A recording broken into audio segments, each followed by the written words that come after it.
Welcome to episode 102 of the Filthy Casual MMA Watch Party. I am your host, Dr. Evil Genius. Our featured bout would be Beneil Dariush versus, don't know his first name, but last name Tsarukyan. Whatever. I have Tsarukyan going over Dariush. Originally, we had Dan Hooker versus Bobby Green. Dan Hooker is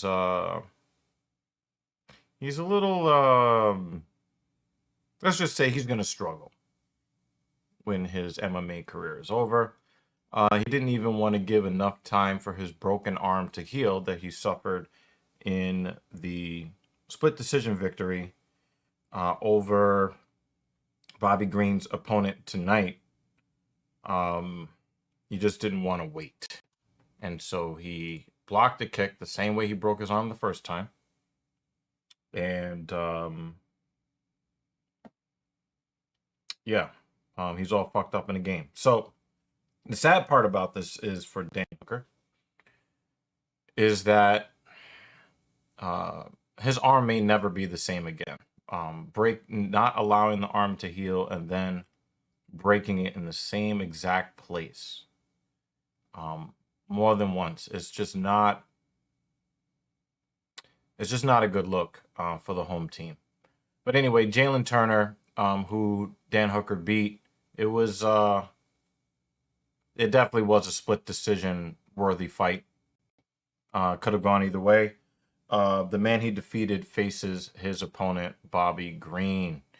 A fight that I think that will be very interesting would be the fight before the co-main, which would be Rob Font versus Davison Figueiredo. For those who may not know, Davison was the 125 champion for a while, kind of trading the belt with Brandon Moreno, who just lost the belt earlier this year. Davison was definitely the most feared guy in the 125 division. And he had a lot of trouble cutting weight, got sick a couple of times. So he's moving up to 135. So it will be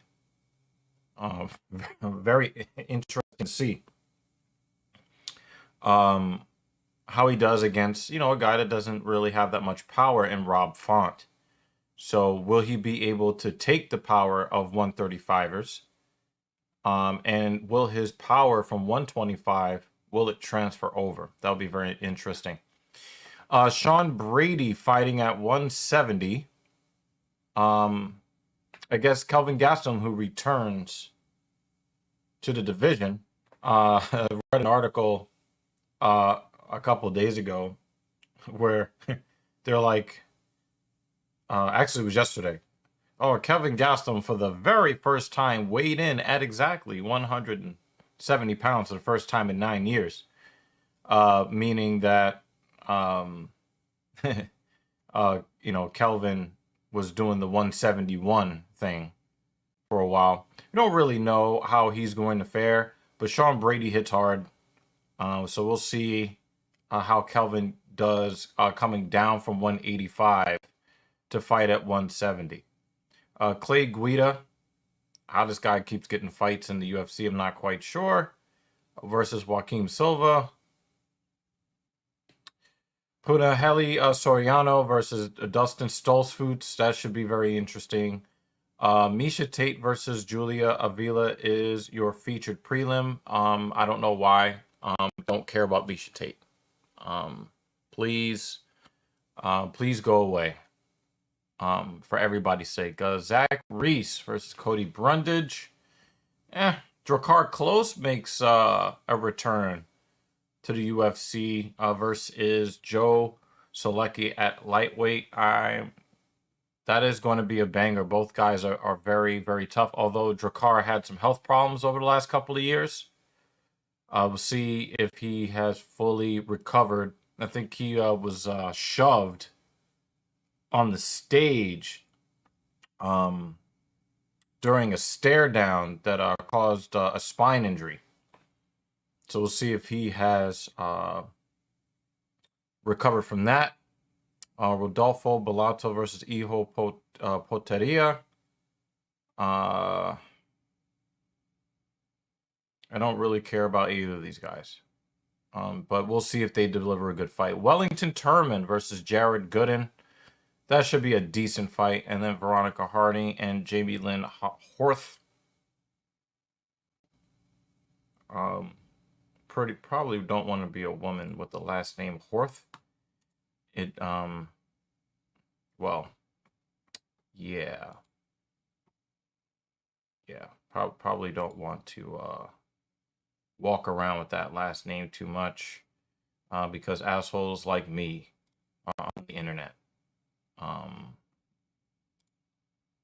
being assholes. Anyway, how are you guys doing on this Saturday afternoon? Obviously, the better looking of the hosts is not here. Mrs. Evil is not here. She went to go be a human being and be around family. And I'm like, I gotta work, man. Yeah, how are you guys doing? It's been a while. It's been a couple of weeks. We have a couple of events, and I think there's like a 2-week break. So, I'm, thinking about doing some sort of live stream, at least for you MMA fans, at least one of the 2 weeks that UFC is off. Because I like hanging around you guys. You guys are cool. You guys support the platform and show up here every goddamn Saturday that there's an event. So I have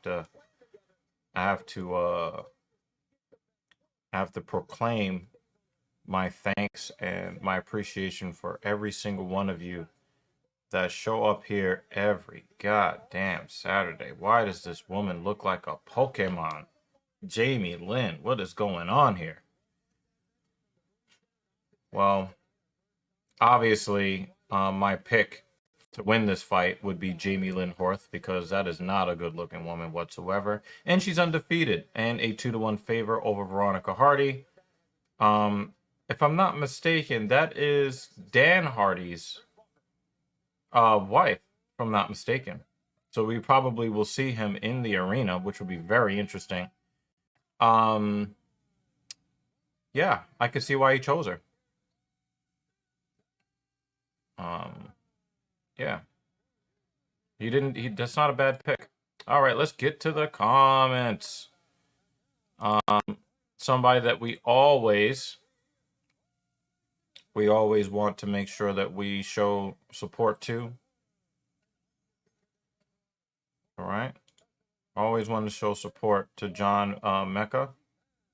McCory, thank you for at least popping in, dropping a like on us.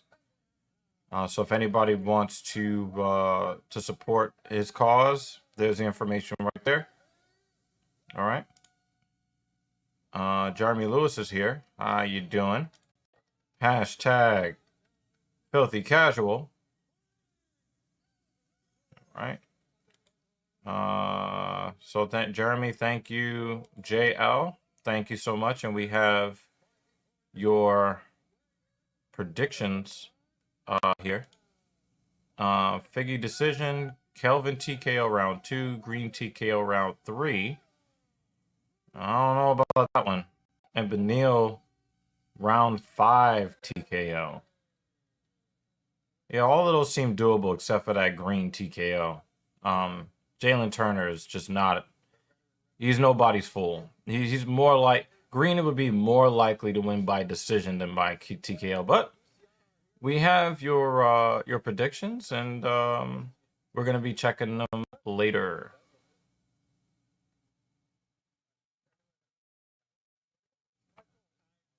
And of course, you're a funny guy.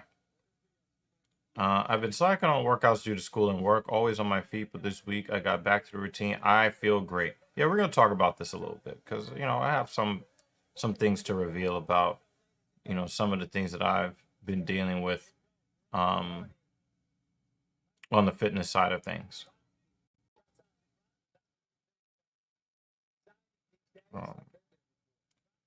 I don't care if it's the early prelims or not. even if I don't know who they are. If I'm paying money, I'm coming early as possible. Yeah, I don't understand. I do not understand why the fights are starting and the arena is like 70% empty. Like, what is the point of that? You know, when I go to baseball games, I'm there before first pitch, unless traffic fucks me over. You know, go to the Rangers game, I'm there, taking in the sights. Like, that's all part of the event that I'm paying for. You know, like, I understand people are doing other things during the day, but you spend all of this money on a live combat. And it's also disrespectful to the fighters, even the fighters that you don't know or the fighters that you don't like. Like, come on, guys.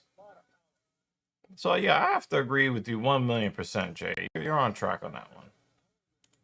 I'm proud of Turner making weight 10 days short notice. He struggled to make weight, but at least doesn't get a cut of his Yeah, yeah. I mean, but he had a week and a half, so that's definitely enough time to make weight. Good thing that he, was able to do that. I mean, if it's 2 days short notice, it's going to be difficult, man. You know. Hey, don't worry about that, MK. You know, MK, man, you support the platform. You know what I'm saying? Dude, MK, do what you got to do, man. Do what you got to do. I ain't mad at you. Colby said Donald might show to his fight to support him. I imagine if Colby wins and gets... Nah, I don't care. I don't care about that. Trump is just not somebody that's really worth talking about. You know what I mean? Like, if Donald Trump is going to get in the cage and fight, then it'd be worth talking about. But all the rest of it, I don't care. All right. So again, I love you guys. I love all the support that you give. Not some of the support that you give. I love all the support that you give. Thank you so much, y'all. And thanks for hanging out with us.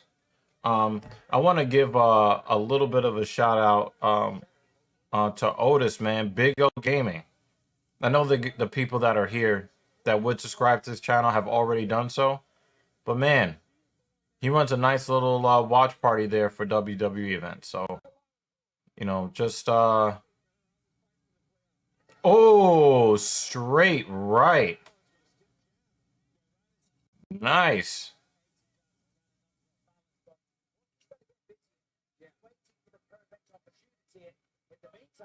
Horth looks like she's twice Hardy's size. Yeah, man. He's doing good things. So, shout out to him, man. Shout out to him. I wanted to give him a shout out. Yeah, this fight ain't happening, unfortunately.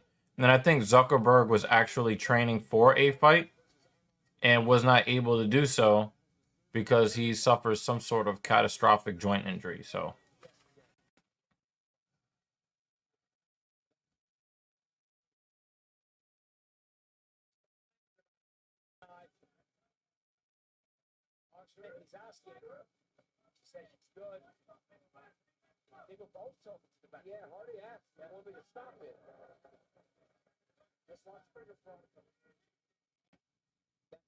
I just want to see what Dan Hardy is, There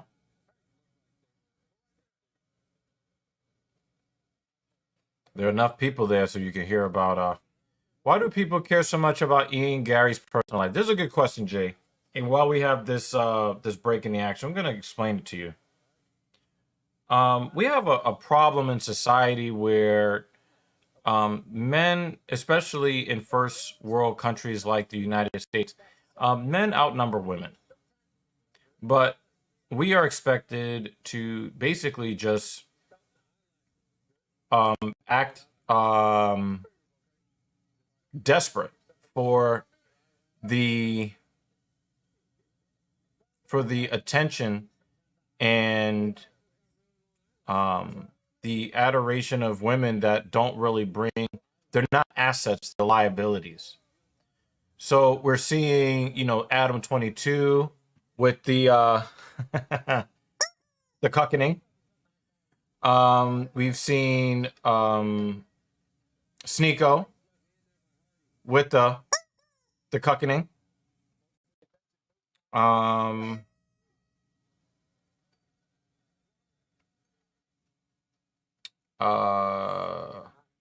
there was another cuck situation too that was really. Oh, we've seen what happened to NBA player Joe Smith, with his wife just completely disrespecting him, and now you see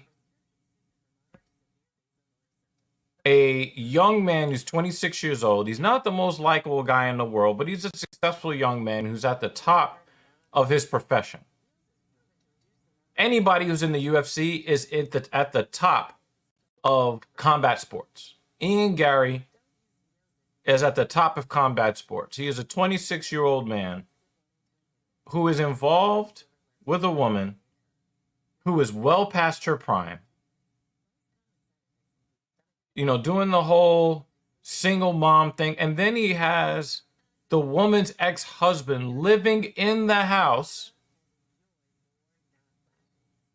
These are not manly things. These are not the type of situations that men should be involved in. Just should not be involved in this.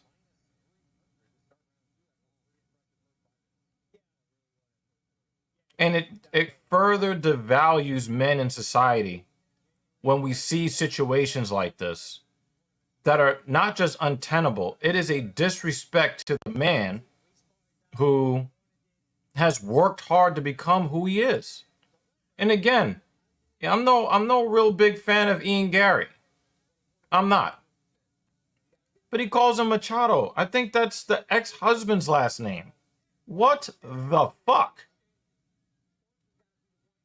And what it does is, you know, when you see these people in the spotlight, it pushes the narrative that men are subservient and less valuable than women when men are providing most of the value. It's one thing if people went searching for things in his personal life. It's another thing when you put them out on display for public consumption.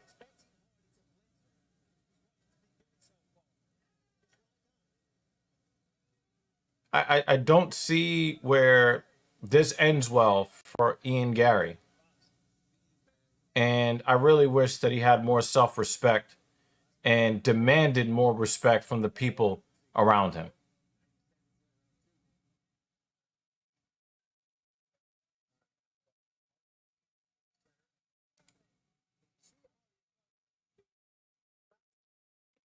Sean Brady over Gastelum, I think, yeah.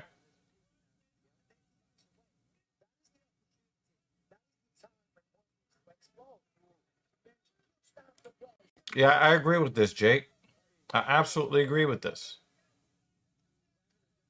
It's just unbecoming, you know? And the thing is, again, I agree with you, Jay. These guys put their lives on the line. They go in there, let somebody lock a cage door behind them as that person is trying to take their head off. They sign a death waiver. I get it. Right? But at the same time, the situations that you allow yourself to be subject to says a lot about how you value yourself. And as men, we're not getting the respect in society that is due to us. We're not. And to see another guy who's in the prime of his life with a chick that's way over the hill, who's already past the wall, and now he's playing provider to not only her and her kid with some other man, but also that other man? Come on, man. Come on, man. Come on. Come on. I can't. You know? And the thing is, Jake, you know, if you want to make this comment, this also applies to T-Ferg. This applies to Tony Ferguson. And what he's allowing that weird guy, you know, to put him through. You know, um, the dude is like fucking depleting himself. You know, the consensus is that we've had Tony Ferguson does not need any more. He doesn't need any more training for to improve his will or his cardio. He has both, in triplicate compared to other people, even other fighters. But to allow this guy to run you into the ground instead of sparring and MMA training so that you can basically shift to the old timer style of fighting, like a Jim Miller or the Natural Born Killer. Can't remember his name at the moment. But you see these guys, they start to fight differently. Even Andrei Arlovski, I hate the way he fights, but for the purposes of of this argument that I'm bringing, you have to bring him in there too, Andrei Arlovski. They fight differently to win fights. They use their wealth of experience. They manage distances. They do all of this stuff, right?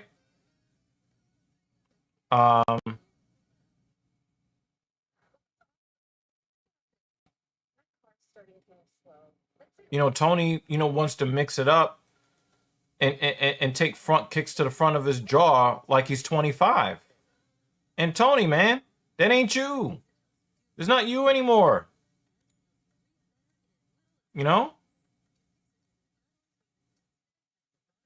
JL, nobody's staying quiet about this. This is a big, big, big issue that people are talking about in MMA right now.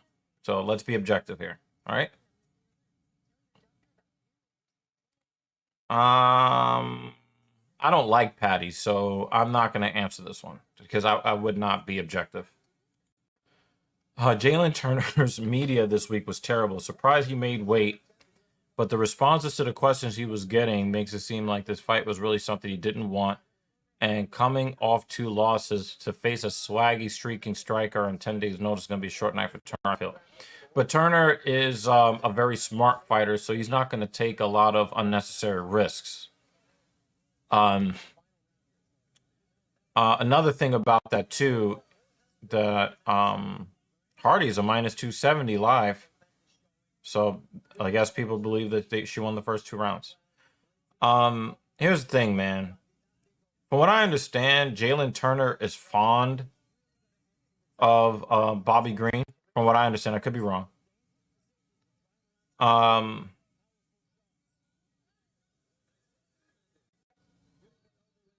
the thing is, there's a lot of pressure on Jalen Turner. For the reason that you just said. He's coming off 2 losses. Right? And the thing is, he had trouble where it was a split decision loss to Dan Hooker that could have gone either way, right? So there's a lot of pressure on him to perform, or he could end up being released from the UFC and he's got bills to pay. So I know that did she just open hand slap the shit out this chick? Damn. And Jake, we're Dave, we're probably not gonna agree on this, and this is fine. But I would much rather hear from guys like Jalen Turner, who are going to be 100% open and honest on exactly what they perceive their situation to be. I really do like the fact that some of these guys are going to sit up there and just tell the truth. And Jalen Turner told you exactly what he thinks, but he's going to go in there and do what he knows how to do. So I would not sleep on Jalen Turner today. Um,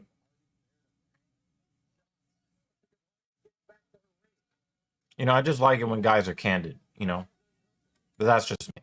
Captain Gooby has returned. It is nice to see you. What's good? I'm actually in Austin, but have been to a UFC here already, so just gonna catch the stream. I'm happy that you are doing that, sir.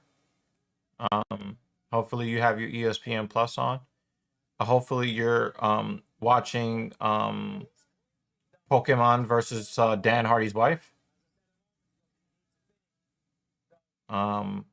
This is gonna be one of the few times it looks like that I'm wrong.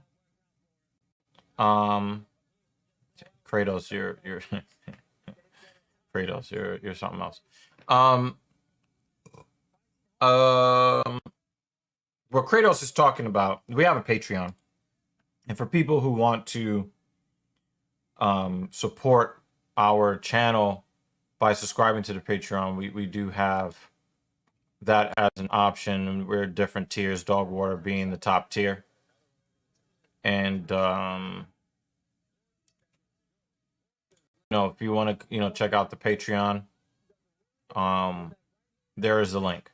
All right, patreon.com/talking_sh_t. That is what he's referring to. So if you want to help keep us motivated to continue to make content on a regular basis, we would appreciate it. But it's probably more important that you guys stick around and hang out with us, because that's just as good, in my opinion. Seeing people in here interacting, enjoying what we do, getting involved in the debates and the discussions, that's really what I really enjoy. So I'm glad that you guys are here.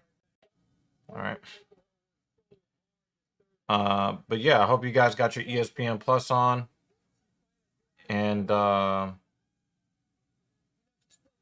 I'm not mistaken, this got to be Horth's UFC debut, right? It's got to be.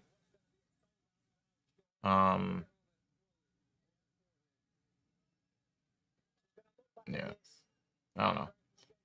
But and she ends up on top. So this looks like Horth needs more seasoning, and Hardy just has more. Hardy has more experience, and I think that that's what it is. I did see I got a message from you, Jeremy. I'll check it later. Don't forget to subscribe to the channel as well. All the new people chat. I mean, that would be cool, man. You know what I'm saying? That would be cool. I would appreciate it. I really would.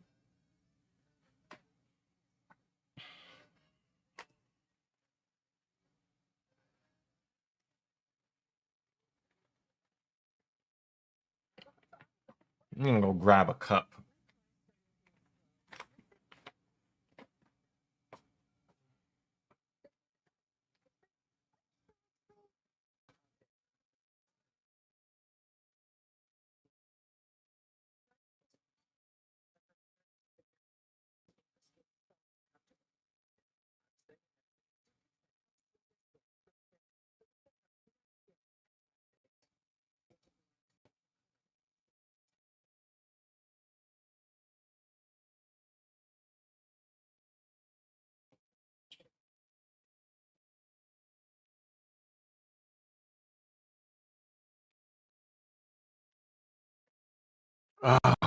All right.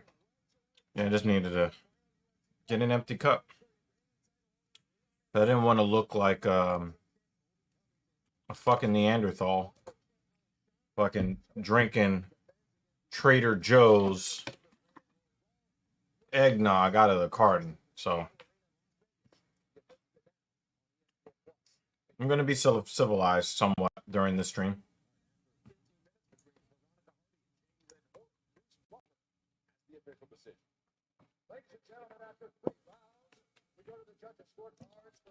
Yeah, I heard about this. How is this a split decision? And what 2 rounds did Horth win?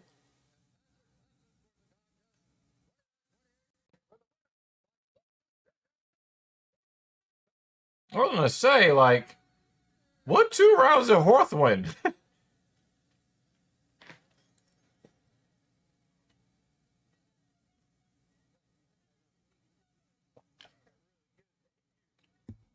Oh, I almost forgot, y'all. Oh, I did do something nice for myself. I have the Xbox version of the Arctis Nova Pro Wireless, which is pretty much the best gaming headset on the market. You guys have been seeing me use the Arctis Pro Wireless, which came before it. So I'm hoping that I can hook up the stream in such a way where we can improve the audio when myself and Mrs. Evil are here. But yeah, I don't really do that much for myself these days, so it is kind of nice to have that. Yeah, Kratos, I don't know. I don't know, man.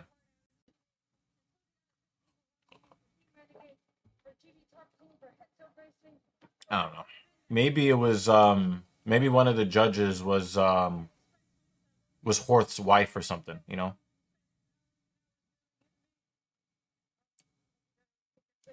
She just did not look like she was ever in the flow.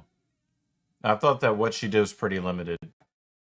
She looked like somebody who would go undefeated in a regional circuit, you know, fought, you know, 7 cardio kickboxing class students and you know, racked up, you know, one of them bullshit undefeated records, you know? That's what she didn't really look. She just looked like she just looked like she looked like a Pokemon. You know what I mean? Um didn't really look like a UFC fighter in there. But Dan Hardy's wife, congratulations. I'm already 0-1 on predictions because the pretty chick beat the ugly chick. So, yeah, you know, shit.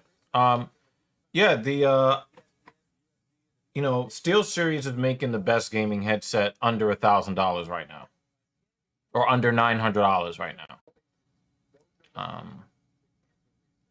So, you know, that is what it is. Welcome. I cannot see these.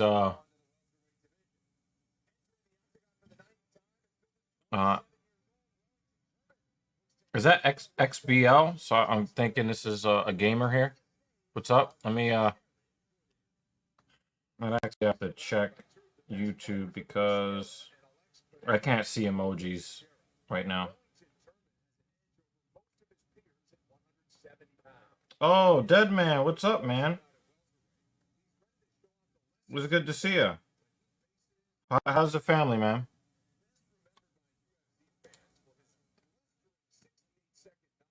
Wow. Yeah, I can't. I think it says zombie or something. I don't know. I can't. Guys, hold on a sec. I need to like kind of. My desk is so. My desk is out of control with fucking spam and bullshit. But I need to set up the power of my iPad because the New York Rangers game has begun. I don't know why they wanted to start at fucking 4:30. But whatever. If Beneil loses tonight, he'll probably be facing a guy like Drew Dober after to take him out of the rankings for good. Can't sell fights on his name or skills, and the UFC clearly could care less. Yeah, I do agree. Hey, give this man a round of applause. Get that money, man. Get that money. Hold on, I gotta get a power brick for my iPad.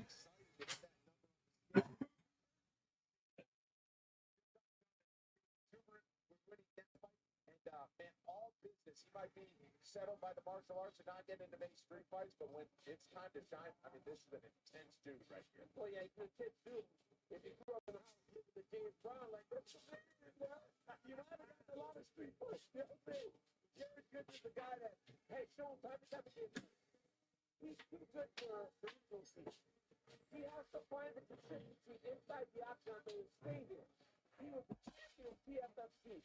He has been knocking people out every time. Like when he got cut last time. All right, y'all. Let's get it.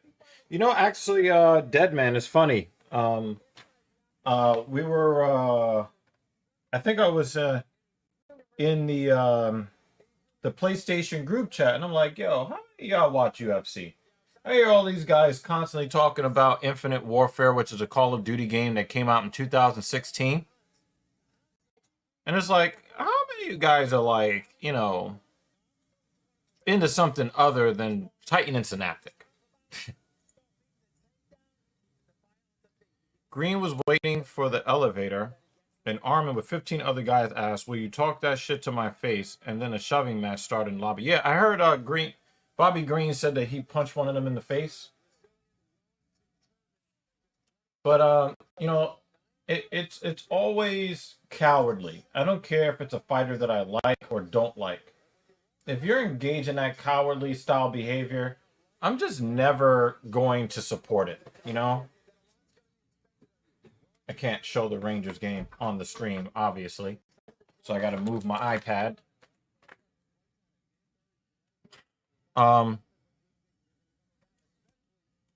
Yeah, I have to agree. It's like, what are you egotistical about, right? It's Infinite Warfare is probably the last great Call of Duty, despite its problems, the last great Call of Duty. Okay. But the game is 7 years old, and it's like you base like your whole value as a human being off of how many kills you get with the easiest weapon and the easiest rig in the game. I just come on, man. Come on, man. Come on. Do something else. But Dead Man, you're actually, doing the work, taking care of yourself and your family. And that's what's most important, right? David, I hate you for this. I hate you for this. Jared Gooden has a 5-inch reach advantage, but he's a 2-to-1 underdog. That's crazy. Turman gets a lot of hype due to the gym he trains at. You could train with every UFC champ. Doesn't mean you were great too. That's a good point. But the thing is, you would think that, if he's able to keep up with the champions. But then again, training is very different than, having the lights on you and having there be an announcer and the announcer is announcing your name. And, I think that a lot of guys feel a little bit more free to wing it when they are in practice, but then, the stakes are really high. Doesn't it look like Turman has permanent damage to his clavicle or his shoulder? If you look on the left side, it looks like he has a shoulder that it looks like it's permanently separated somewhere. I did not look at Bruce's suit, but I'll check it in a minute. Mrs. Evil wants us to do that. Yes, I love my family. I plan on proposing to my girl soon. I'm nervous, not gonna lie. Hopefully she's watching the stream. But I'm proud of you, man, because I've known you for a few years, and before like you were had any like real life responsibilities. We used to play the game. If not, it looks like Derek Gordon tore his bicep. Look at his left bicep. Yeah, he tore his left bicep. Ooh. Blind Bat. Shout out to Blind Bat. Blind Bat is somebody that's very special to me. Blind Bat has had some rough experiences and, reached a nice milestone that I'm very proud of. And so I do want to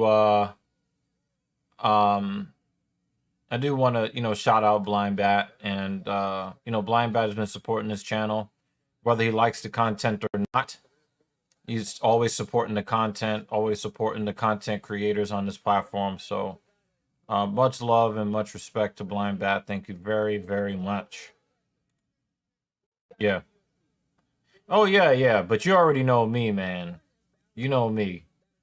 Um, I created my own meta in Infinite Warfare. You know what I mean? I created my own meta. Um, Actually, one of the guys in that group was asking to use my account. I'm like, listen, dude, I can't do that. Like, I have like the most balanced account on in the Call of in Infinite Warfare on any platform. Nobody has a more um nobody has a more balanced um combat record in that game than me.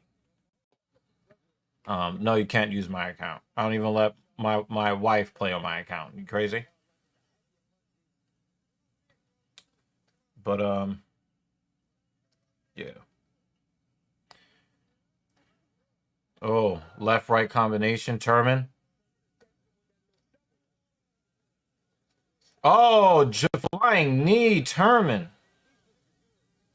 Turman smells blood in the water.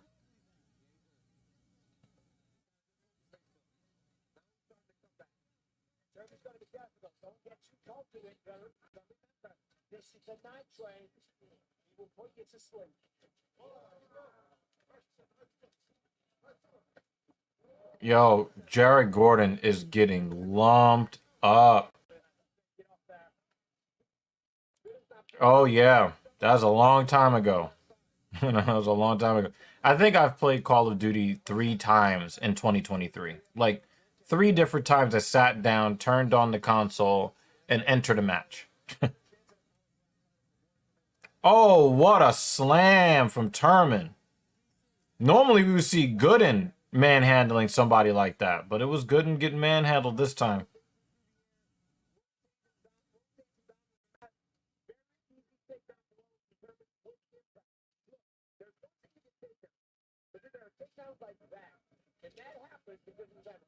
I think I'm actually engaging in Blind Bat's worst nightmare. I've got MMA on this screen and I've got hockey on this screen.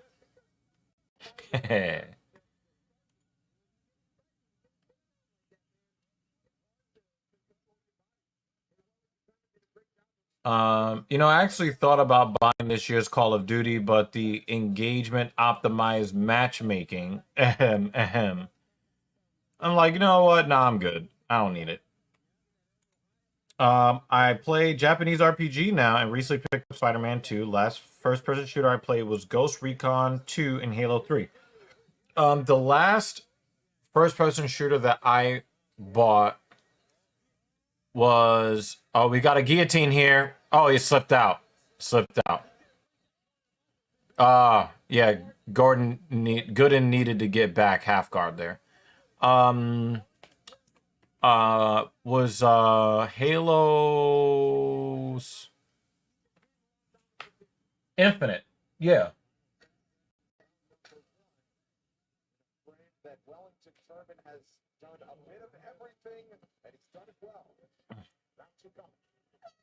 And weirdly enough, we get a phone appearance on the live stream from the Indian Jesus. The Indian Jesus here is live on the stream. How you doing? It's good. I just got eaten alive by this fucking dog. Oh my god, bro. He's missing fingers, y'all. If you pay a dog trainer, and the dog trainer says, make sure your dog gets some exercise, guess what you should do? Exercise your fucking dog.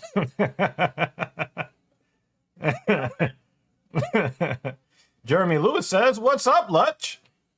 What up? What up? Living the dream. Just finished my last client. I am headed home. Yeah. So I placed a call. I wanted to talk to him about some important things that I didn't think was appropriate for either live stream. So I hit him up. Yo, Turman's shoulder is permanently damaged. Holy crap. Wellington Turman, who is fighting I fucked up the banner. Sorry, y'all.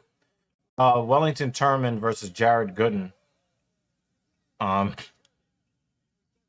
Turman's left shoulder looks like it's permanently damaged. Oh! It's chicken legs! Oh! Turman is in trouble! Oh! Gooden is giving him the business! Oh, and then Turman grabs him.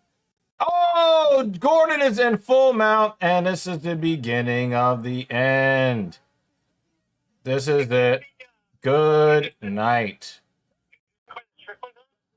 No, Strickland's not. No, this is a UFC fight night in Austin.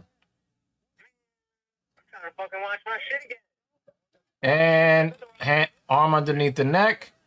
He's going to try to get his left hand out, hide the hands, and we're going to get a tap. Or there we go. Good night. Wow, and Turman was winning this fight. Turman was winning this fight. So I gotta drive here, so I'm gonna let you go. But you guys have a good time. Yeah, thank you for coming through, man, and I really do appreciate you, the Indian Jesus, y'all. Shout out to the Filthy Casual crew. Yes, sir. Peace out, peace out. All right. Yeah, that's there's Lutch, man. That was a nice comeback, yeah.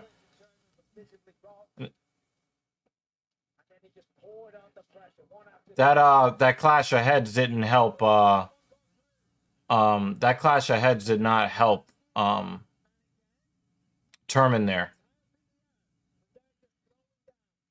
Yep. And he just hip tossed him.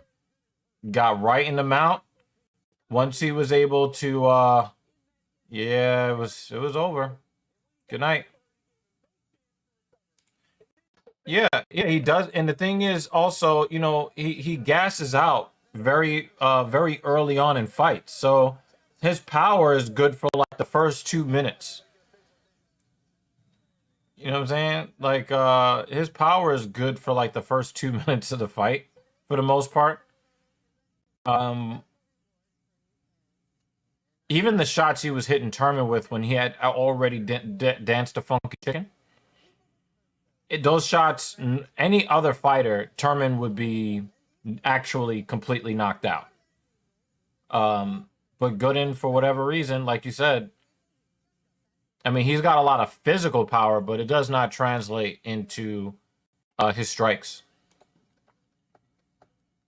Also, he's a very stiff guy too, so there's not a lot of flow to his mechanics, and I'm pretty sure that has something to do, like you said, the lack of ability to turn and or stepping through it, really putting his hips into his strikes. He's just a very stiff guy. He's a bowling ball.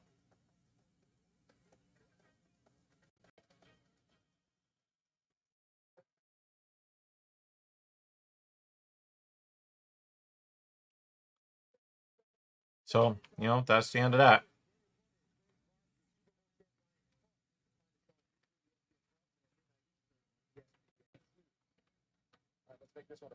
Actually, both of his shoulders are fucked up now.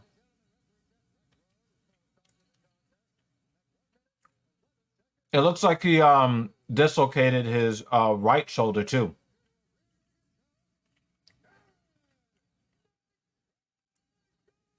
When they went to the ground, he might have separated his other shoulder.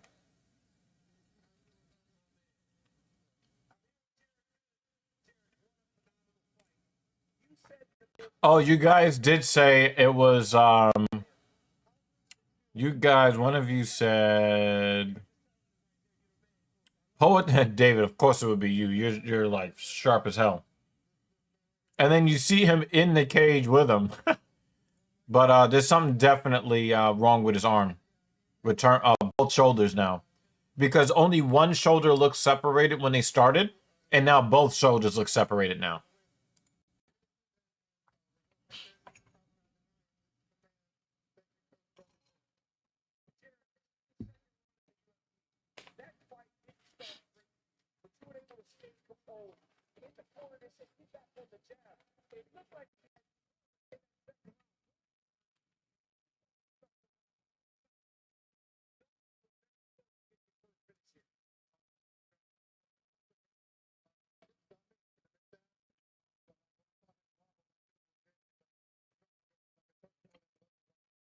Yeah. It's all arm punches with Gordon. Gooden, excuse me. It's all arm punches with him.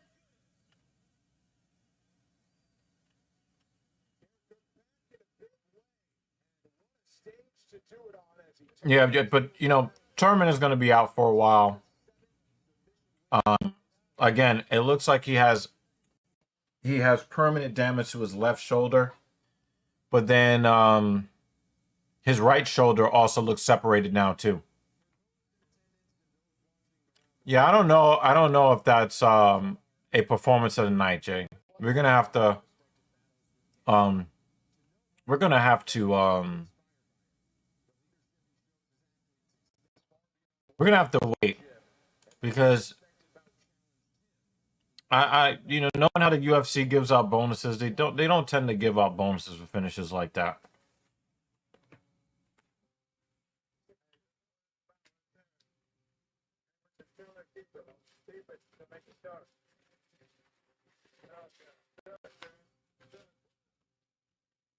Right there, baby. Chris Gutierrez has earned everything that has materialized in his UFC career. By the way, Mark Montoya, good to see him here in the corner. He has had a health scare this week.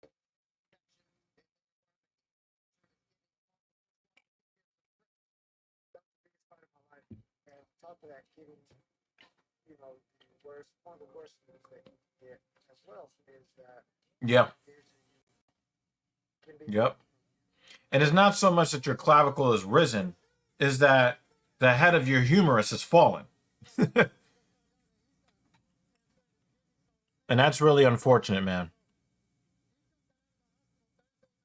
That's unfortunate, man. I have to agree with you. I don't know if he's going to win performance of the night, but he can win performance of the night if his power translates. But again, he's going from 125 to 135. So, you know, there's no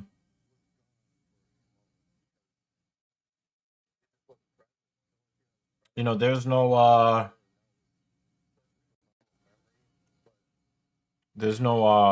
guarantee. Turman is the elite BJJ guy who got subbed by someone he was supposed to beat. Made a comeback. How is that not 50 G's? Because it didn't look pretty. You know, you're going through the weeds and the deep meta. They care about how flashy the shit is, and it wasn't flashy.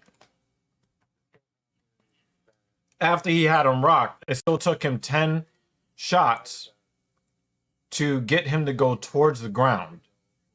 And then Turman grabbed him, but he was able, you know, obviously to flip the desperation takedown attempt.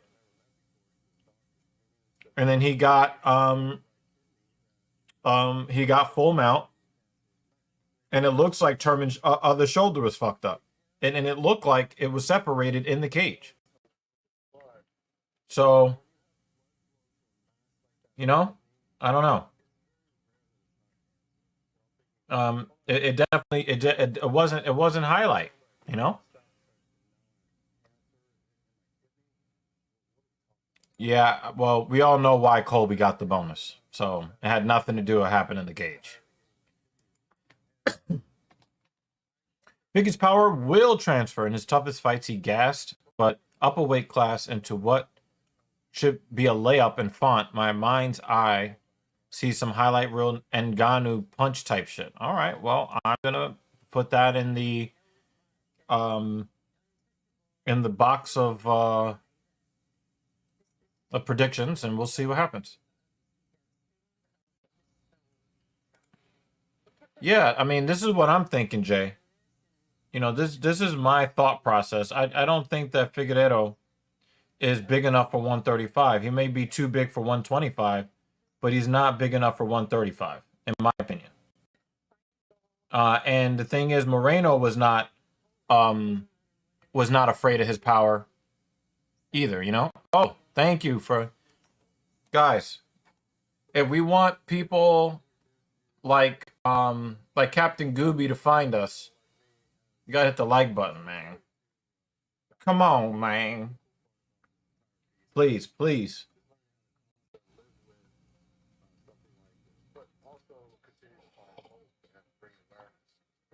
Please hit the.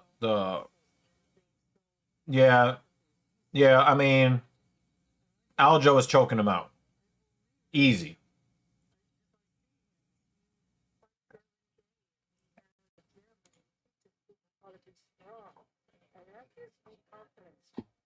My family, my kids,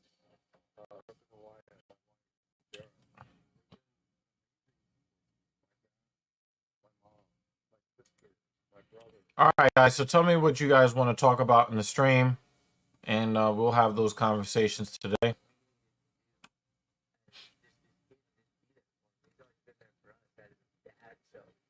was kind of, our turn to step up and be there for him, do whatever he needed. Still be, right by his bedside for however many hours, months, whatever it took. How can Mark Montoya fly with his fighters without a kidney? Doesn't the kidney regulate everything, especially at elevation changes? Not necessarily. Also, um, um, we all can live with just one kidney.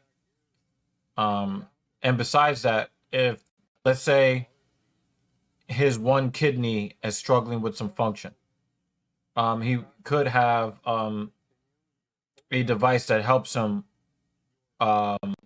filter things in his body. He could have like a machine that's there, some sort of medication that helps him. We don't know. But I can also tell you, I don't love flying myself. It is not. It is not my favorite thing to do. But I've become a little bit less. Um,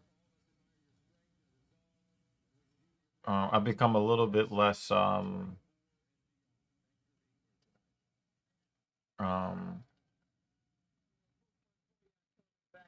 I've become a little bit less nervous about it. Yeah, so if he had a cancerous tumor on one kidney, the other kidney takes over the function and does almost as good a job as having two kidneys.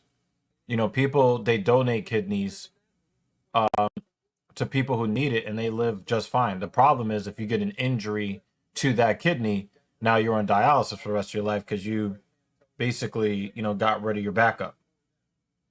So, that could end up being an issue in the future, but probably not now.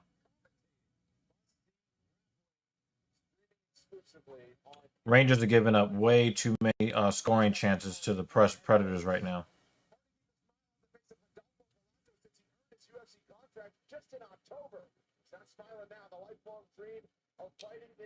Yes. Marvel vs. Capcom, man. Thank you for noticing. What we got going on over here. I actually thought that I would play the cabinet more often, but you know, I don't know. I'm fucking lazy, man. I get insomnia whenever I fly. The day I land, even without a time change, I hate flying.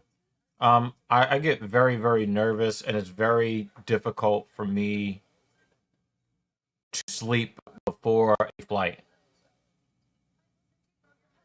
But one of the things that I do to help with my anxiety is I have my favorite movies downloaded on my iPad, and I sit there and I just watch my favorite movies that I've already watched 20, 25 times already.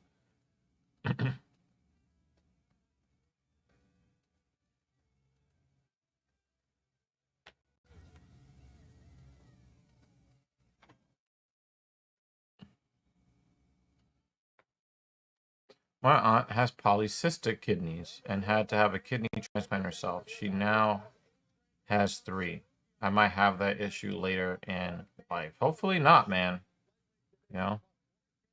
You know, obviously, if you look at, family history of certain conditions, it does play a role in your, as far as your risk factors are concerned. But You know, it would be more devastating if you had like grandparents that had it and one or both of your parents, you know? Hopefully it doesn't happen to you, man. And sorry that it happened to her, you know? But I think it'll be okay.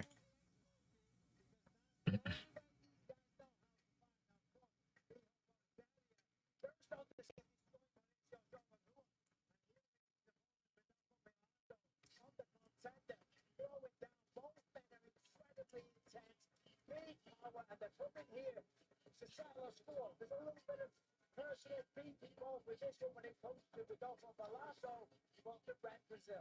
Should be a good.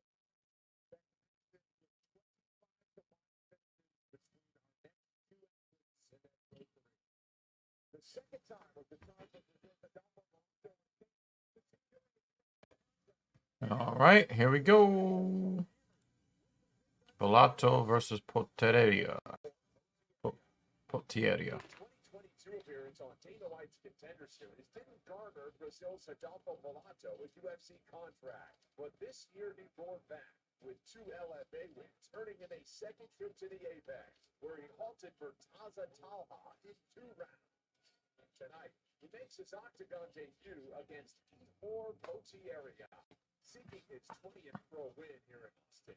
Ukraine's Potieria made headlines with his first-round knockout of Brazilian icon Shogun Rua, proving that he has the goods to go. Oh, yeah, I got really pissed off with this Potieria guy. This guy was celebrating because he beat a fucking grandpa. I hated that.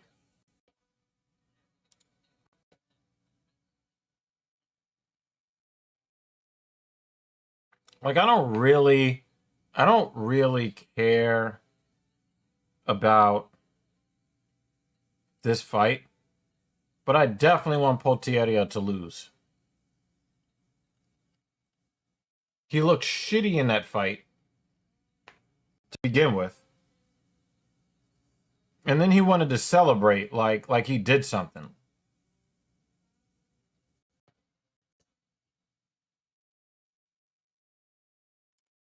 All of my grandparents died of strokes or degrading health as a result of the strokes.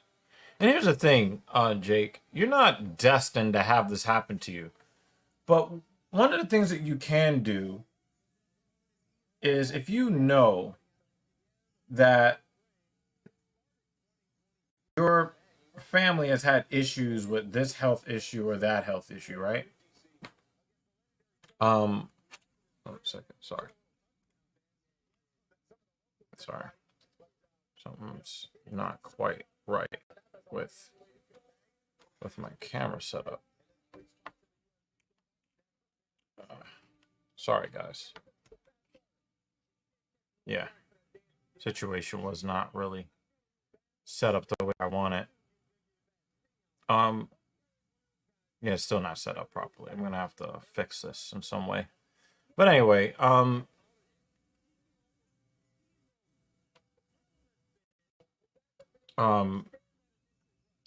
you can say, okay,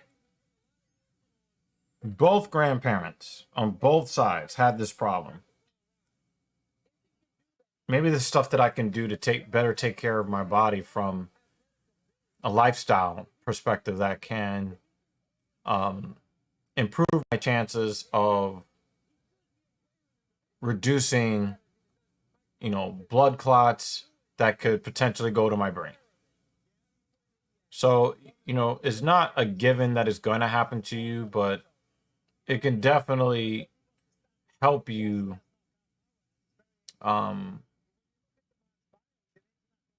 look for certain things to improve in your lifestyle.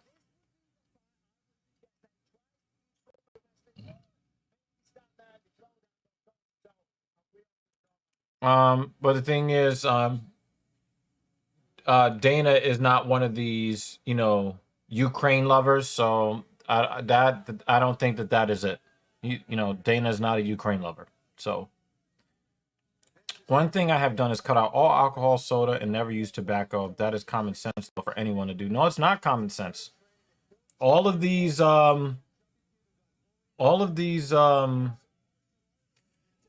excuse me. All all of these companies that make alcohol and tobacco products, they're fucking profitable. So it's not common sense. It should be common sense, but it's not. Um,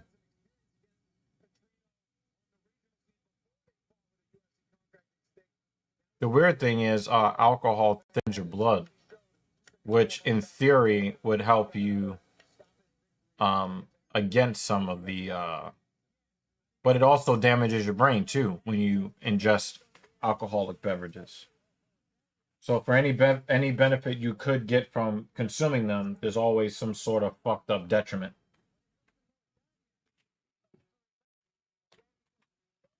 Yeah, sorry to hear about that, man. You know, that's rough. That is rough. My office is a fucking mess.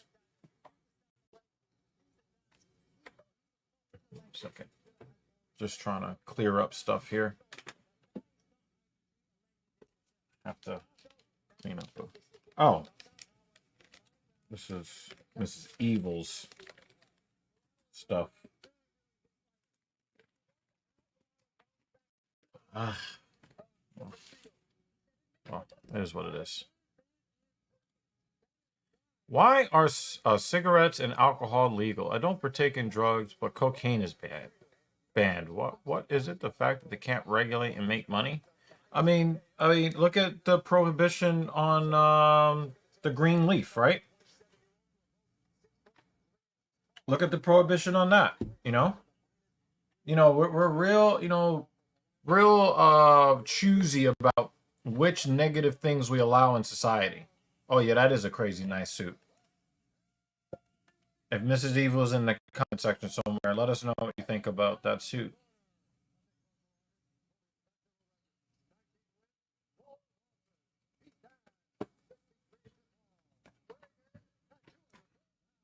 Yeah, Potieria is a 3-1 underdog. Exactly where he belongs.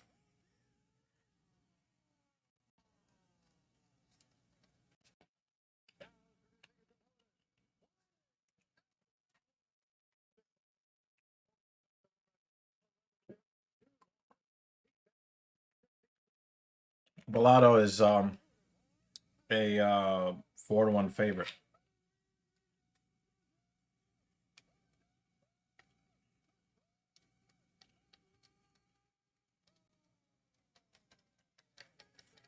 I can't wait to see Potieria get fucking duffed around. Well, the thing is, no one's in the fucking crowd. Too many empty seats. Man, I would just be excited to be in the arena for combat sports in general.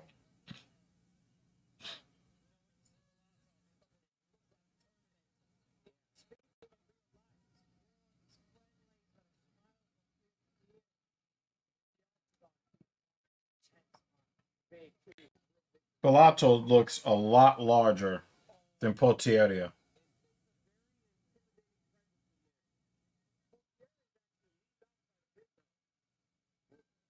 Oh, right hand.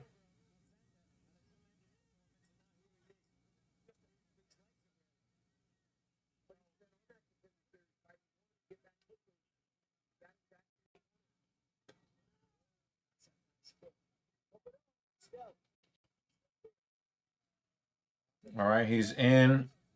Hands are not locked though.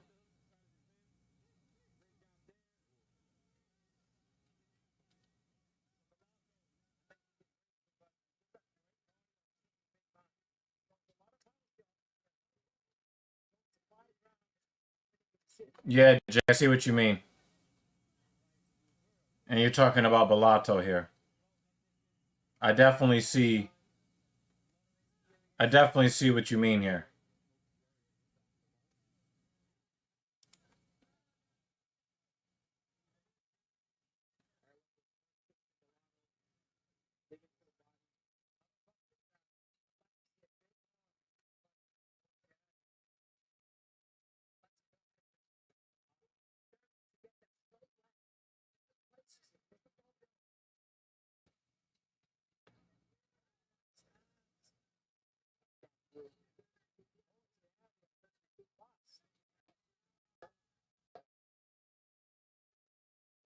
One of the things I noticed is that Bellato bleeds easy.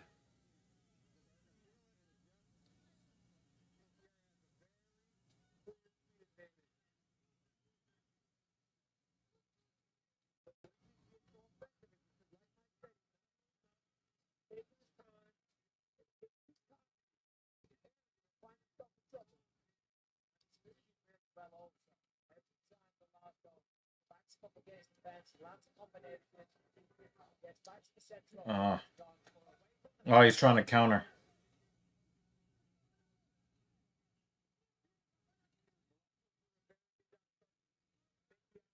Stepping knee to the body.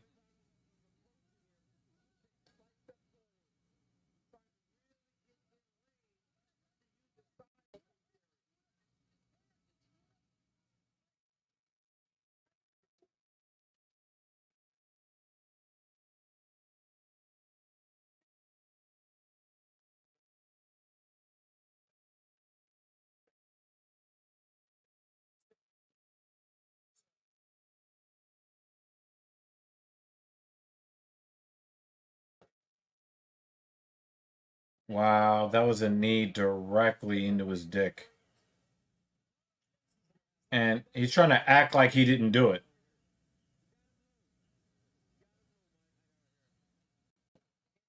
Like he put the knee right into his crotch and then gonna say no. Come on, Bellato, you're not an idiot.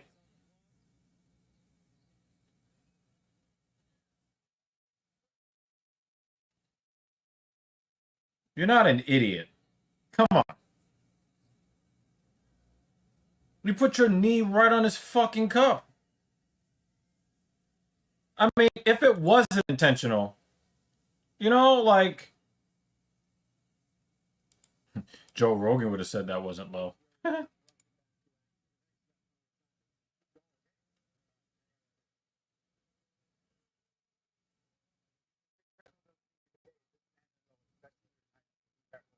Position I'm going to take away, but fight's going to go on, okay? Be careful, okay? You guys ready? Time in. Fight. So there we go. Separates it back to center. The Bellato was outside position along the fence in the clinch.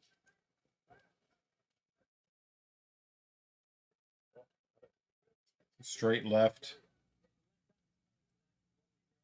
I bet those live odds have already changed.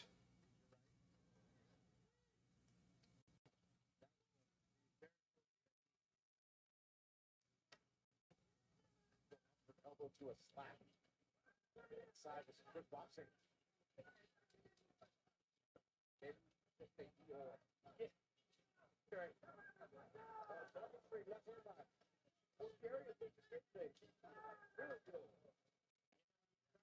Very slick, putting together some nice combinations.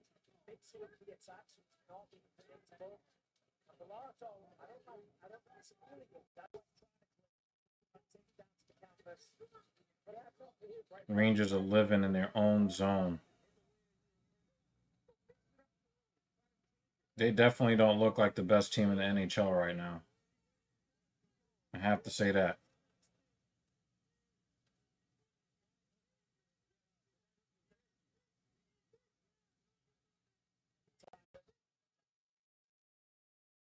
Oh, that's a big elbow.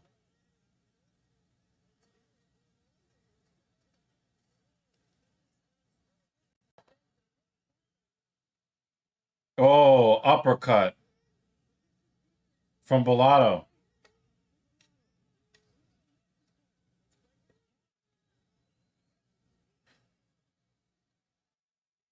Nah, that knee attempt missed. I hate to say it, but you have to give the annoying guy round one. But Bellato, what are you talking about? No. You put your knee directly in his cup.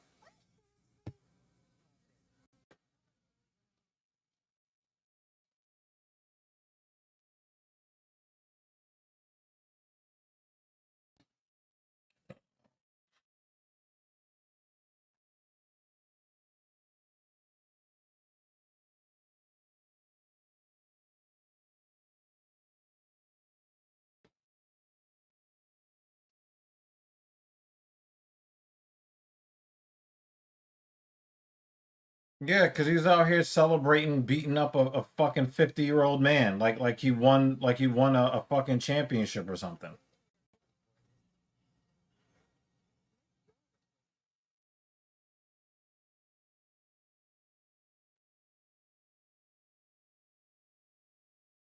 Terrible first period for the New York Rangers.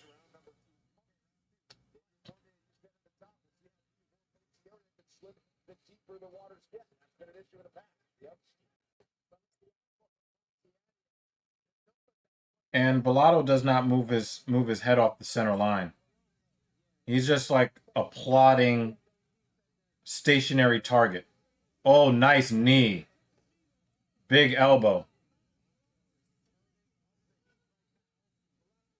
Some of that swagger is gone from Potieria. Nice elbows in the clinch. Oh, and then he gets knocked out. And then he gets knocked out. Wow. He did all of that work to end up getting knocked out.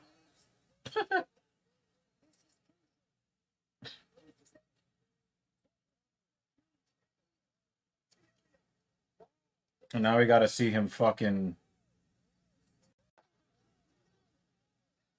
We have to watch him fucking celebrate again.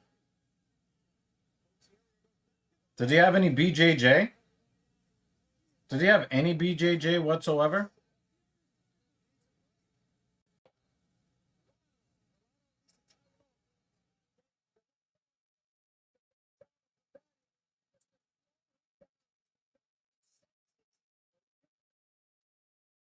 Damn, man.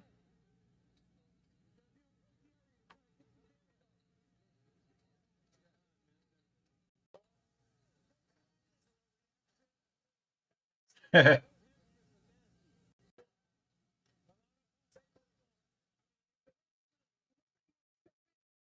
looks like he's trying to set up some sort of triangle type of thing, but he's taking a lot of fucking hammer fists. He needs to get up off the floor and get some offense going. Otherwise, it's a 10-8.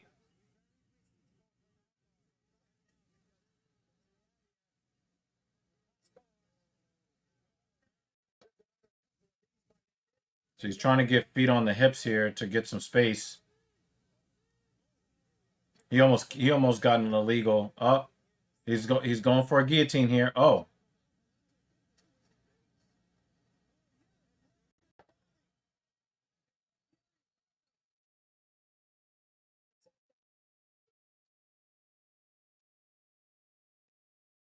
Look at one guy is wobbled because he's getting hit.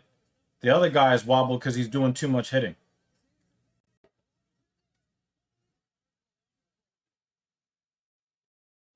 Do we have a zombie at 205? Do we have a zombie at 205, y'all? In Bellato? It's going to feel like forever for both of these guys. Because that fight looked like it was over.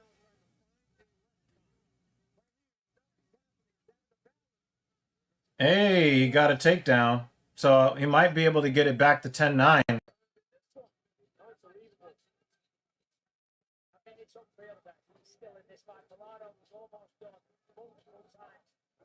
Elbow to the leg. Oh, that's a big elbow. Elbow to the leg. Elbow to the leg. Big elbow to the body. Oh, that's a big elbow in the ear from Bellato.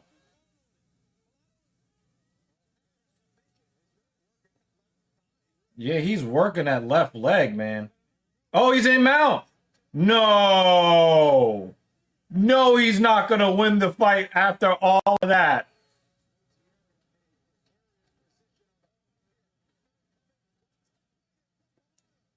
I'm here for it, though.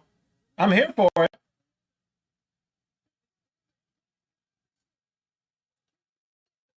Oh, he's drumming his head.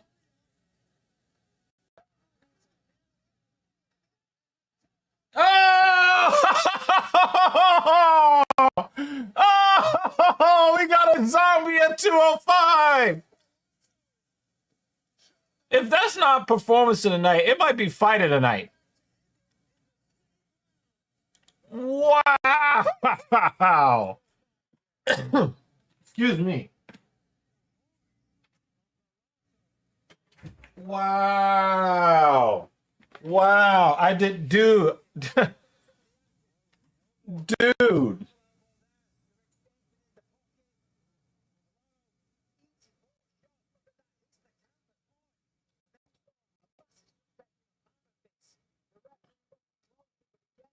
Yo, the referee pay. Yeah, yo, dude. No, the ref was not biased at all. The ref gave him a lot of opportunities to get out of this position. So, Jay, Jay, Jay, I got, dude. You stupid man. Jay, it was not biased whatsoever, right? So the difference between the referee not stepping in when Bellotto was hurt, versus when Potieria was hurt, is that every single time the referee looked like he was about to step in to save Bellotto, Bellotto would actually make a furtive movement to get out of the way of a strike, whether he got caught or not. His mental faculties were always there, and he was always defending intelligently. Now, even though he was defending intelligently, there were times where the defense wasn't, particularly effective. But his defense was intelligent. When he's on his back, he's trying to move out of the way of the strikes. He tried to up kick. First, he put the feet on the hips to get him away. Then he tried to up kick. And then when Potieria got on top of him, he was able to corral him and keep him in full guard. And so the difference is when Potieria was on the bottom, he just basically turtled up and he was stuck in the corner, couldn't move. And took, some of those shots were defended, but it was like 15 to 20 unanswered shots where he didn't even try to move his positions. He didn't try to turn over to get to his knees. He didn't do anything. He just laid there and just took all of that offense.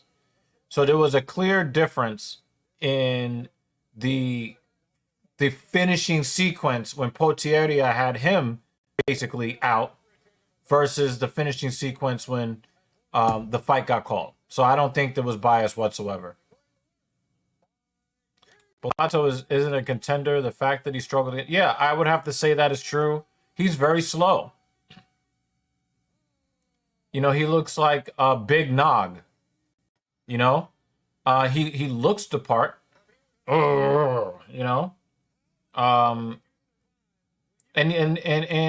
he's a zombie.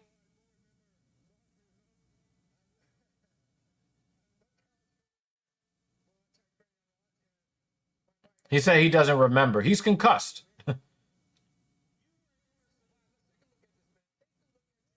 And the thing is, he looks like he outweighed his opponent by like 15 pounds. So he's got some decent striking skills, but he's too slow. His speed would play well at heavyweight, but not at light heavyweight. He's too slow for light heavyweight.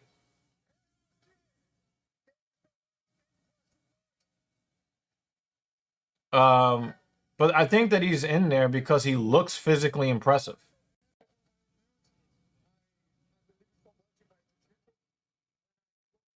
It didn't look like you had a lot of jiu-jitsu there, buddy. You say you don't remember. Yeah, you got a concussion. All right. Rick Allen is here. How you doing? This card doesn't entirely blow, but it's borderline. Tate versus Avila. Loser becomes a ring girl. They both have a decent rack. Would be better as ring girls, in my opinion. I just don't want to see Miesha Tate do anything anywhere at all. Yeah, his striking defense is terrible. The dude would get hit in the head 3 or 4 times in a row, and then he'll pull one of these. And then go back to the center line. All right, he's not throwing at you anymore. So what are you doing this for? But you're going to stay here while he's punching you in the face. Oh, whatever. Brandon Royval versus Alexander Pantoja is a fight I'm looking forward to over Edwards and Colby. Same here. I'm pretty sure that you want to switch the word for in. And, whatever floats your motorboat.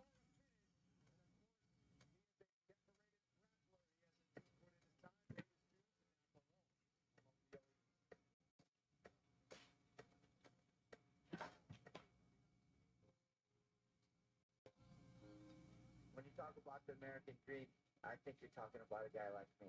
I came here as an immigrant. My parents barely spoke English, and we didn't have as much as most people. But through hard work, dedication, and knowing that the opportunity existed here, we made something happen. Not just myself, but my sister and pretty much all my family that came from. They all found something, and they were able to create something more here. And that one thing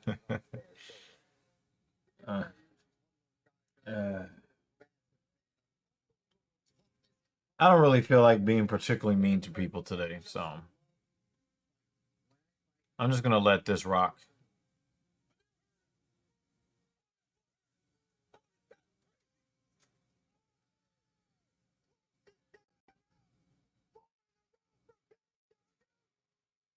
the hardships I've gone through, I've been able to get to this point.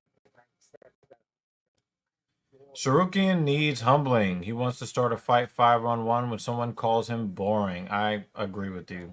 I think that is unbecoming. And I know that this is the fight game, but these are also martial artists, and martial artists are supposed to have a code, and it doesn't appear that Tsarukyan lives by that code. This organization called UFC, he would probably just stare at you like you're a madman. But man, what God can do, he took this, But then again, if Beneil Dariush wins the fight, then he's going to be talking that religious shit. Do we really want that? Guys, do you really want to hear this guy running his fucking mouth about the religion after being in the involving himself in cage fighting?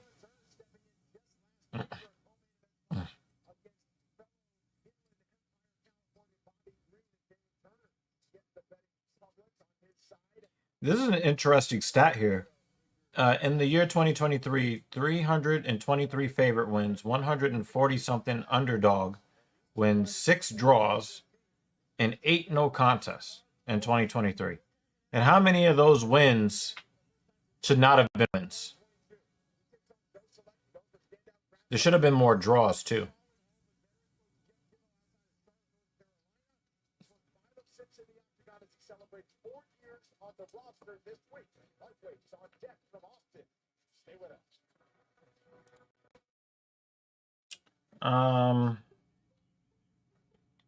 I guess so. I guess we can accept Beneil winning, and I'll just mute the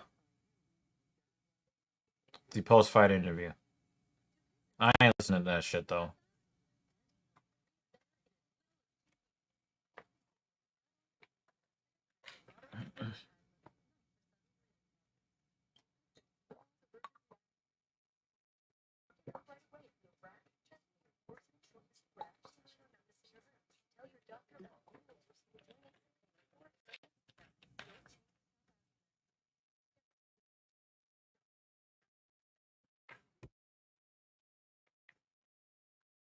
People don't like the flashy guys like Izzy, but want more people dry as paint Beneil.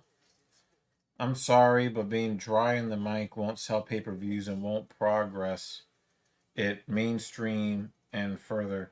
I None of what you said made a whole lot of sense, Jay. I'm just gonna come out and tell you that'd make no goddamn sense. I will tell you that the support that Beneil gets is that people believe that Dariush doesn't get the respect that he deserves for the people that he beat and for the winning streaks that he's been on. So some people are saying it's kind of like with Tony Ferguson, right? When Tony Ferguson was on that 12 fight winning streak, and you know they kept trying to set up the Khabib fight. Um, you know, you get guys. Remember Charles Oliveira was on like a 10 or 12 fight winning streak before he got a chance at the belt. You know, people start to kind of like really get behind guys that they believe are not getting the respect they deserve. But even the boring fighters, if you win 15 fights in a row, he's going to force the UFC's hand. You're going to force him into a title match. And that's just the reality of it, you know? But Dariush, I think Dariush gets a lot of respect among MMA fans and, you know, the people that he trains with and, you know, within the industry. But I think that you are right in that, you know, I don't think anybody is going to rush to go pay for a pay-per-view featuring Beneil Dariush.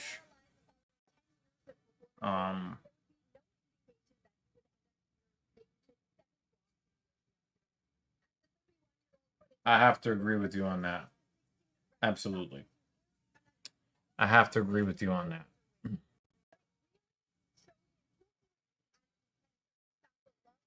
Yeah, I'm not looking forward to that fight at all. Izzy lost fans when he went from underselling and over delivering to overselling and putting on boring fights. Yeah, that's really where Izzy went wrong. You know, he was happy to play pit, you know, what do you call it? Patty. Yeah, he was willing to play patty cake with you for 25 minutes after coming in like he's the fucking Undertaker. Right? Like, that shit was fucking cool. And then I'll never forgive the UFC for this. Right when he was about to take the hat off to do the, you know, the whole full Undertaker get up, they cut the fucking camera to go look at somebody that didn't even fucking matter.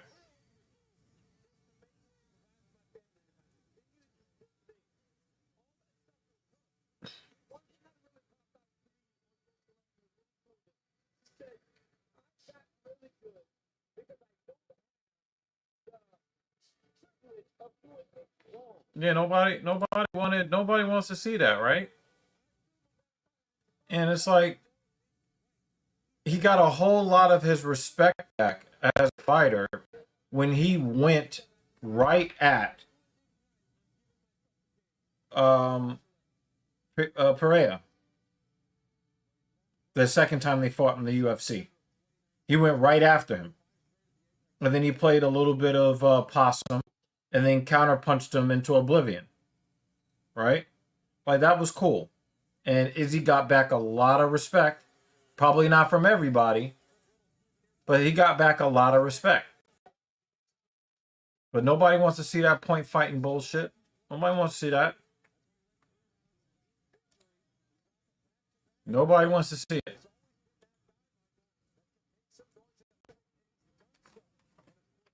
You know? And some people will say, well, it's up to his opponent to break through his defense. That's true when you're talking about winning the fight. But that is not true when it comes to winning the fans over. You know, Izzy won the fans over a certain way.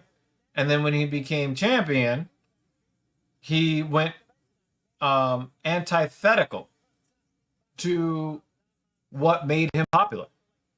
And then it'd be one thing if he's like, listen, I'm just trying to fight intelligently, blah, blah, blah. But he's sitting up there on the mic running his mouth about how he's going to do this, he's going to hurt you, he's going to do that, he's going to do this, he's going to do that. Oh, my God. And then he comes out and plays patty cake. It's going to piss people off. And I've always liked Israel Adesanya. And I did not like the whole thing when they went crazy with Yoel Romero and then did absolutely nothing. They both did nothing.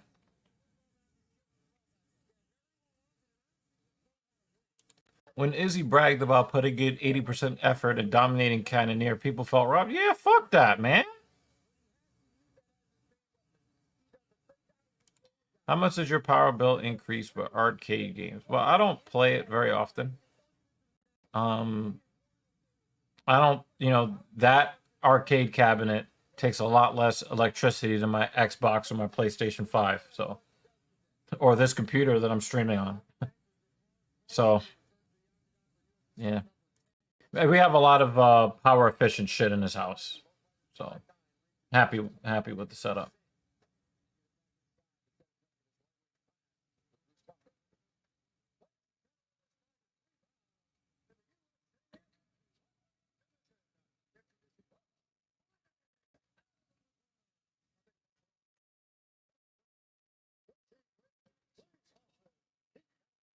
Slight underdog is Selecki.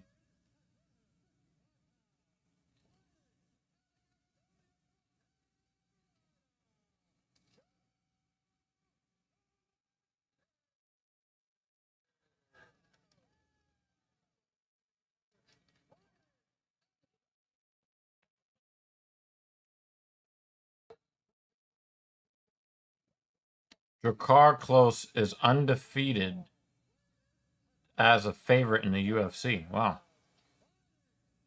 And he's only a slight favorite here. Selecki is a tough guy. So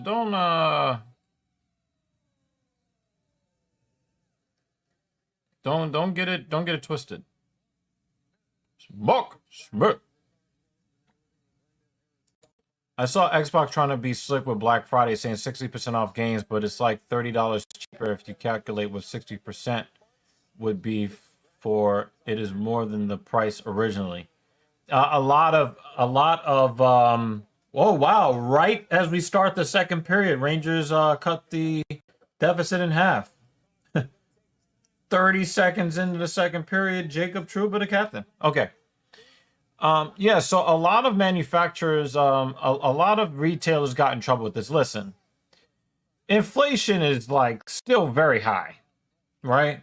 When they tell you that the inflation numbers are low and all the stuff is low when you consider that the price difference between the prices this time in 2022 and this time in 2023. But the thing is, the prices in 2022 were crazy high.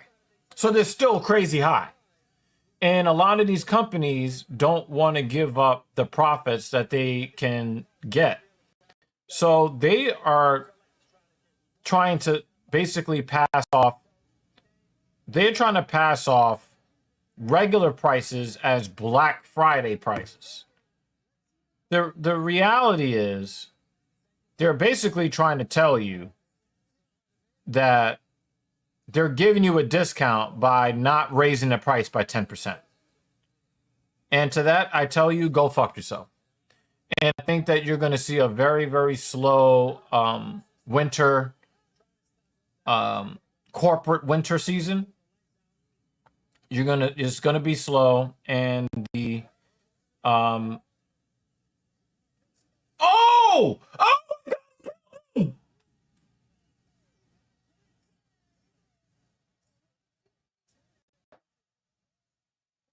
Yo! Yo!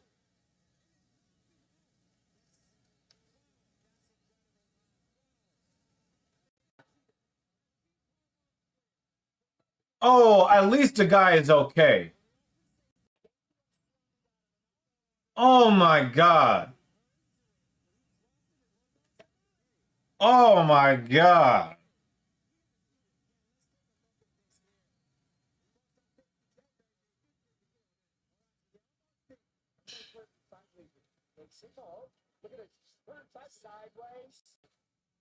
Oh my God.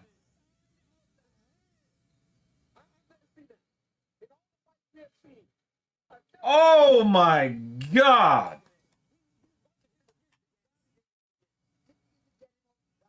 Oh my God.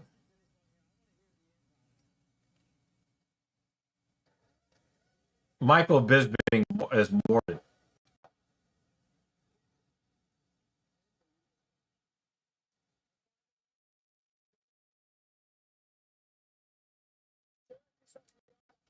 Oh my God. Oh my God. That was kind of scary, y'all. Because when you hit him, when you slam all of his body onto the side of his head, the cervical spine, he could have killed him. Like literally ended his life. Not see, this is why some of that other stuff you were calling for earlier doesn't work. And that's why a lot of those fights that are very early on in the card don't get bonuses. Because there's still more fights. That is one of the knockouts of the year. Straight up. One of the knockouts of the year. So I don't think that you understand exactly what happened here, JL. Elon is losing millions because he keeps supporting radical opinions on his platform by retweeting them and affirming them in comments. And so when you talk about certain groups of people and you don't talk about them in ways that are flattering, advertisers go running for the hills. And so he was asked on a panel about these advertisers, and he was like, basically, we're not going to be blackmailed with advertising money. Um, um,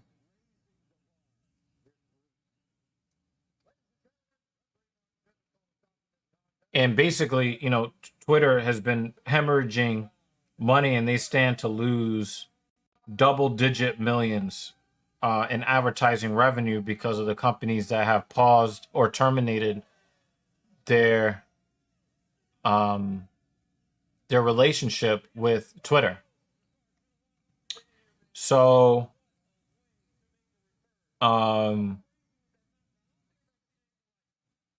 he said what he said on that panel, and it caused him to lose more advertisers.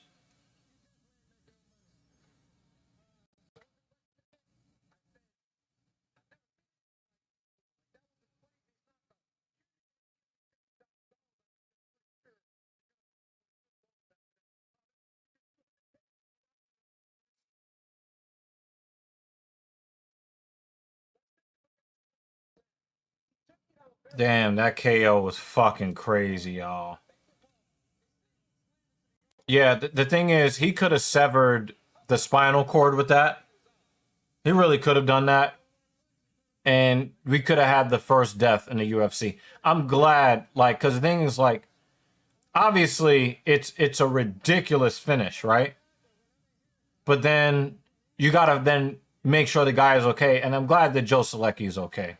And the first thing to hit the ground was his shoulder, which probably saved his life. If we're being like real with ourselves, his shoulder hitting the mat first made it where he's still able to walk right now.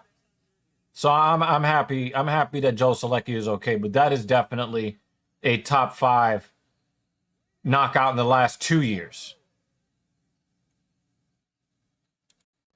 Yeah, he wasn't given. He's hyped right now. And and it's crazy that you say that, right? Because like, I thought that Elon was like the 3rd or 4th richest man in the world. The dude is number 1 by a wide margin. A wide margin. And what JL said here is 100% correct. I've been talking to all my friends about this, right? You know?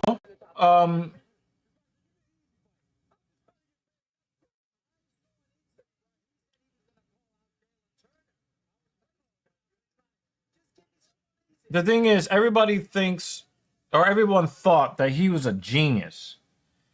And the thing is, if you look at a lot of people who have become famous for their endeavors,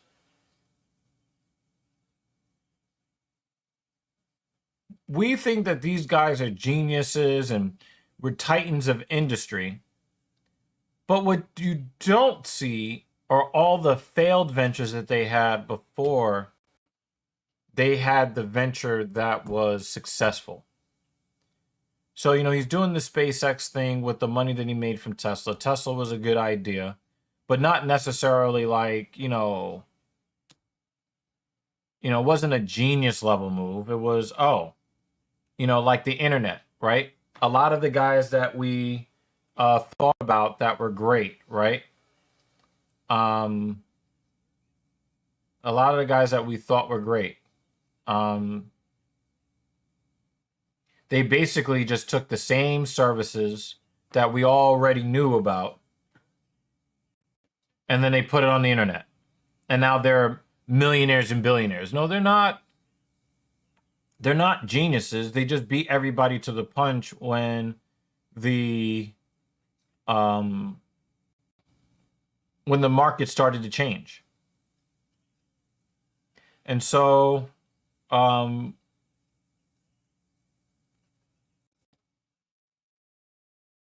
basically took the same technology, which is propulsion, and then said, well, we're going to switch out an internal combustion engine for a battery.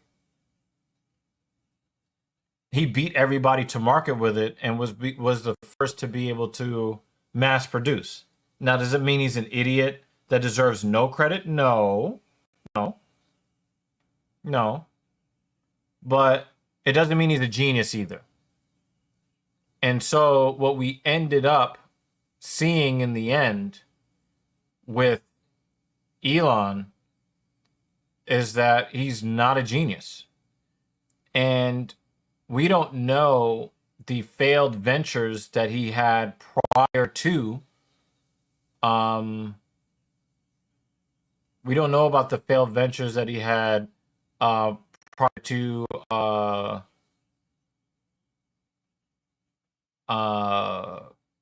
Tesla. I know people personally that are very, very successful in what they do, but they had other failed ventures. In fact, the most successful guys in the world, you go to talk to them about the ventures that did not work, and you will learn a lot about these guys that you hail as these, titans of industry who can do no wrong.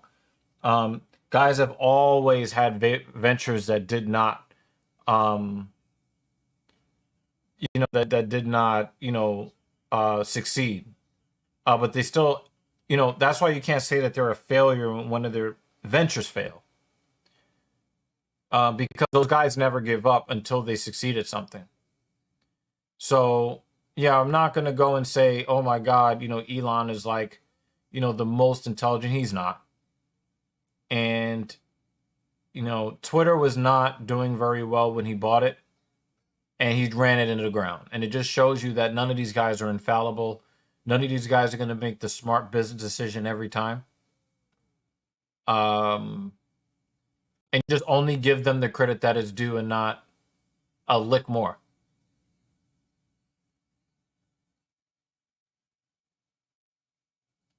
You only give them the credit that is due and nothing more.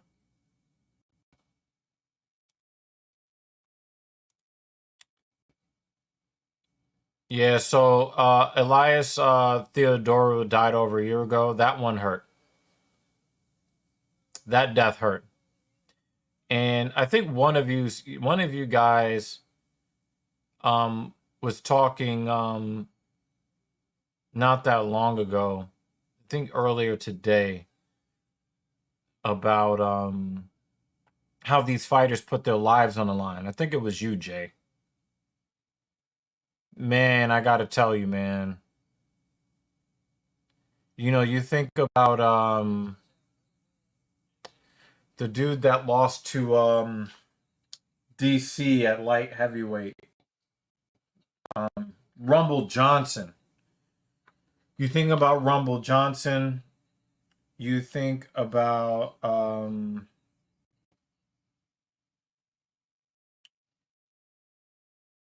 Virgil Abloh. You think about Charlie Murphy. You think about I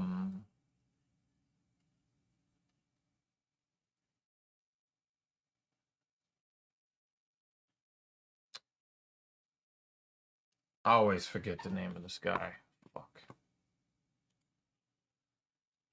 Hold on a second.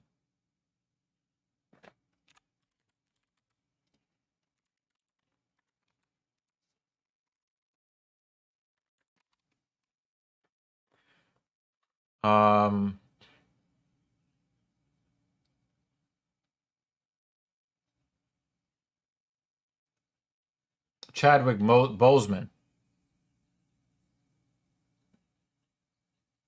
And there are a couple of other guys I'm thinking of too, but you always see them in their element, and you think that these guys are invincible, and because you always see them at their best, but you never see these guys ever talk to. You never see these guys talk about what they've been through when they get sick, to the point where, you know, we don't even see when these guys get sick. And then one day you hear that they're gone and you're like, what the fuck? I remember, people have been talking about the Demolition Man. I always forget this guy's name. The guy that eats the horse meat, right? You know, people were making fun of him, be like, damn, he's super skinny. And there was another guy that also lost a lot of weight in the public eye. And I'm like, listen, guys, we can't really be laughing at these guys, because look at what we've seen in society whenever a guy that we know has a very healthy appearance and then he's very thin. And the first thing that you hear, yeah, Overeem, thank you. Everybody's talking about how skinny Overeem is. And they want to laugh. Like, nah, we're not doing that laughing stuff, because they'll say, oh, such and such looks like a crackhead. But what do you think is more likely in 2023? A guy that has it all and is at the top of everything suddenly choosing crack cocaine as their drug of choice, or them being sick and wasting away, and then obviously they're not going to tell anybody about it. The next thing that you hear is such and such passed away. So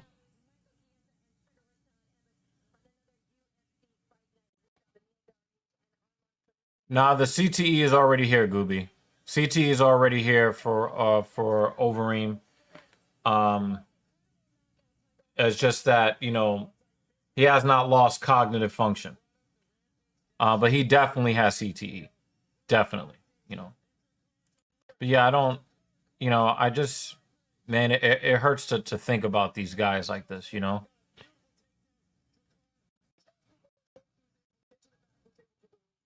Yeah, that hurts to even think about, Jake. You think Joe Stalecki has CTE?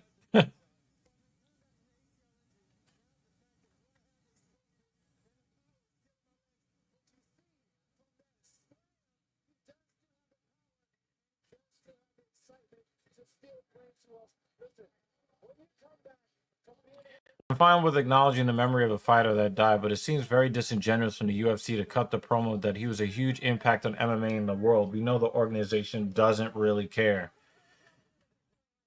Oh man, from a certain angle, and the way that I look at a lot of these things, I have to say that normally, I'd agree with you. And Yeah, I do in spirit. I do in spirit agree with you. However, the UFC has committed to this night, this fight like hell night, which obviously I didn't talk about at the outset, but this is a special this is a special event where they want to get more funding for they want to get more funding for cancer research and finding cures and stuff. And Elias Theodorou was one of the better fighters in UFC. I was actually very surprised when they released him. So there's a part of me that agrees with you, David, when you look at the fact that, you know, they just, you know, they, you know, they cut his contract, you know, they released him. It's like, you know,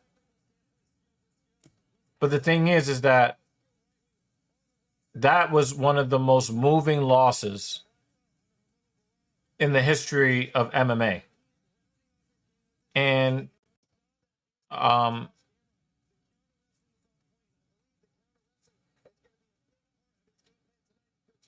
you know, if you want people to understand and you let his family be a part of why they believe that his memory should be used to try to save other people's lives, then I'm going to support it, David. I got to support it. I have to. You know, is everything that you're saying 100% correct? Yes. But sometimes the ends justify the means. And if people donate to the V Foundation and the V Foundation actually uses that money towards cures and not towards, you know, paying the CEO and the CFO and the CTO, then I'll take the benefit that is derived from the UFC putting this out front.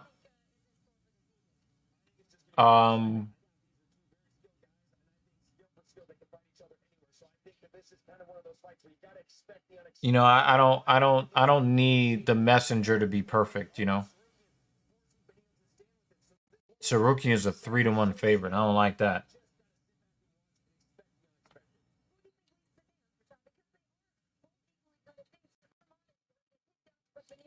Yeah, I don't like this very much.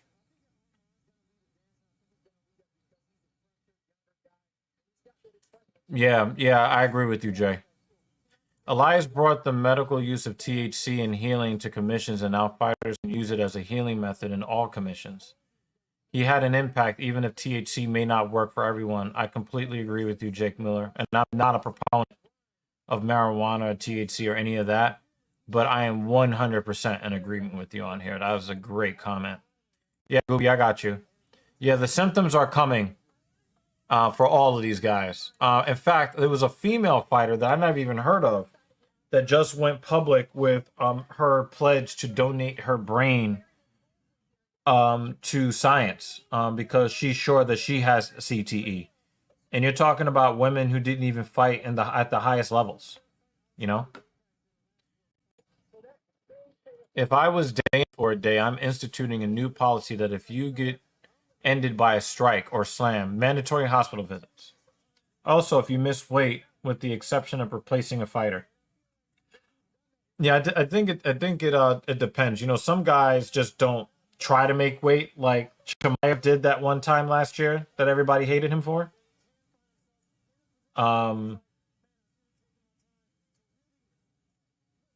But yeah, in general, I agree with that. Yeah, Jay, again, wow, you're on point today. Maybe you should start to like Bruce Buffer because you're making a lot of sense today. You're 100%. You know, the difference is that, you know, some people believe that THC has medicinal benefits. I don't believe that to be true, but enough people believe it to be true where it needs to be investigated. The Diaz's are not coming through talking about the therapeutic possibilities. They just want to get high all the time. And I don't think that people really, as disciplined martial artists and prize fighters as the Diaz brothers are, people still look at that, addiction to pleasure and pleasure seeking. People, even though they may engage in it themselves, they still don't respect it when they see it in other people. So Theodoro he didn't really seem like he was like, really like, I need to get high, I need to get high, I need to get high, right? It didn't seem like that was his inspiration for him being a proponent of THC.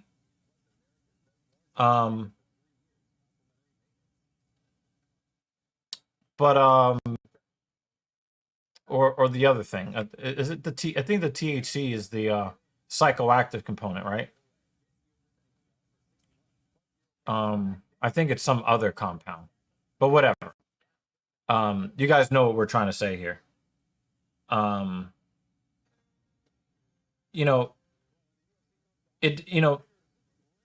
It's different when somebody says, I just want to do drugs, and somebody says, I just want to feel better. And Theodoro, who knows? He might be one of those guys that just wants to get high, but wanted to keep pushing the therapeutic, possibilities so that it, would be taken more seriously. I don't know. I don't know the man, did not know the man. But the message that he put forth was one of trying to benefit people, while the Diaz brothers are just like, hey, we're gangster thugs from Compton, from LA or whatever. And, we just like to smoke blunts. That's it. So I think that that's the main difference, is the perception of the messaging that they put out there.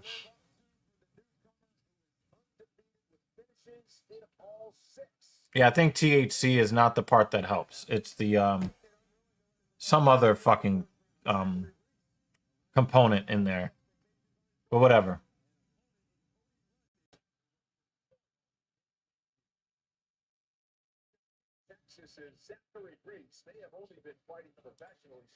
Even if you dominate the fight, not taking any damage, you should still be required to visit the ER. The smallest punch could have caused issues. Better safe than sorry. I see where you're coming from. I don't know if I completely agree. I can't. I think that's a little bit of a stretch. But where I will give you a little bit of credit, though, is that if this scenario does result in someone either suffering brain death or completely expires, you're going to probably see something like this. But as you know, human beings are more reactive than proactive. And then you would need to see somebody who only got touched twice with 2 jabs have a brain bleed and pass away. At that point, they would require everybody to get medicals. Yeah, this is a very interesting information. I don't believe THC helps, but I think it's something else. It's not the THC. I can't. It's some other kind of oil with a different compound. I can't remember what it is. But the THC is the part that people get high off of.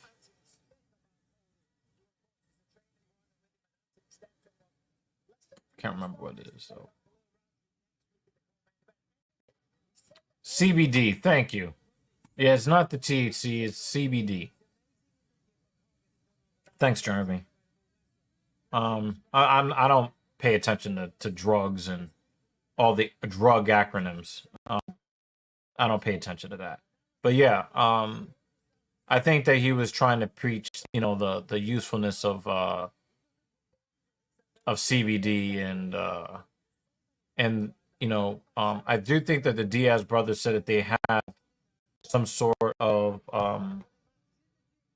product that is based on CBD, but that's not how they sell it.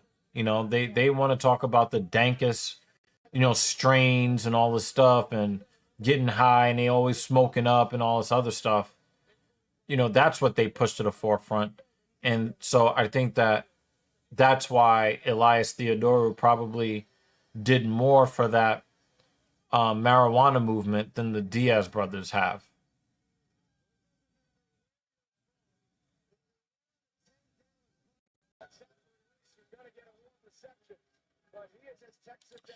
Yeah, we talked about this earlier. I don't like it, man.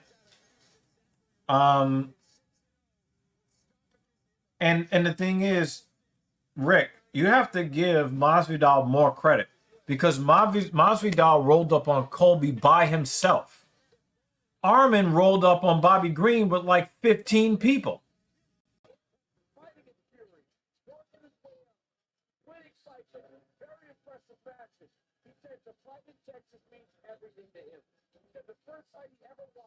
At least Masvidal rolled up on Colby by himself.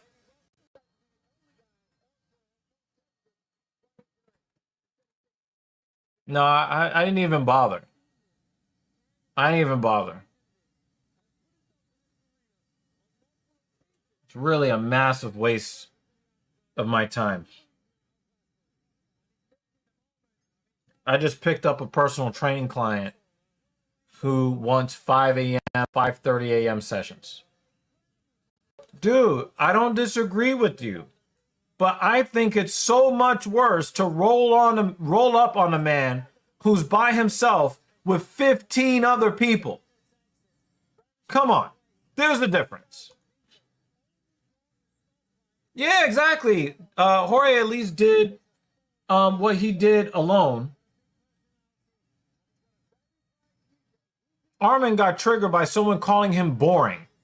You know what I'm saying? Like the issues that Masvidal and Colby Covington have isn't because one guy called the other guy's fight style boring. You know what I'm saying? Like, and JL is out here talking truth again. I don't know. I feel like I'm in the Twilight Zone. But yeah, man, I get what you mean, Rick. Especially, you know, if you believe the reports that Masvidal ran up and attacked him from behind. But at least you can understand the difference between one guy rolling up 1D and a dude rolling up with 15 people. You know what I'm saying? Like, come on. We're not talking about the law, Rick. We're talking about honor here. We're talking about bitch moves. You know, what you're saying here, we've already accepted this as truth. Like, this is not, we're not debating you on this. You're correct on this. But what I'm saying is, when you're talking about, you know, we're talking about bitch-made moves. Okay? Like, yeah, I mean, we know what the laws are. It was never in question. But when you're talking about, when you said a Masvidal-like bitch, no, he's worse than Masvidal. And also remember too, Rick, you didn't mention the law in your question. And we all know what the laws are. So we're past that, right? That's evidence already entered, right? But if you're talking about bitch-made moves, showing up to confront somebody with 15 people is more bitch-assness than getting run up on by one guy. Come on.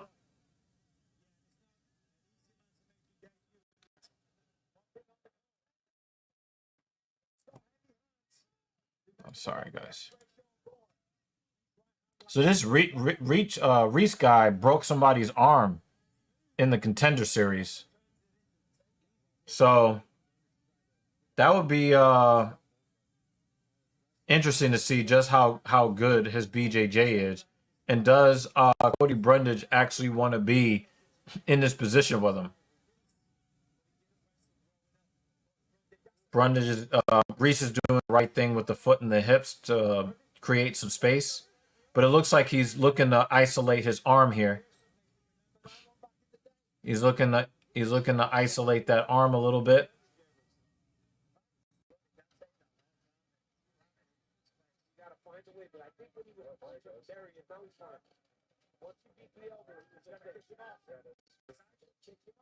Oh, up kick right to the jaw. Ooh, wee. Again, I agree with you. But Tsarukyan's worse. If we're talking about on a scale or on a spectrum of bitch assness, Tsarukyan is worse.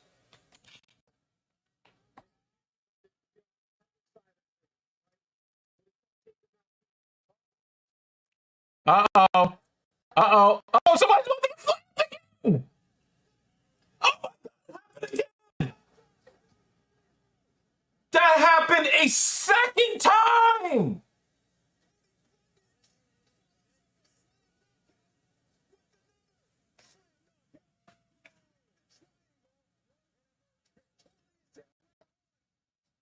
I cannot believe we saw 2 of these.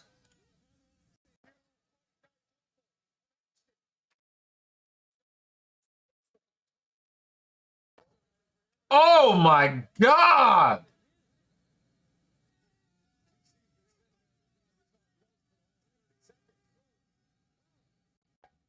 That Versace hoodie is fucking corny as fuck.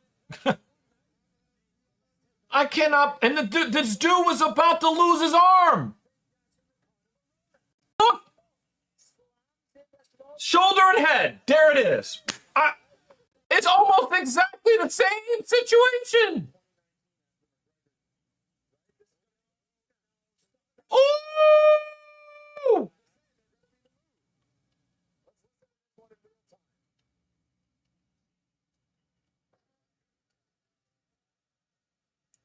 Oh, he almost lost his arm and then, oh!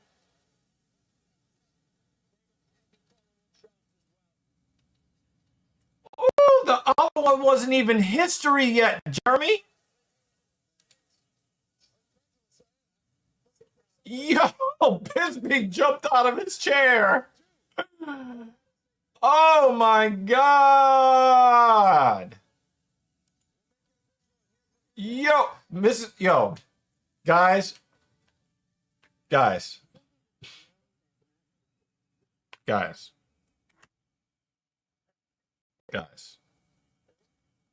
I'm gonna make this call real quick.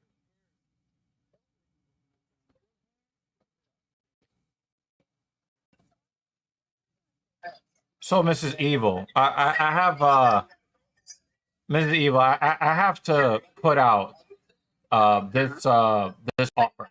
Okay? Is it possible that yes, Mrs. Evil, Mrs. Evil on the Talking Shit podcast, Filthy Casual MMA Watch Party, episode number 102. What's the question? Is it possible that you can go to your dad's house every single time there's a UFC fight night? Is it possible that you could do that? Why? We just had 2. Oh, David Banner says, tell her Buffer's suit is a 9.5 out of 10. Fuck. You're missing it. Okay. We had 2 guys go for submissions on the bottom. Both of them got picked up and slammed on their head, knocked out. 2 fights in a row. And you missed it. Mm-hmm. I was trying to tune in, but I don't want a dead battery on my way home. So I lurked in the background for a little bit. Wait, I'm coming. Wait, don't say it. I'm coming. We're playing Taboo. Two guys got slammed on their heads. My cousins are playing a Taboo. I'm trying to make sure they don't cheat.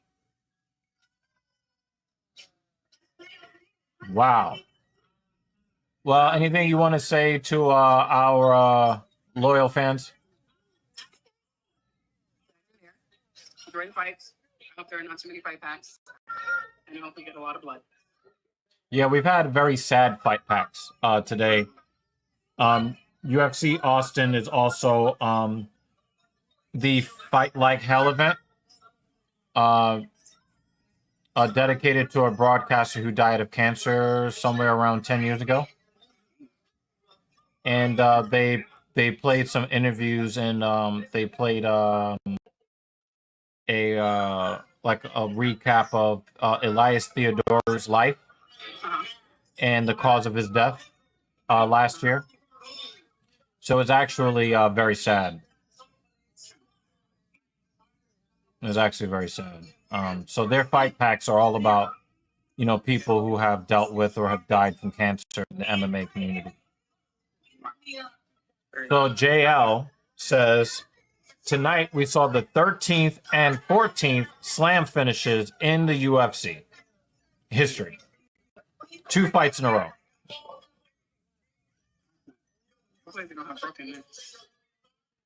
Both guys are conscious and standing, because of the first guy got it worse. I was afraid that he might actually lose his life or his ability to move. So yeah, you know, I don't know. It seems like you being at dad's house is a good luck charm. I don't know. Well, y'all are stuck with me next week, so. All right, guys. Me next week. I can't promise I'll be there by the last fight. I'm gonna try. All right. Well, I'll let you know when I'm on my way. Yep, of course. And that is Mrs. Evil on TSP. Yeah. All right. Yeah, I thought that dude was about to lose his elbow. Like, I swear, yo, it really looked like Zach Reese was about to snatch his arm and was looking for it too. Oh my God. Bong. And again, what saves him? What saves him? Yeah, first time in UFC history with 2 knockouts by slam on the same fight card. We get it 2 fights in a row. And the most important thing here, is that the shoulder hit the ground first. That is what's saving these guys. Yeah, he's definitely getting a bonus. He's definitely getting a bonus. Spirit of Rampage in the air tonight.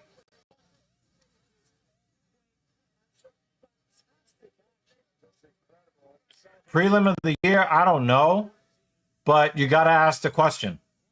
You have to ask the question, because that shit's fucking crazy.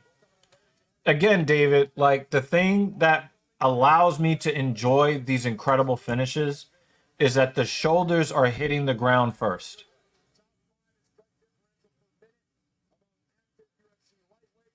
And he's also very tough to hit. And of course, a standout game in all phases for a long time coming. Many believe Tsarukyan has what it takes to compete for a championship. Perhaps tonight is his breakthrough moment. Well, of course it's worse. It ends the fight. It ends the fight. But oblique kicks are worse, because if you tear their ligaments, you know what I'm saying?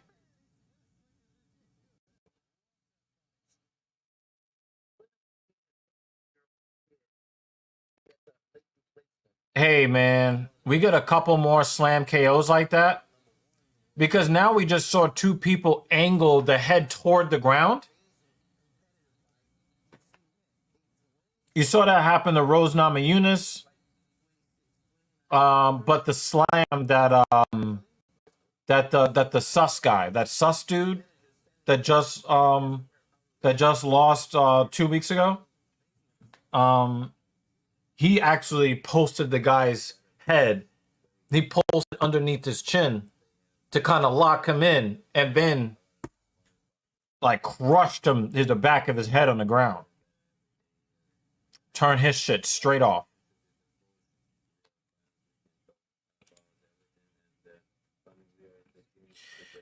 So yeah, you asked if this is prelim of the year. The answer is officially no. And the reason why is, you just said the reason why. This is why this is not the prelim of the year.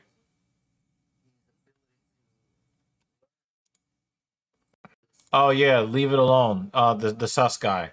When he posted that guy underneath his chin, ooh! And for what I understand, he was not trying to knock him out. I think what he was going to try to do was move him over in front of his coach so he can get coaching instruction. So he walked him over there. And then the guy just basically, that was it.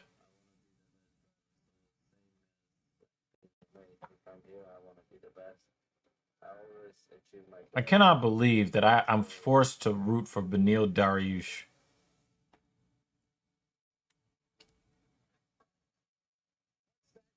Anywhere you look, when you look at Arman Tsarukyan, he's climbed into the top 10 at lightweight, already a record of 20-3. Born in Georgia, but proudly represents the heritage of Armenia. Once the fight goes, this guy is well equipped to handle it. See champions in the past that had to kind of fight their way up extra long because they were so dangerous, and a lot of guys didn't want to fight him. Islam Makhachev, one of them. He's stupid.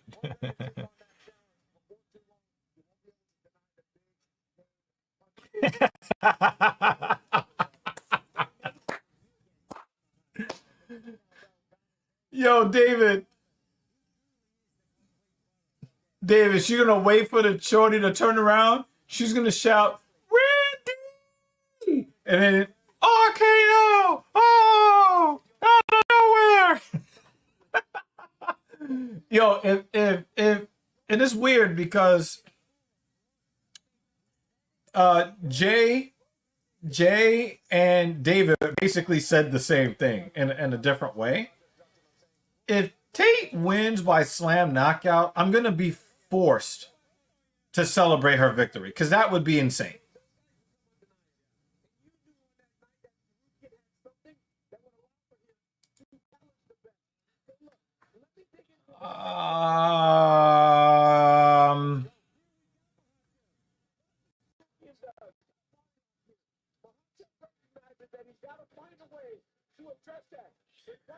I see where you're going with this. I get it. I see it.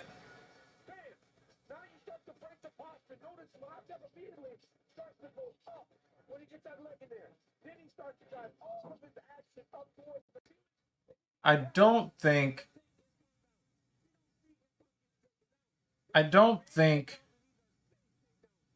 that people will receive it very well. You're talking about one of those groups of people you're not really allowed to talk about unless you're heaping lots of praise upon them.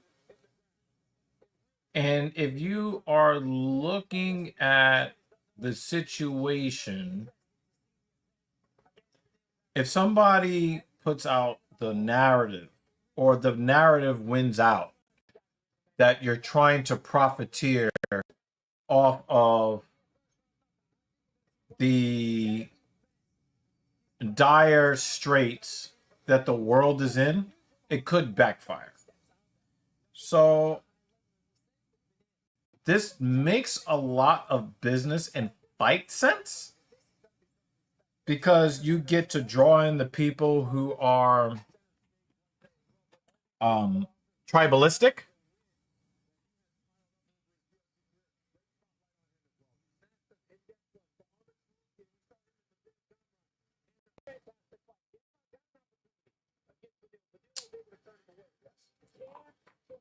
See, here's the thing, Rick.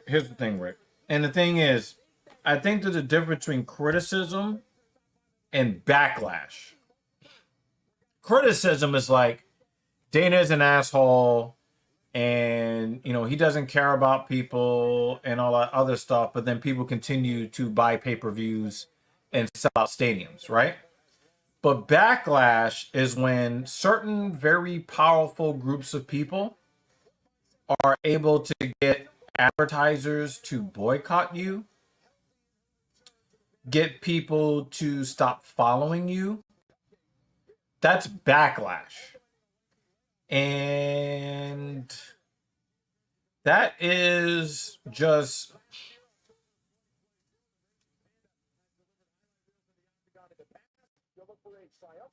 return tonight. Stay with us. That's a difference. You know, I'm just saying, you know, when you talk about the first thing that you brought up, if you're the UFC, you have to be careful because, you know, there are some untouchable social groups and it could backfire in ways that are much worse than just simple criticism. Randy will make his UFC debut, maybe one more run in the WWE. Right now, try intergender MMA. If he RKO's Misha Tate, I'll be yeah. David Banner, I'm gonna try to save this, but you know. Misha gets a third slam KO in a row. I will personally buy everyone here a pair of rock shoes. I guess we're all going bouldering now. And a UFC NFT.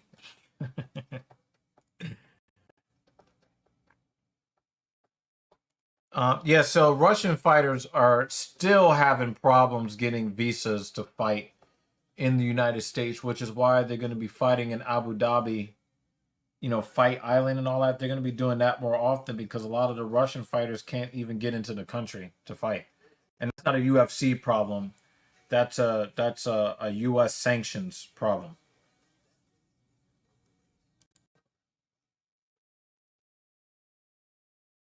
Yo, Bisping looks also very excited today too.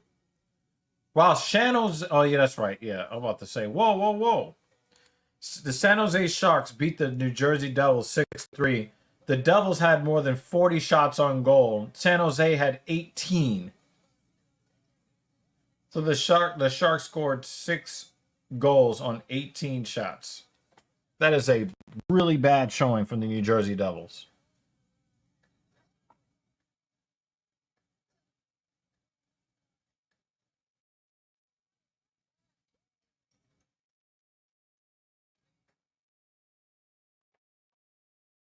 They got black hockey players just scoring goals on them.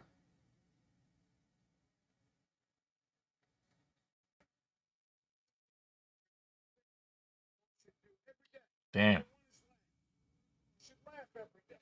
So Number 2 is think. Spend some time in thought. And number 3 is you should have your emotions move to tears. Think about it. You laugh, you think, and you cry. That's a full day. Going in miles if you go, if you're dying of cancer or you're dying of any other disease. It's all been broken up. So we're living each day, laughing, loving. I see the chemotherapy that my dad went to. A lot of people would have quit, and he didn't. With everything going on, he was trying to find a way to put a smile on me, my brother, and my mom's face. How do you go from where you are? yeah, this is a really heavy like you have like these really crazy fights that are happening. And then you get hit like with these realities, you know? You know, it's really not my place to tell you guys this, but one of the reasons that we haven't really seen much of Captain Paul, Captain Paul's one of his parents received a stage 4 cancer diagnosis recently.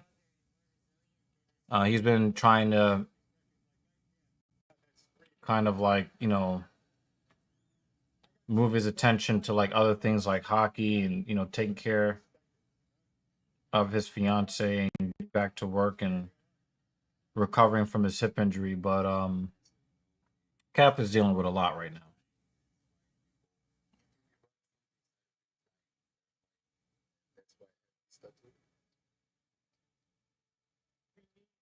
Your help. I need your help. We need money for research. It may not save my life. It may save my children's life. It may save someone you love. I just had a younger cousin, Scott Elliott, pass away of colon cancer. Without him, there would be no UFC version of Tim Elliott. It really means a lot to see something like this and put your money up for a good cause. Let's try and help the people who are going through this. So yeah, it's a really heavy a heavy time. You know, even for the TSP family, you know. it's one of those things where I think everybody knows somebody who has suffered.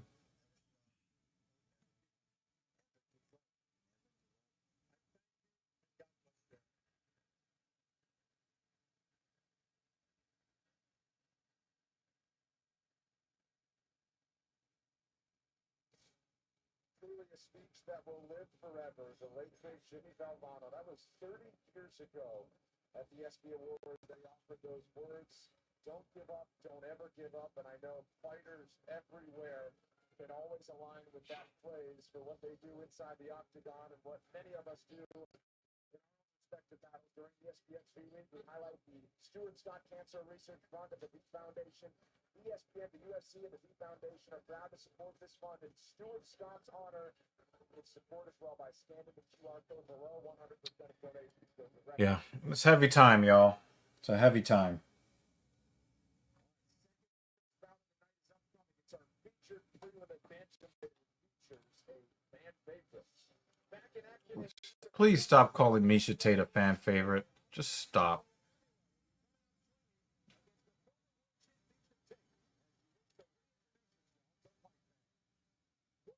Fighters of this era.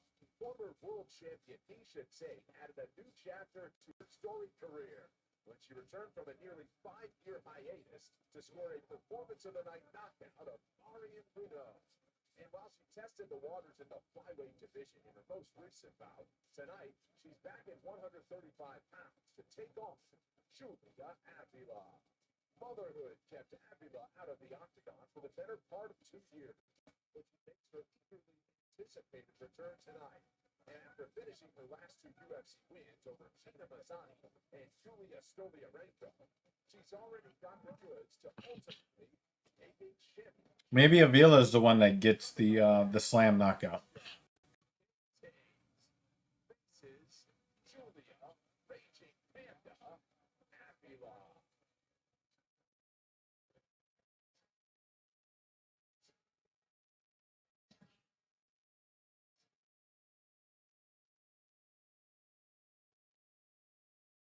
And you can see Julia having a push back the tears and trying to turn on her trademark intensity.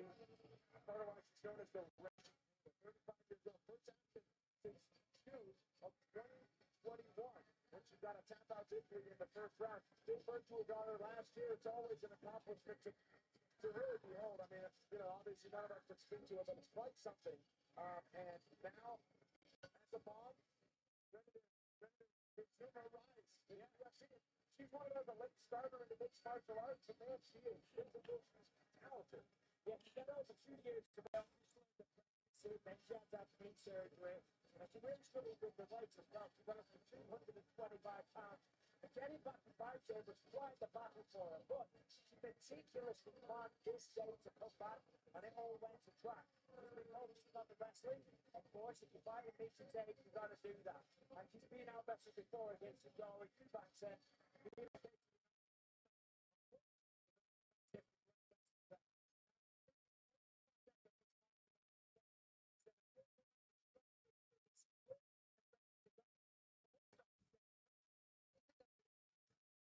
So Julia Avila is a Brazilian jiu-jitsu black belt. Definitely a possibility she's the one that gets slammed, or she could be the one doing the slamming.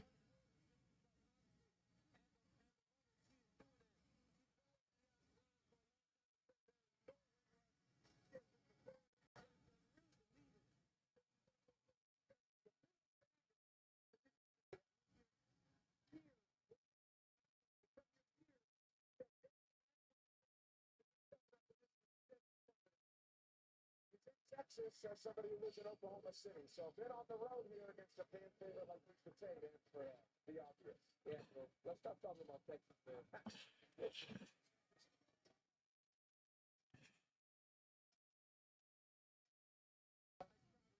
Expect from the former champion, still going strong at 37 years old, Misha Tate.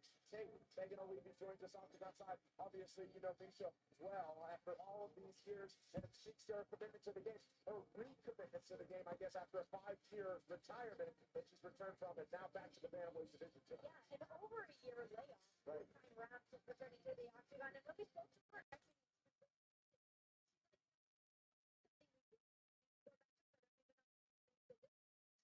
Yep. Hopefully.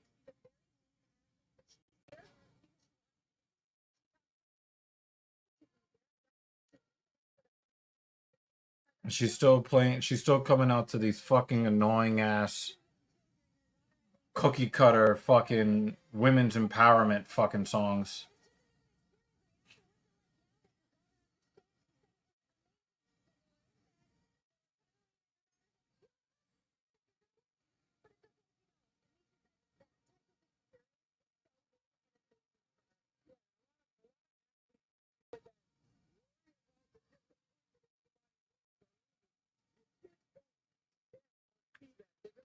Yes, she is. She is past the wall, y'all. She, you know,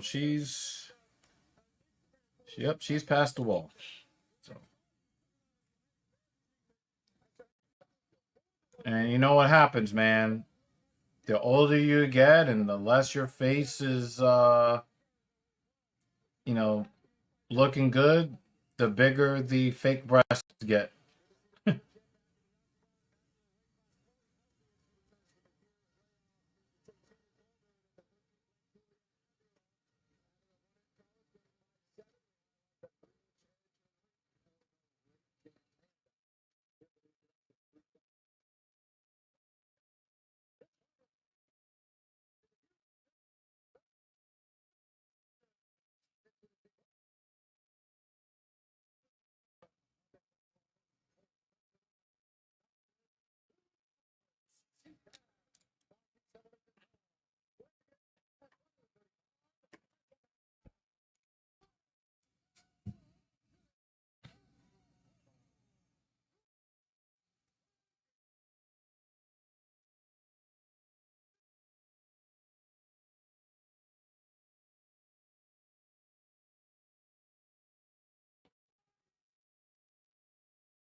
All right. Let's hope somebody gets a slam KO here. Get out of here fast.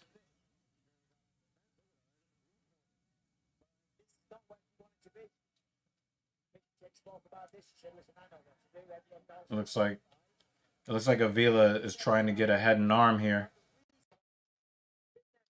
Oh, she pulled it. She pulled it. Did she get her hands together? Nope. No. So that's not really a takedown because it looked like she pulled guard here.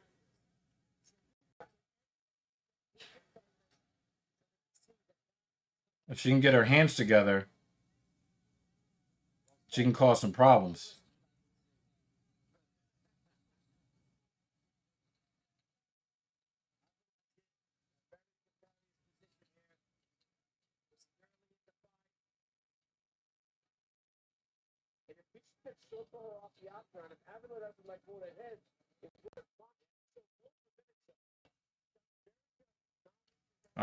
She let it go. Yeah. Or at least her right arm, she gassed it out.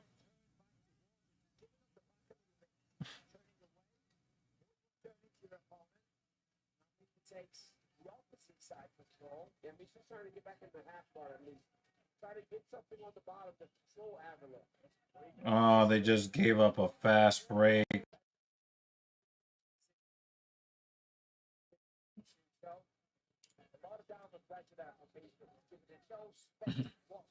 Odd man rushes, man.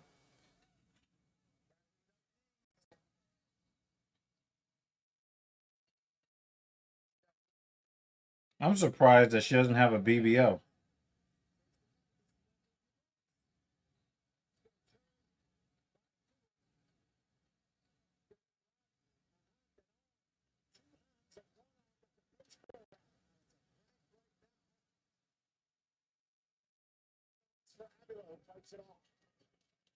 Cannot believe that Avila is looking this bad.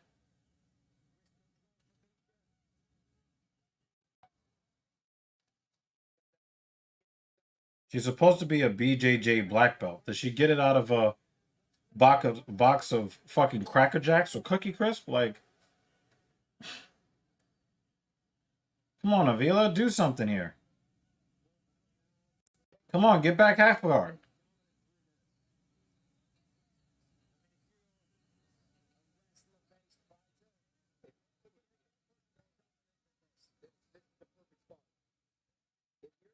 Come on, you got to get back half guard here. No, you're gonna turn over and give up your neck instead. But maybe she can pick up Tate and then slam her. No, it's not gonna happen.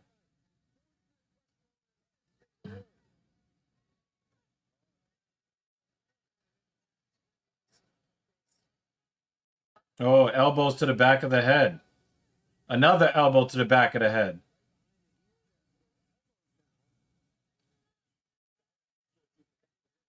When Dana said his main role now in the UFC is lighting and entrance music choices on Theo Vaughn, I hope he didn't choose. Nah, he was probably just kidding. Isn't Theo Vaughn supposed to be like a comedian or something? Rangers can't stay out of the penalty box.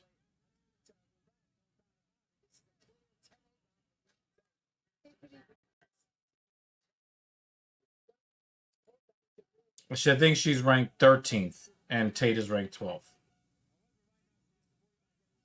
And she's supposed to, the thing is, Jay, she's supposed to be a Brazilian Jiu-Jitsu black belt. And I'm not seeing any evidence of that whatsoever.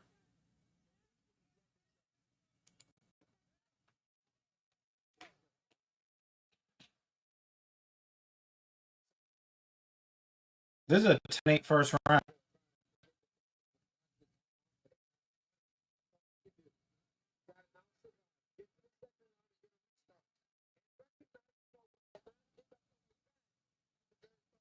Yeah, she definitely got it from like Cracker Jacks or something, or Cookie Crisps, or Smacks.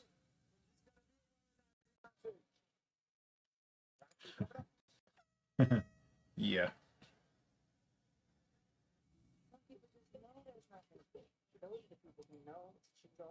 Yeah, I'm not sure what to believe on that one, Jake.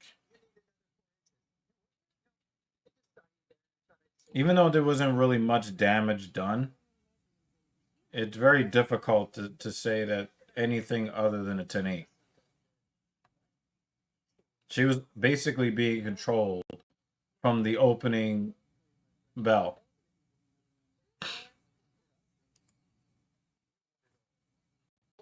She's not the favorite anymore. I think the live odds definitely shifted. Especially since she wasn't that much of a favorite to begin with.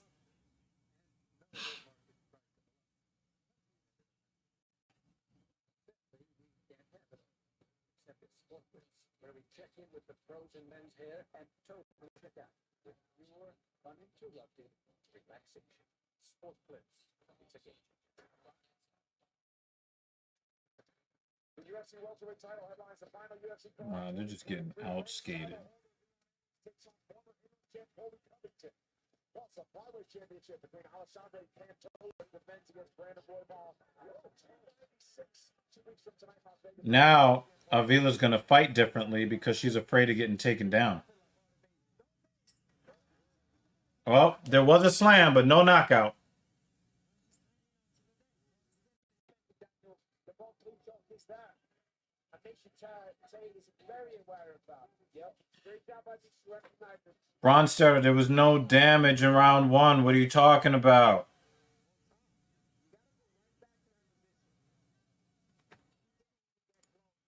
Yeah. This is even quicker to the mark in the second round. So far, it's not good. In the corner of Julian Abreu.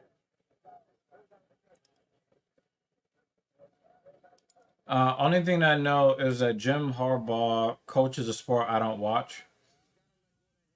I don't really know what the problem. I don't know what happened to him or whatever, but yeah, he coaches a sport I don't watch. So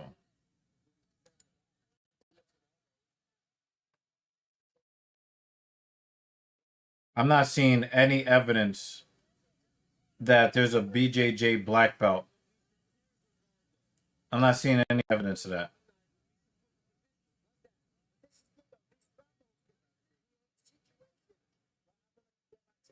Now she's got that skanky vagina locked in her face. That's the real loss. Misha's out here grabbing the fence. And she won't let go. She won't let go of the fence. And the referee is just letting her do it.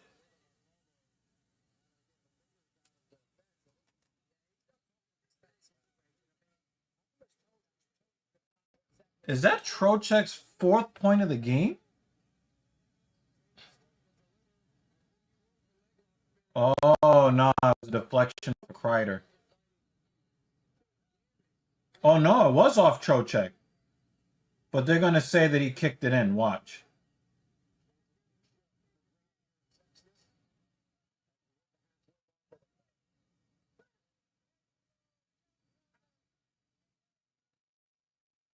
Oh, no, they're going to let it go.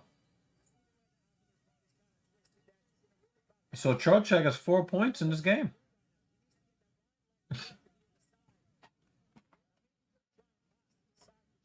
Maybe Avila is just not... I don't know why you keep saying Alvia when the proper spelling is actually on the screen.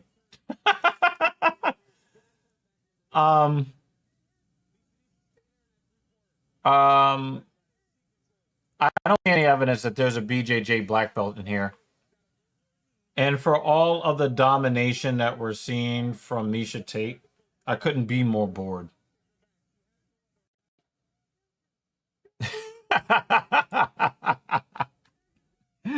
You mad, bro? You mad? You mad? Yeah, it should. Yeah, this is bad.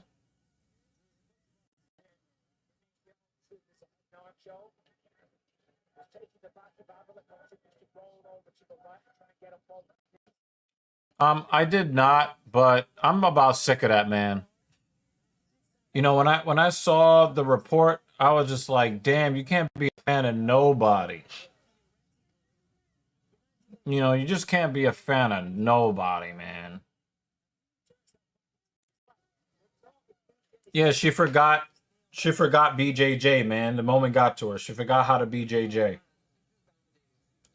Hopefully she don't let me shut up. I'm not gonna say that.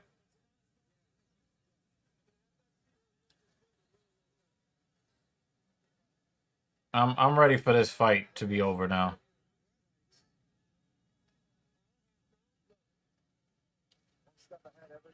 I'm ready for this fight to be over. I don't like Miesha Tate. I probably would like this more if I didn't hate the fighter that was dominating. I don't hate Miesha Tate. I just very strongly don't like her.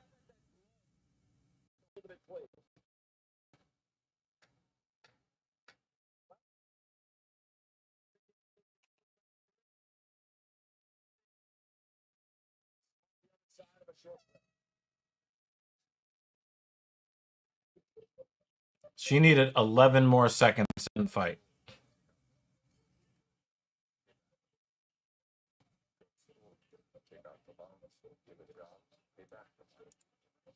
Yeah, Miesha just would not let go of the fucking cage. I'm like, what the fuck? And you're on top and you're still grabbing the cage.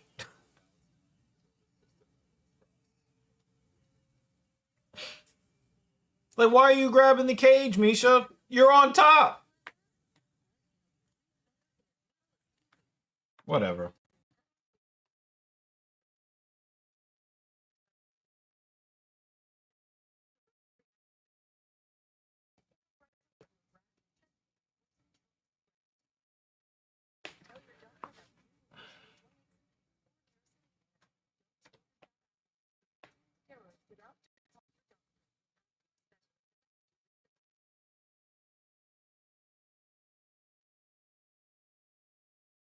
Number 4 ranked lightweight contender Beneil Dariush battles 8th ranked Arman Tsarukyan in a stacked lightweight division. Plus, former champ Davison Figueiredo makes his much anticipated move to Bantamweight to take on Rob Font.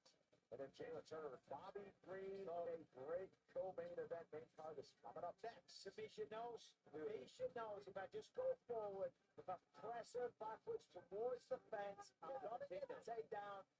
Have a look at the takedown. Her corner told her, she said, you cannot get taken down. You've got to just let your hands go. I like Cookie Monster. I like that that nickname.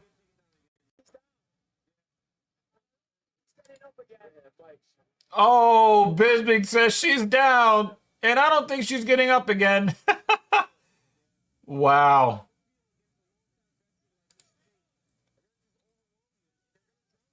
Yo, is there a way that her teacher can rescind or take away her BJJ black belt?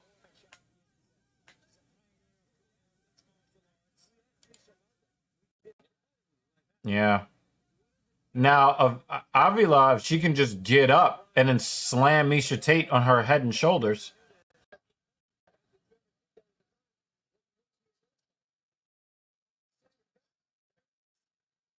Yeah, she didn't want no more. Yeah, she's.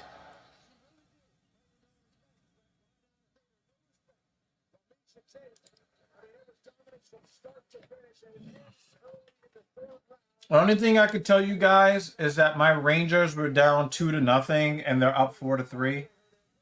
And that's what I'm hanging my hat on today, folks. You have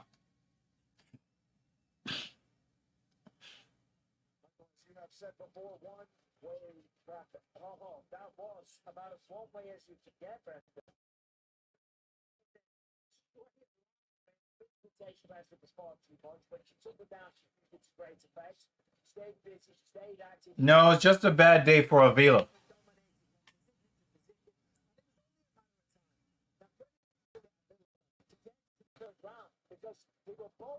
She had her forearm in her hand and in her mouth. Look, she had a forearm in her mouth. It's the fucking jaw. Absolutely. Absolutely. But we're going to go with this as the title for the rest of this fight. We're just going to leave this up on the screen. I feel like we all lost.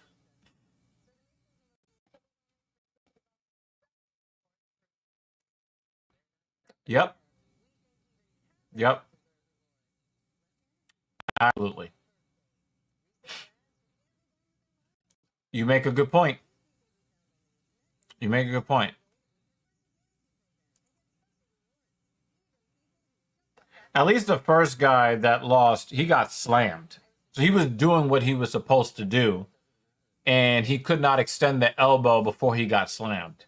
This other chick just did nothing. Definitely one of the most embarrassing performances. Definitely. Definitely. Like, that was... Yeah, we're just going to leave that up there.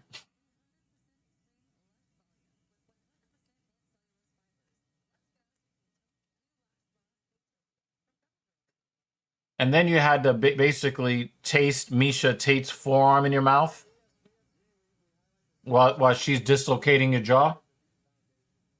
Yeah, you suck. Avila, you really do suck.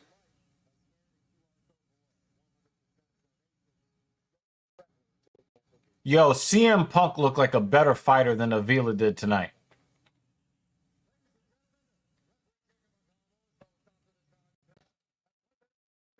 Seconds of round number 3. Declaring the winner by submission due to a rear naked choke. Yep. Yep. No, I don't want to hear her talk. I don't want to hear her talk. Yeah, you're on point tonight, Jay. For real. You're on some real shit today. Yo, I just realized. No Dan Jensen? Seriously?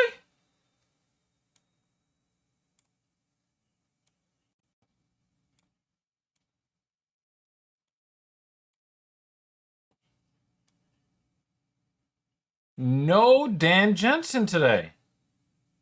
It's weird. Weird.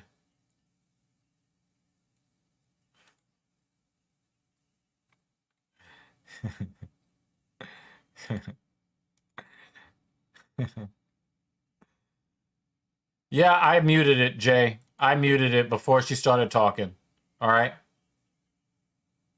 I don't want to hear anything she has to say.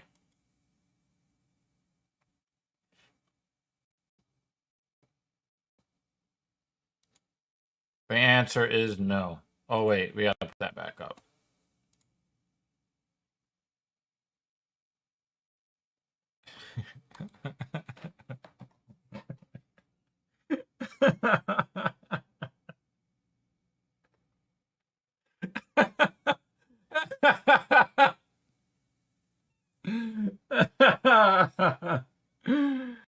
Oh, man. Oh, man. And the sad part is, like, we didn't really get to, like, see what Dan Jensen would have said about all of this.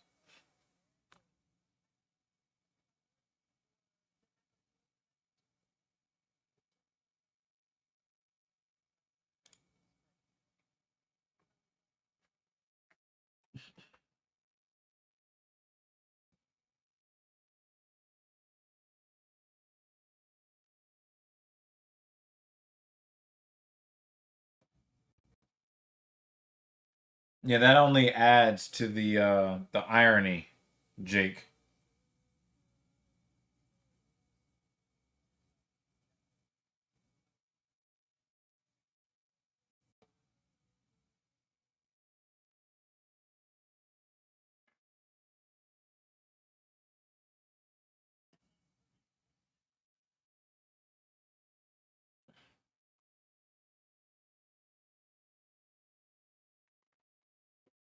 I'm just not sure, man.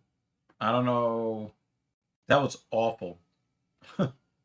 That was that was bad.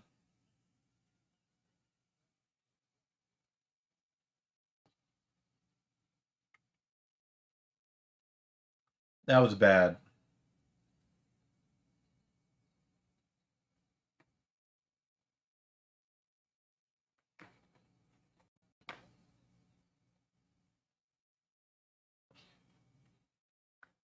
That was bad. That was awful. Imagine you get some tickets that have prime viewing. The card on paper looks amazing, and when you get to your seat, you're surrounded by a bunch of Nelk viewers who are unironically wearing their merch. Ugh.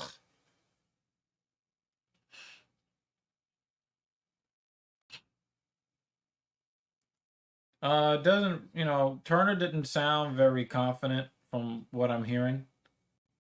Um, I don't know, man.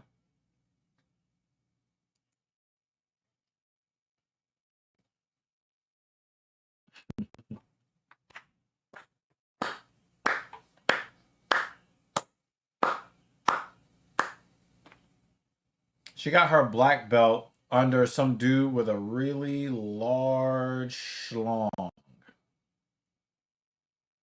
He was in her full guard, and she wrapped her ankles around his back. He should get booed because he did some bitch ass shit. He should get booed.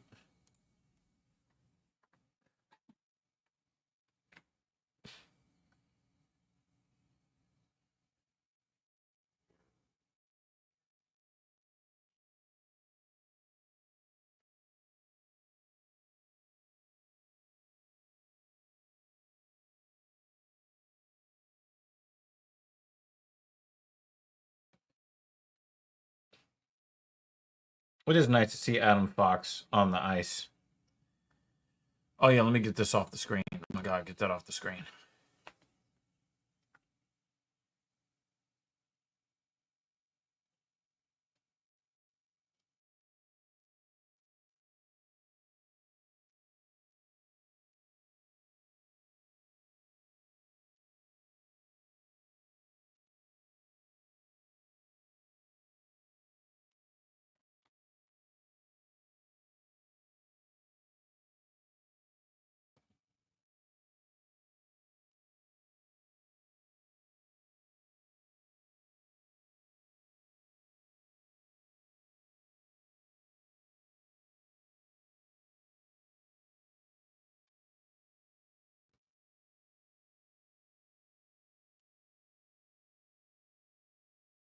Yeah, I don't know. Again, you're not going to improve Tony Ferguson's willpower.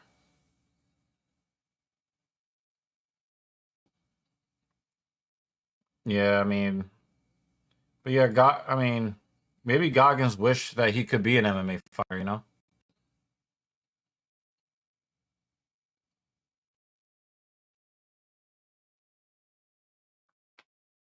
You know, everybody always wants to be somebody else. You know, Goggins is very successful in what he does, but he wishes he was successful in something else. You know, the rappers want to be athletes, the athletes want to be rappers, the actors want to be real people. Bobby might win comeback of the year undefeated. Yeah, if he does win this fight, it's possible. Especially if he wins in dominant fashion.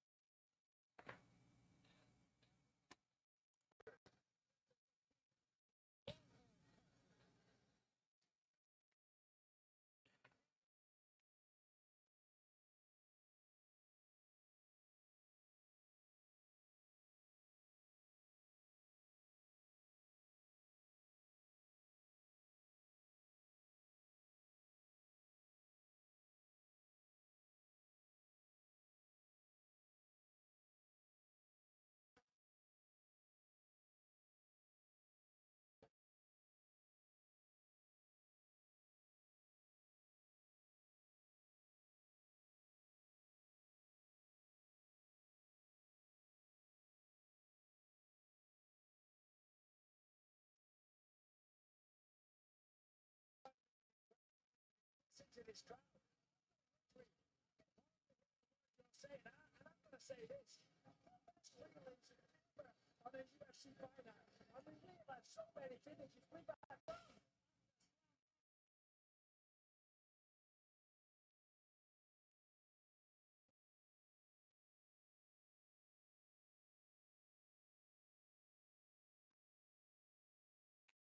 I don't know, man.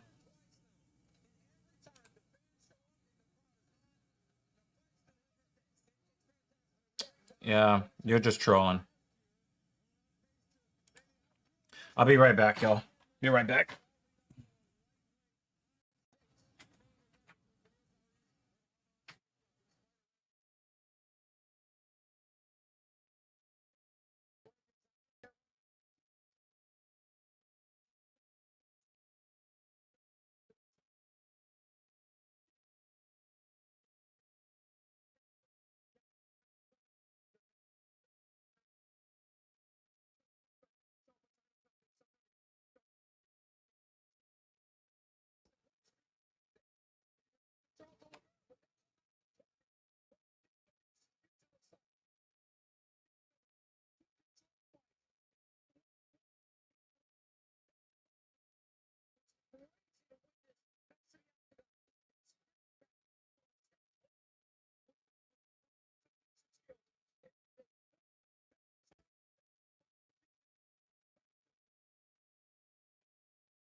saw the fight.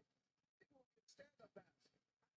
Beneil Dariush, one of those fights like he had with Arman Tsarukyan, when he has to fight Gamrot, when he was forced to stand. It's not to be a duel. Biggest stakes for each of these gentlemen in their respective careers. And of course, part of what makes tonight's special is that we honor the late Stuart Scott, who loves Sports Center. Say, of course, a very big proponent of mixed martial arts, when it wasn't the most popular thing 10 or so years ago, even trained during his chemo treatments. Yeah, absolutely. Stuart Scott really did shine a light on cancer research, as did Jimmy Galvano, guys. We all deal with this nasty disease just this week. I lost my uncle, my last uncle to cancer.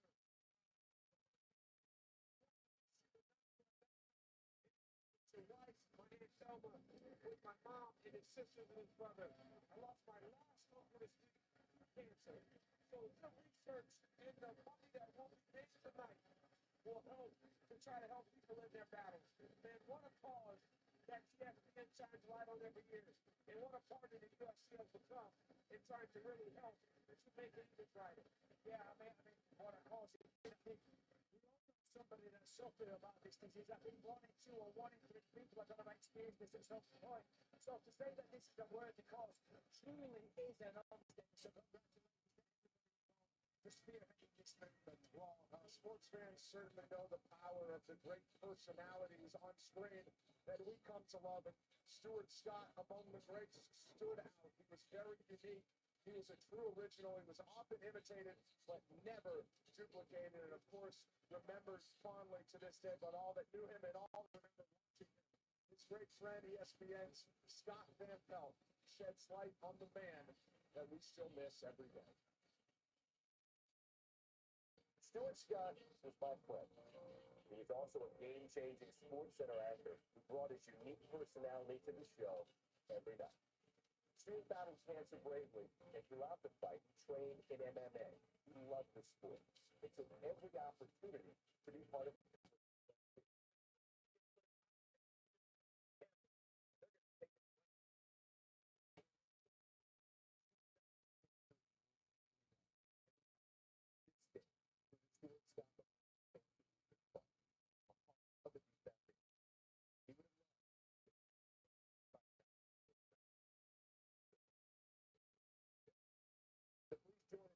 Stuart by remembering his words to fight like that and help the B Foundation.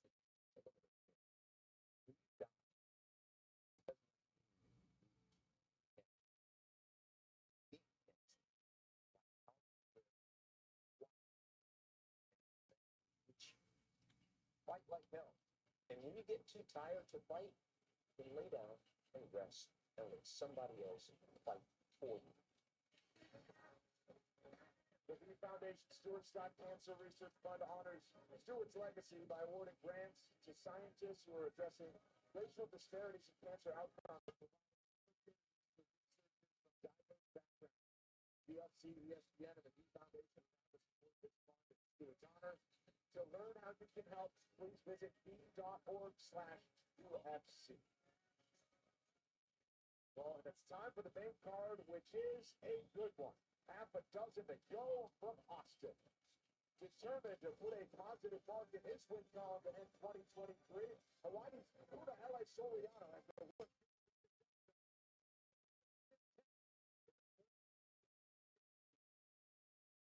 Dana White's Contender Series introduced Beneil Dariush and Dustin Stoltzfus to the masses. And years later, the two middleweights continue to battle it out with the best in the game. But tonight's bout is a key one for both fighters if they hope to start making noise in the top 15 in 2023. Owner of the kind of fight-altering power that has ended in several goals, including Dalsa Luki and Lula, this goes its all of it.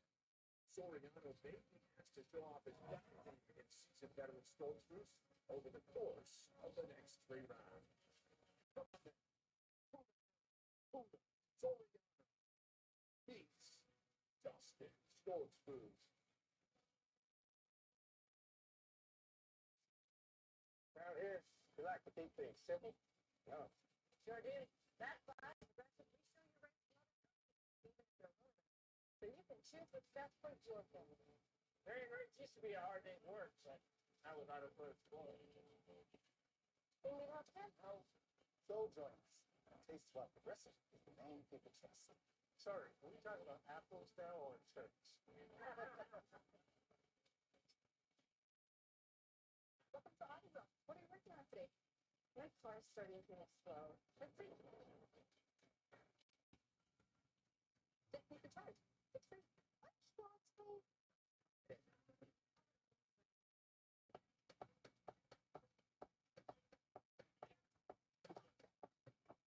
Apologies. Apologies.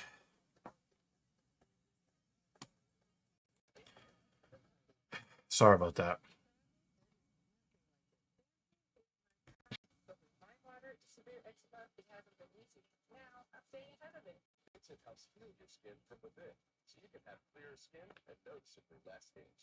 Serious allergic reactions can occur that can be severe. Tell your doctor about new or worsening eye problems such as eye pain or vision changes, including blurred vision, joint aches and pain, or a parasitic infection. Don't change or stop. Yeah, sorry about that. Nature called. Had to answer the call. All right, let's look at some of these predictions. JL. Figueiredo by decision. Kelvin Gastelum by second round TKO. Bobby Green, third round TKO. And Beneil Dariush, fifth round TKO.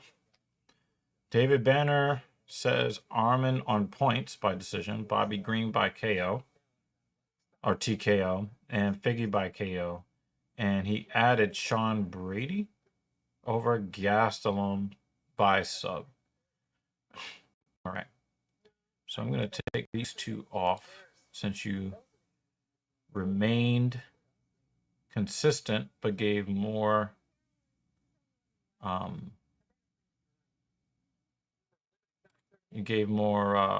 information here about what you think. So we'll keep that.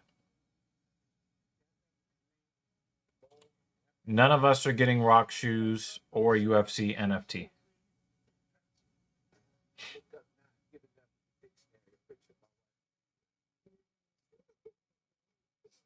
So yeah, that didn't happen.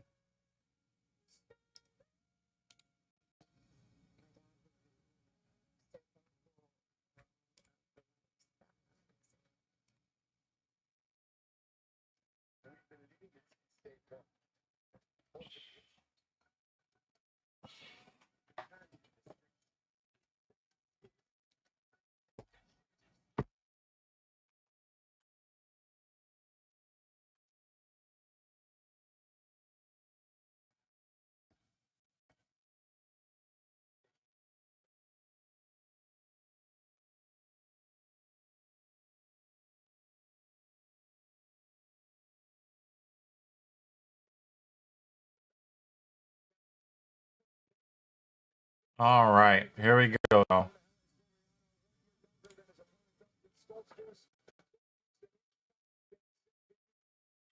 Soriano is a 3.5 to 1 favorite. Good God.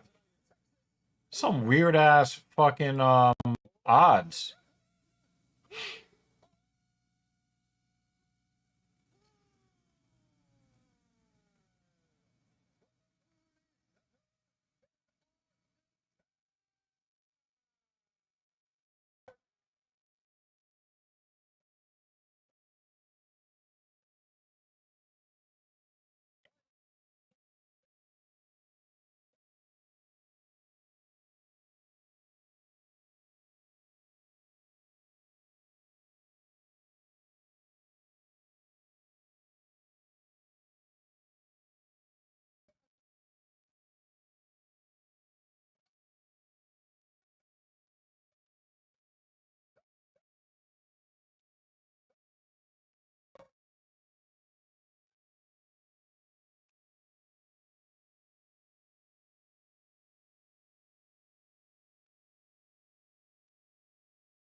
I don't understand why these odds are so wide.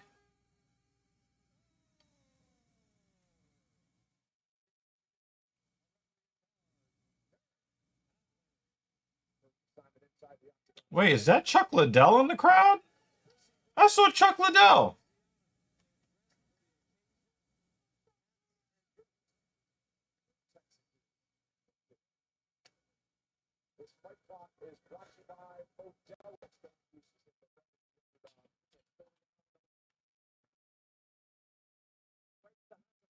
Right, those kicks to the knees already.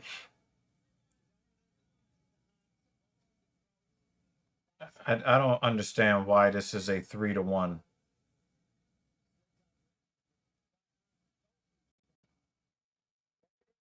That's why. It's got to be Soriano's power.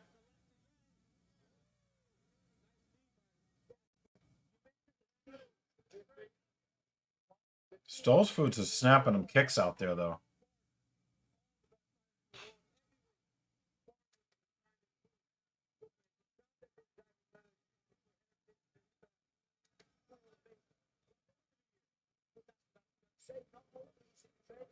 And we get a foot to the cup.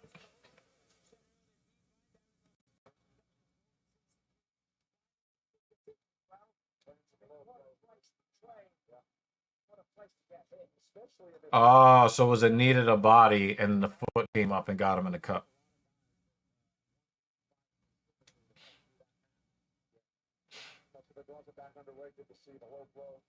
Wow, these guys are fighting at 185. They look like lightweights in there.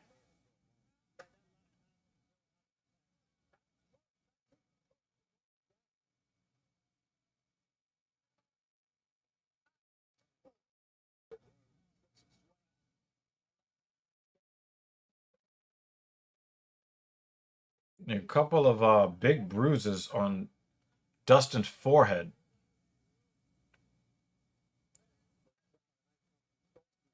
Oh, as soon as he lets go of the leg, he catches a left hook.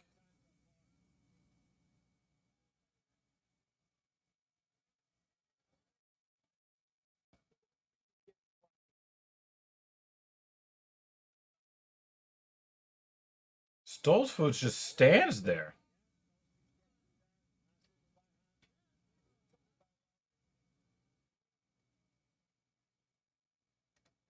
Inside leg kick. That was a big inside leg kick from Stoles Foods.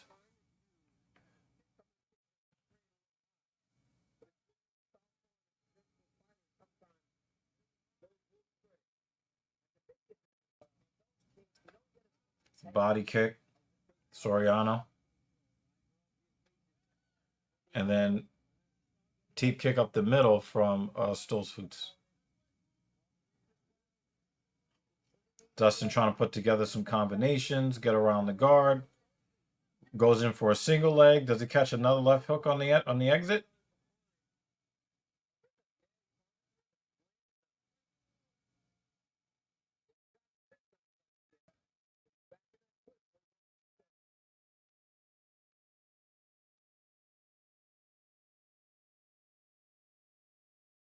Soriano dominated the first 2 minutes, and Stoles Foods have been better in the last 2 minutes.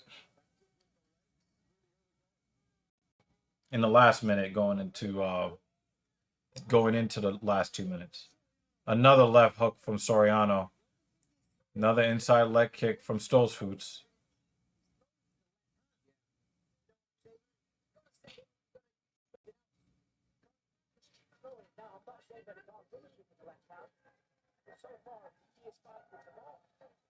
Outside leg kick, countered with a left straight.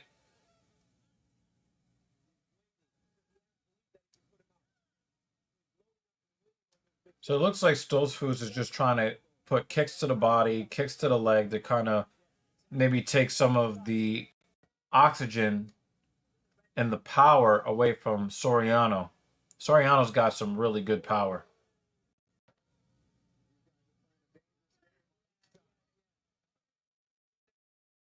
Yeah. Yeah. Oh, about to say another slam, y'all.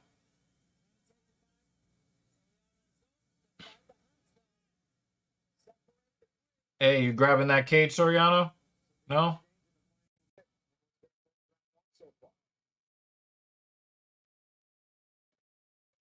Soriano's strikes have been more powerful. It makes it really difficult for me to score this fight because Stoltzfus has been connecting more than Soriano. But Soriano's strikes are like really impacting Stoltzfus.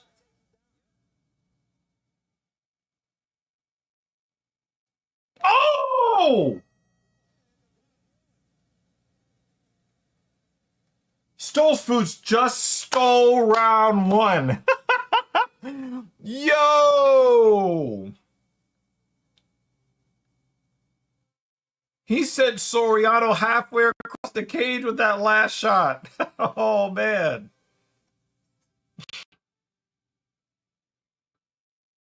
Yeah, Dave. Yeah. Yeah. Yeah. If you're talking about like the round going to Stoltzfus, yes. Dave, well, I don't know. Like, no, I don't think the odds are the best. The power differential between the two of them is very wide. I mean, if you look at the significant strike numbers, you would think that Stoltzfus would be dominating, but any time Soriano has touched him, it has been a problem.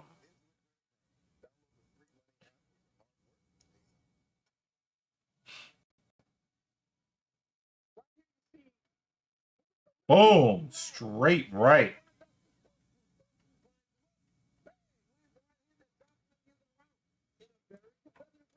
Yep.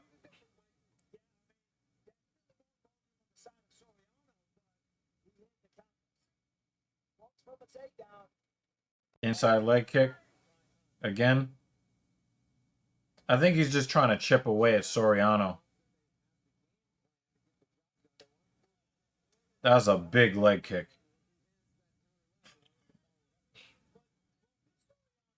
Oh, that is a vicious teep kick. Goodness. Spinning back kick to the body. But Soriano knows he could just pull that left hand and end the fight at any time. Another inside leg kick.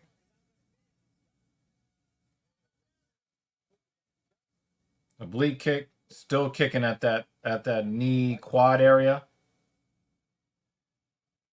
It looks like Stoltzfus has kind of gotten the distance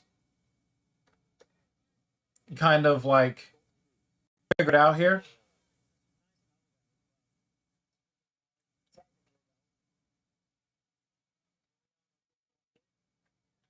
But if you bet the under, if you bet on the underdog in this fight, you know, you might be walking away with a little something. Everything that Stoltzfus is doing is to slow Soriano down. He's not trying to like end the fight with these shots, but he's trying to take the fight and the sting out of Soriano's fight. He's done a ton of damage to that lead leg, the inside leg kick, you know, that oblique kick. He's really, you know, a lot of kicks to the body, not really doing a lot of head hunting.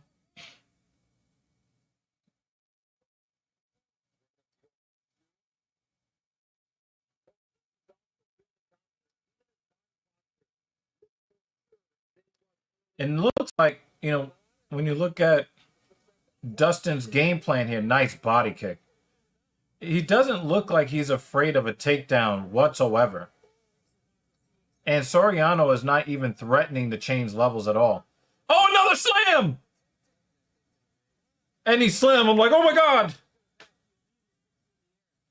Oh man. This has been a slam. This has been a slam of a card.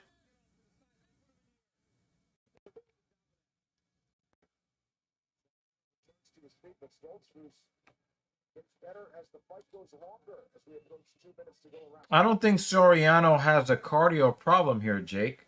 He has a problem fighting a guy who is kicking his body and his legs. That's his problem. It doesn't matter how much cardio you have. Stop grabbing the cage, Soriano. It doesn't matter how much cardio you have if your legs are getting kicked into oblivion. Your body is being kicked into oblivion.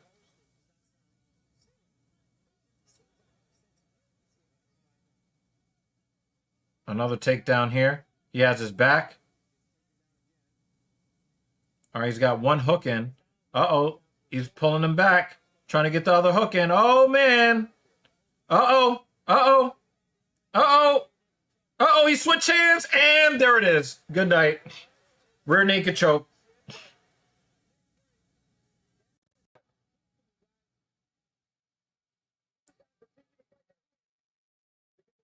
Oh, yeah, the hands up. Oh, fuck, Soriano.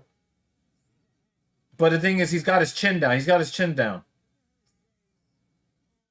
He's trying to end the fight, but he's got his forearm in his mouth. Oh, you fucked up, Soriano! You fucked up! I think what happened there, Stoles Foods, again, did the same shit Misha Tate did, which is he caught his forearm in Soriano's mouth, and then when he put the pressure on, it caused a lot of pain to the jaw, and that's what made Soriano kind of pull his chin up and expose the neck. JL said those odds were BS. Now, I originally thought they were BS, but when you saw how hard Soriano was hitting Stoles Foods, then you're like, okay, you can see why the odds are like that. But very, very good mechanics on the ground from Stoles Foods. But he caused so much jaw pain there that he just made Punahele just pull his chin up and went right underneath the chin. Yeah. Yeah, nobody wants to see Misha Tate anymore. You know? But a good win nonetheless.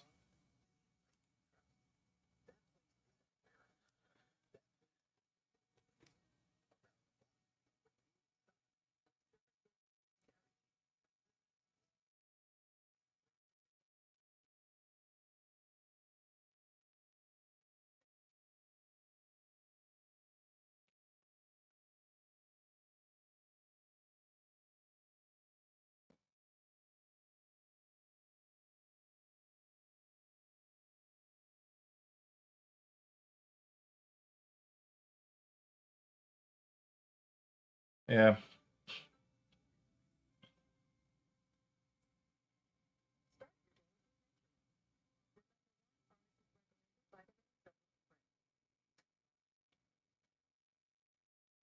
UFC Fight Night is presented by Modelo, the mark of the fighter.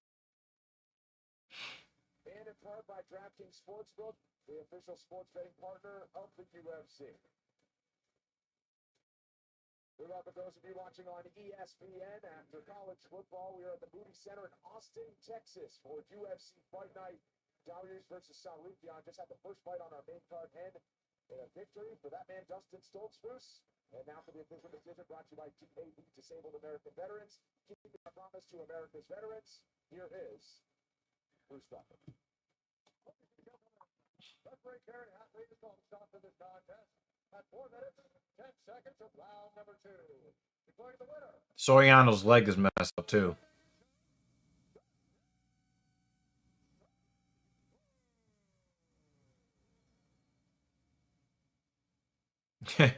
He gave him a little tap on the arm and ran out of the cage.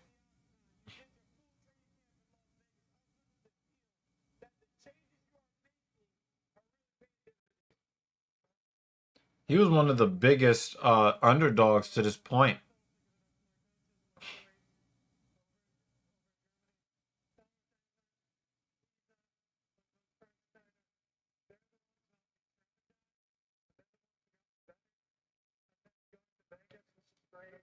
having a PI and having top-level guys to spar with and drill with. So it's really been a great combination of people that I have at home over in Germany and the top-level competition over here in the U.S.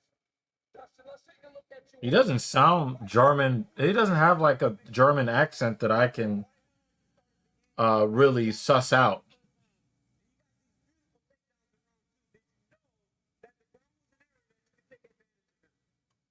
Wow. I also knew that he's very strong, very explosive, and I've just been absolutely wrecked with nerves this fight, so I'm a little bit emotional right now. So that really takes the energy out of you, so I wasn't sure how well I'd be able to really muscle and grapple him there, but it ended up working out. You didn't look tired at all. That was a fantastic performance. Yeah, he looked like he might have been on Dream Street a couple of those times too, you know. But I'm happy for him. You know, good good on Dustin Stoltzfus. I can't pick out the German accent. So, you know. Good things can happen. Believe you me, that's all you got to do. He's always on the front line. Triple C's in the building. The former flyweight bantamweight champion, Olympic gold medalist in wrestling, Henry Cejudo. Happy to have him in the house. We'll see what he stirs up later on. Coming up on UFC Fight Pass, it's the Fight Pass Invitational 5. Night in grappling this year. In the main event, Nick Marigali takes on Felipe Pena. Yuri Simoes takes on Nicky Rodriguez. Mason Fowler's also in action. This is streaming December 10th. That's next Sunday night, a week from tomorrow, and exclusively on UFC Fight Pass. Up next is a UFC Hall of Famer. Still going strong. If you ask Clay Guida, he's 41 going on 20. Returns to the octagon for his second start of 2023. Always looking for another big moment in a career full of fun fights. He takes on Joaquin Silva, a standout jiu-jitsu practitioner who is never afraid to get down and dirty if necessary and make it a brawl. Should be a good one at lightweight as our main card continues from Austin, Texas. Stay with us.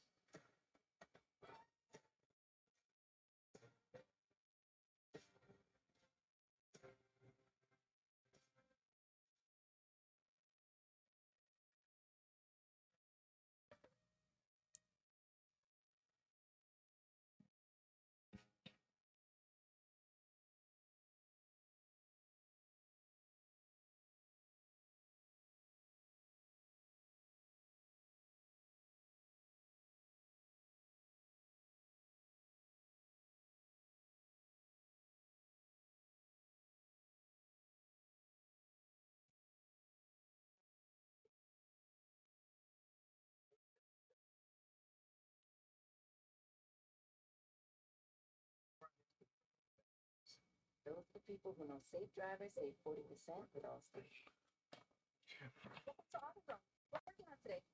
My car's starting kind of slow. Yeah, I don't know, man. He needed to win his last fight, and he didn't. So that puts his future prospects in disarray. Remember when Guida did the fake return? Oh yeah, that really pissed off Dana. That really pissed off Dana.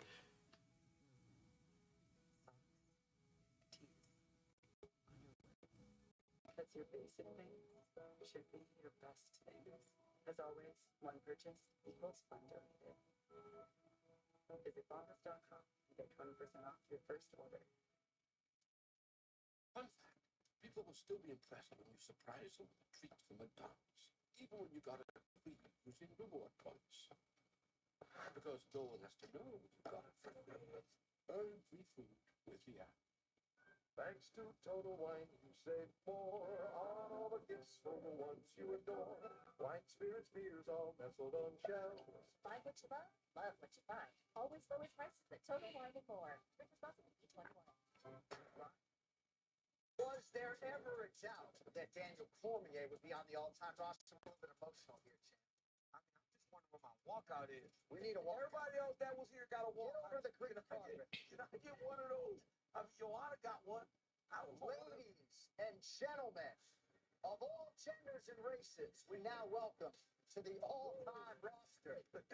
Over simultaneous two.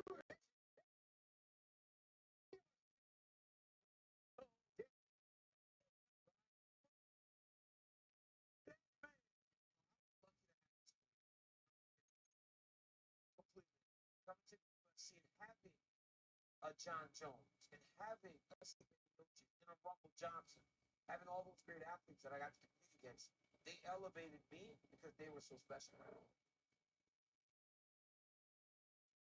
That was stupid. Yeah, I didn't get any value from that at all. But whatever.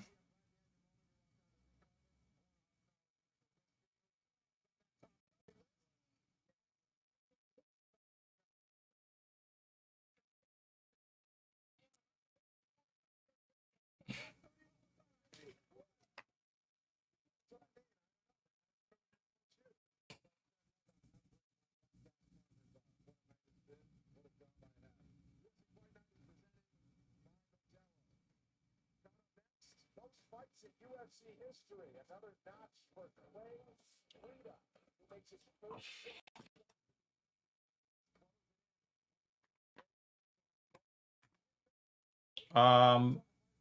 The only thing I can guarantee you is that not me.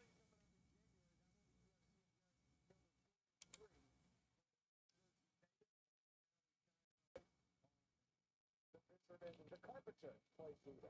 Winner of his last two December trips to the Octagon. Clay Guida hopes that good luck charm will carry him through once more tonight. But he faces off with Brazilian finisher, Jorge Silva.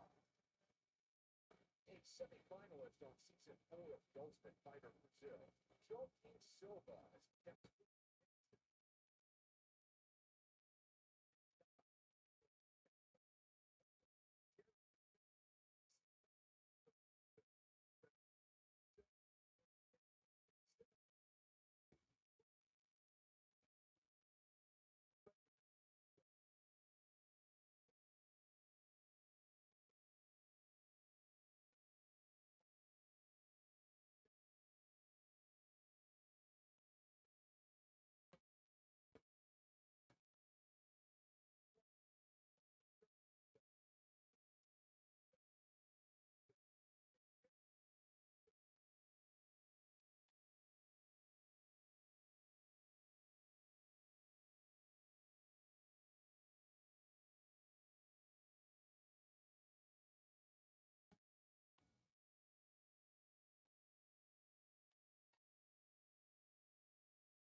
Uh the the uh the prelims were for the most part pretty fire. All right, you got Dariush by decision, and Tsarukyan is a clown. We agree. Even if he wins the fight, people are still not going to respect him. So.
So just looked at an article that says that we're gonna have 8-inch large fucking spiders coming to New York City next summer or the summer after. Not looking forward to that at all.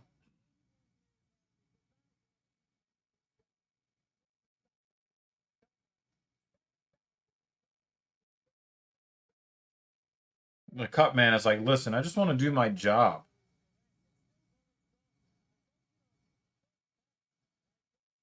Clay Guida has aged so much from fighting.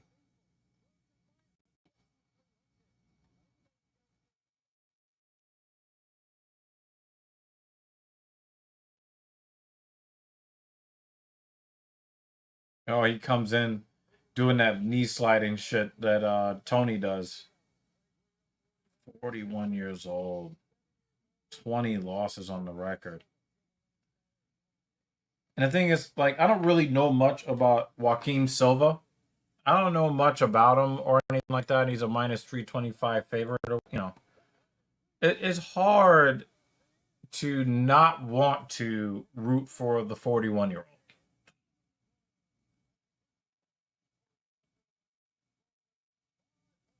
But he looks like a predator that is out there to eat some clay. So, I don't know.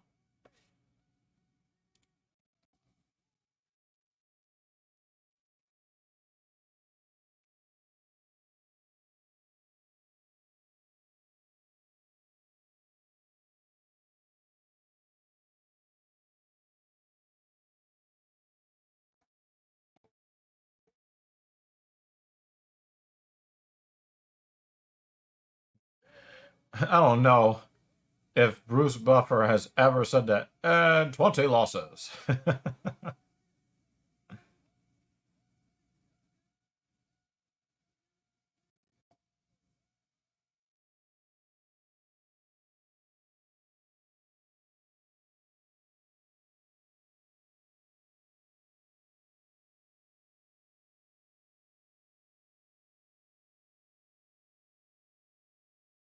Who is older, Mark Smith or Clay Guida?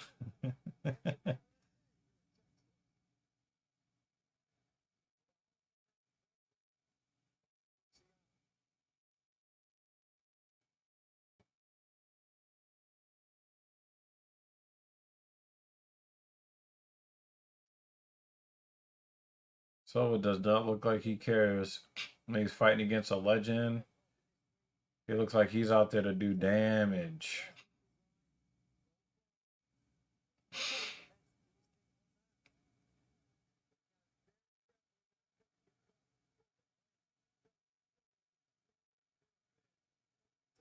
Silva looks like he's coiling, ready for an opportunity to counter strike.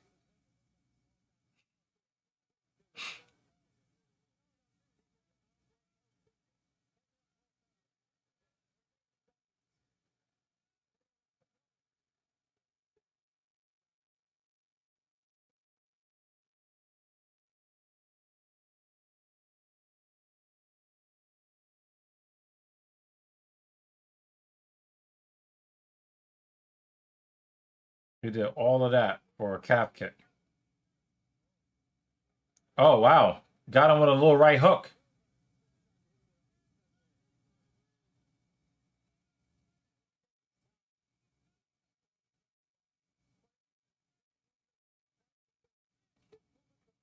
It looks like Clay is either fighting with a significant reach disadvantage or he really does respect the power coming back to him from Silva.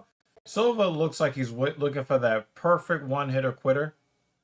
And if he's not careful, it may never be there for him.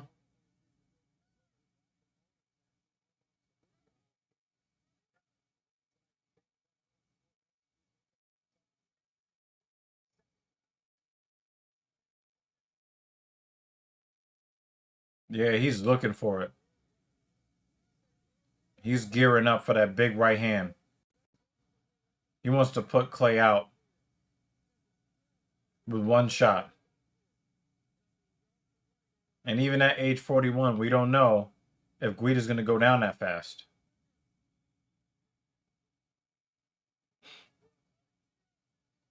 Looks like Guida's bleeding already. He didn't even get hit yet.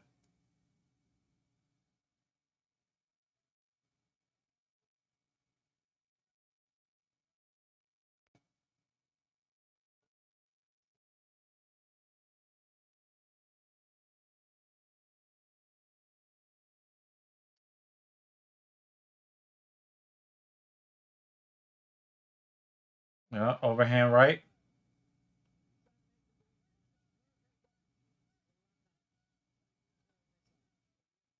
And Silva's gonna end up losing the round if he can't connect on that big shot that he's looking to load up for.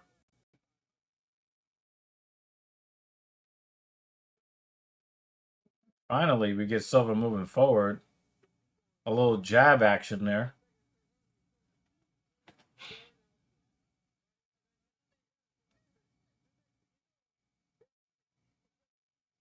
So understand how Guida is bleeding already.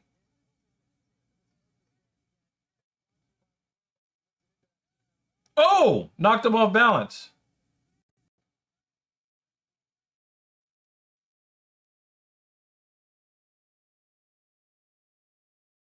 Guida's mean mugging him. Oh, it looked like he got caught with that one shot. He got caught with the one shot that Silva was looking for.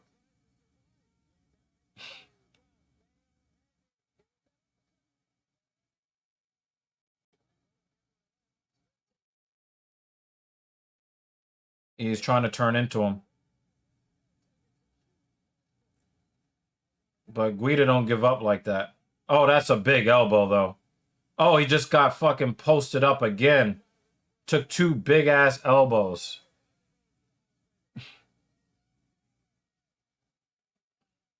Guida's like, come on, man. You're going to have to do more than that to take me out.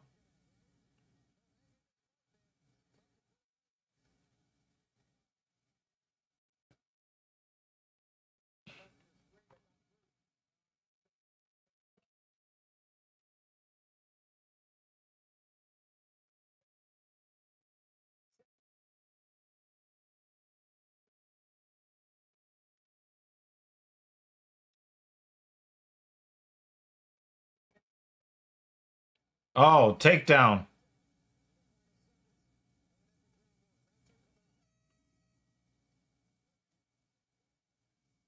So it looks like Silva was able to get round one because of the effective striking. But, wow.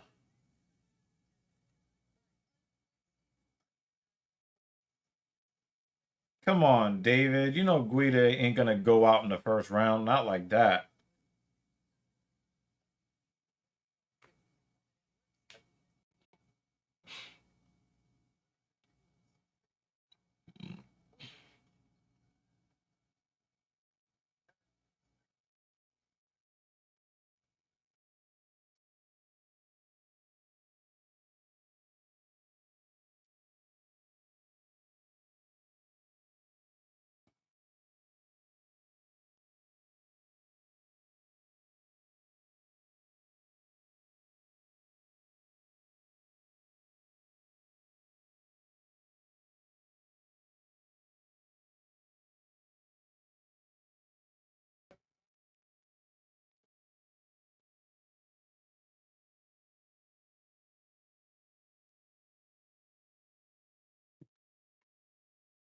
All right.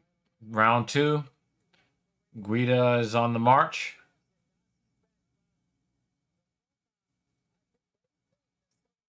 Left hook from Silva.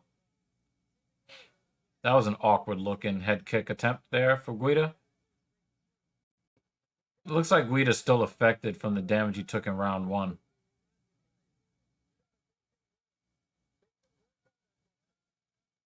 Just fake the takedown attempt. Fake the level changes there. And I think that a lot of these fighters that believe that they are better than Guida. Oh, what a dump. He just dumped him. Now his hands are locked. But it looks like he just gave up his neck.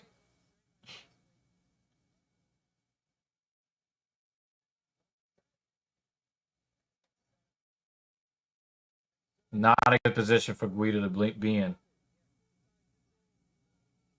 I think a lot of these guys that believe that they're more skilled than Clay Guida and fighters like Clay Guida, the Guidas of the world are awkward and they're scrappy and they just do things a little bit differently. And I think it's just enough to throw a fighter off. It's a similar situation to where Guida, he just loaded up. Guida doesn't do things the way fighters normally do them. So it's kind of like when you see a fighter struggle. When you see a fighter struggle,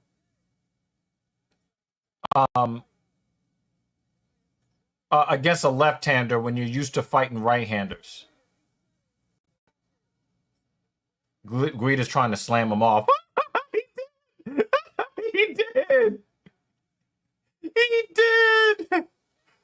And the thing is, you fight these guys that fight in ways that they're not used to fighting.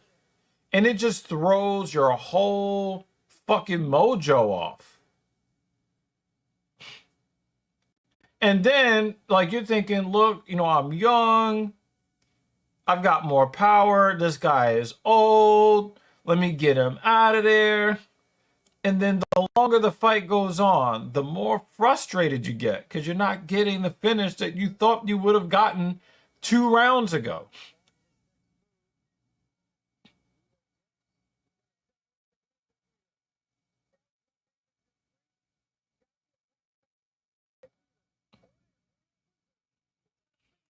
Yeah, man. I mean, we thought he was toast, right? Right? But man, that he got that dog in him.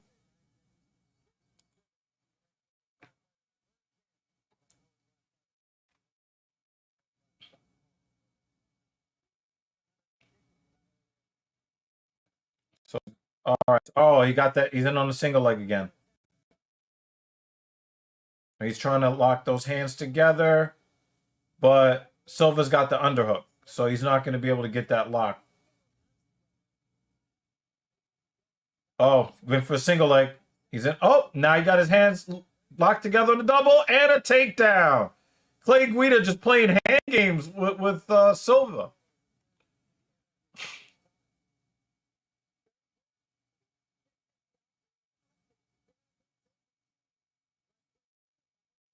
Oh, a quick little uppercut and then right back in on the level change. Another slam. He is just frustrating the shit out of Silva.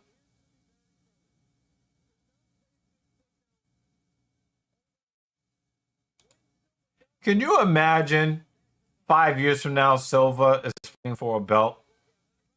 And then somebody's like, oh, so you lost to Clay Guida in 2023. What was up with that, man?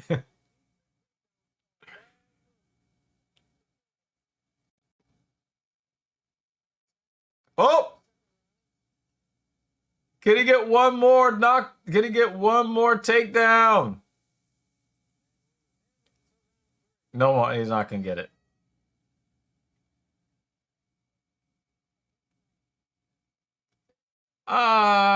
Guys, you guys tell me in the comments who you thought won round 2. I thought Silva took round 1, but I'm having trouble scoring round 2. I think that I'm a little bit, I think that, I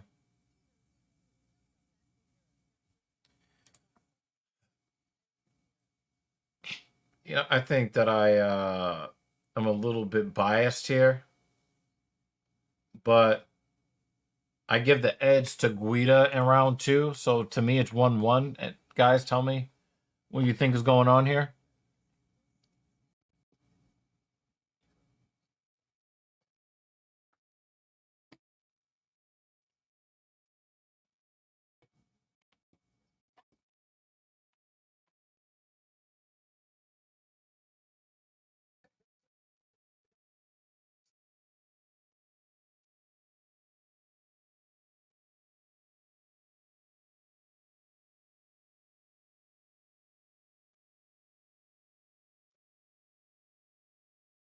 All right, round 3.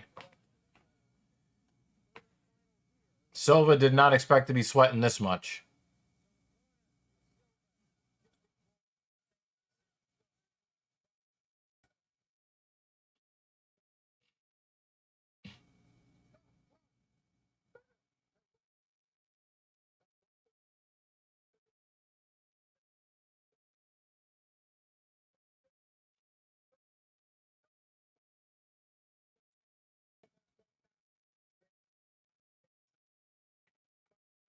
I think Silva is definitely frustrated.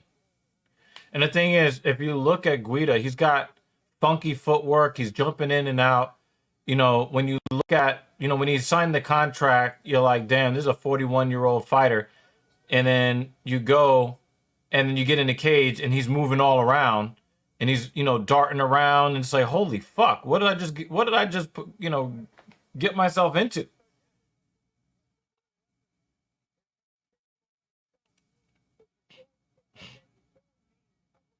Silva's doing a good job using the kicks.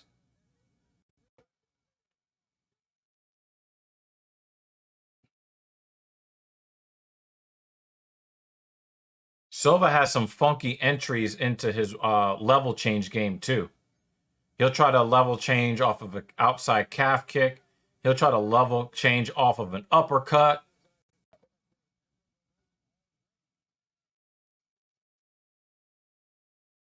This has been a pretty good fight. Oh! Silva hesitated on the head kick and then threw it, caught him anyway.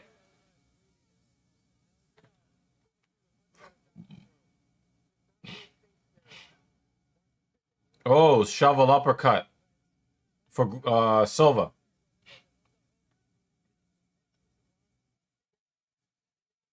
Well, Vittori didn't have the footwork that Guida does, though. Vittori plods more.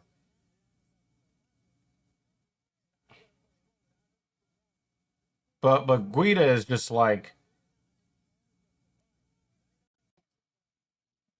every step he takes comes with a feint. You know what I mean?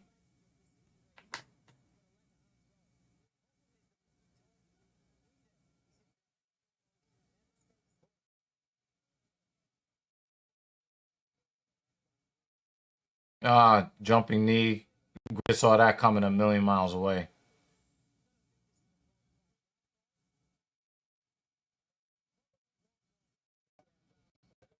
And on the single leg, so you got sprawled out. Whoa! Pause, Silva, pause. Hey, yo!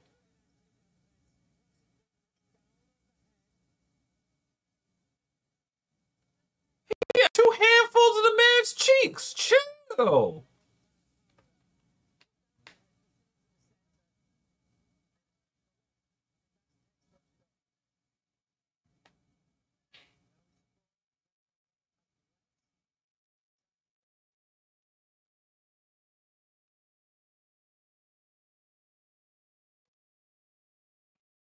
That was a good move by Guida there because he was about to give up dominant position. Just grab that leg. Oh, nice sprawl, Silva. Kept himself from getting taken down there. Oh, working the body. Both men. And, you know, this is a classic case of the older fighter just making it dirty. You know? You don't want a pretty fight here. Yeah, like, what the fuck was that? Yeah.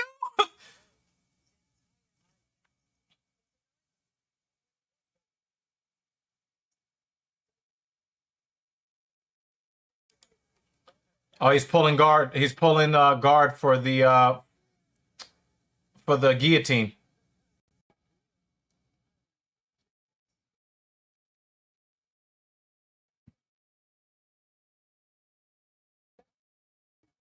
All right, he let it go. That one Silva down though. Fuck, 21 losses for Clay Guida. But he's like, you ain't gonna catch me on the ground. Finishing this fight on the ground. Fuck. I'm gonna stand up.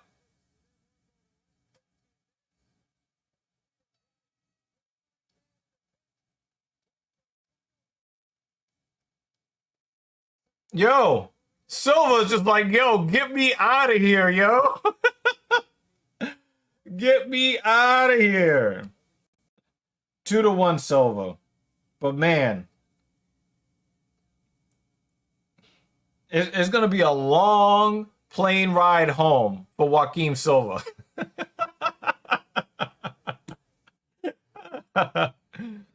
David thinks it's going to be a split for it won't. Silva did enough to get round 3. But hey, yo, man, I don't know. If there are some men that are judging this fight and they have some sort of prize, like, yo, you have handfuls of the man's cheeks, man. We got to dock you manhood points for that one. But I got Joaquin Silva 29-28. Yep. But again, Jay, you know, this is the type of fight, you know, when you're fighting Clay Guida, you think I'm about to knock this old head out, and then this dude is darting all around, you know, jumping in, jumping out. You don't know. You don't know. When you hit him with your best shot, and he's like, "Fuck out of here," you be ready to fight in round 3. You're like, "Oh, come on."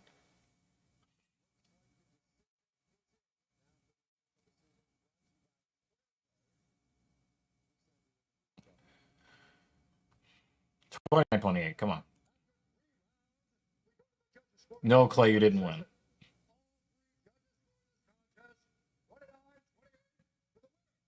Joaquin Silva.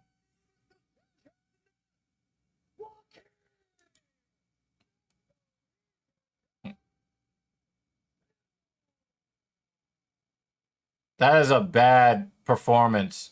That's about as bad of a performance in a win that you're going to see. But he won the fight. He won the fight.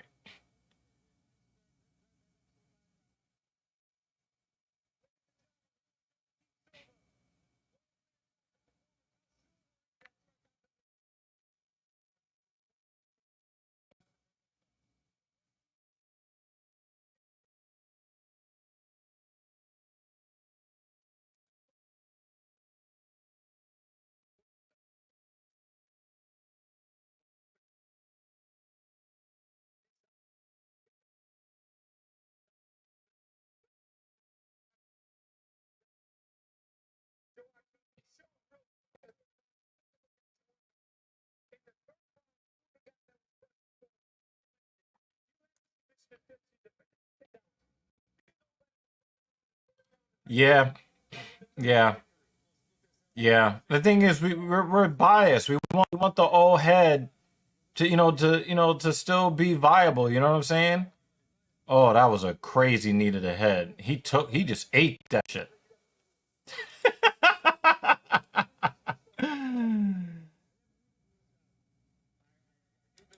Nah, but the thing is, Silva was very, very humble.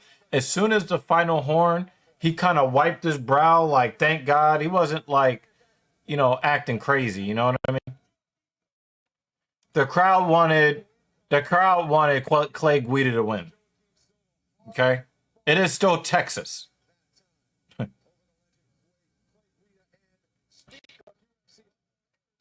Yep, it was Chuck Liddell. I did see him. In the building as well. Coming up 2 weeks from tonight, it is a championship doubleheader at UFC 296. The flyweight title goes down, and Alexandre Pantoja against Brandon Moreno. 4 fights left, y'all.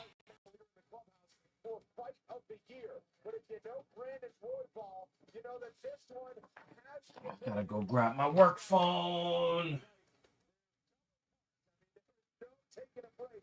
And Alexandre Pantoja super impressive in getting that belt this past summer. We'll see if he can hang on to it at UFC 296. Of course, it's headlined by Leon Rocky Edwards, who has the belt. He's defended it. Now he wants to be one of the greatest welterweights of all. He looks to turn back Colby Covington, and it is a loaded main card. Shot clock, Wonderboy, Patty the Batty taking on Tony Ferguson, and Ian Carey will take on Vicente Luque. 2 weeks from tonight. We've got some welterweights next. For more, here's Megan O'Leary. Oh.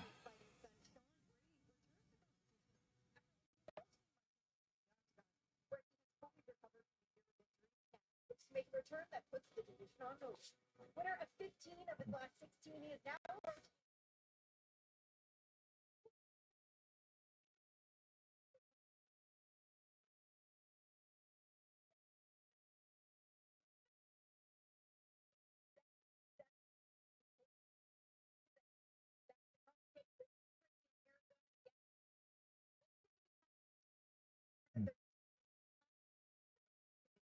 black belt versus black belt next.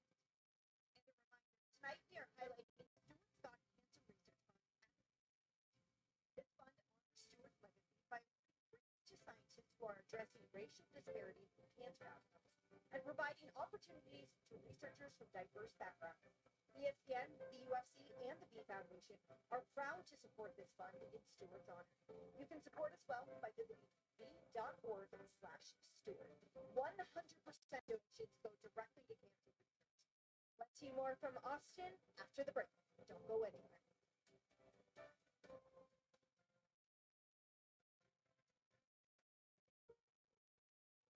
It's like a science project. All running lunch. Easy for you and me. But can be so important for a young woman. Okay.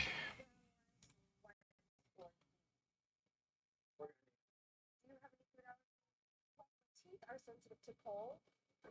Well, we haven't been getting hit with fight packs because we've been getting hit with a lot of sad stories of people fighting terminal diseases. So that's why we're not really seeing very many fight packs.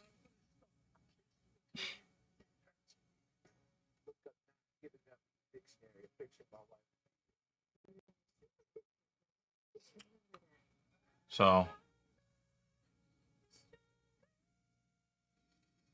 it's been the theme of this event has been as heavy as the slams that knocked 2 fighters out.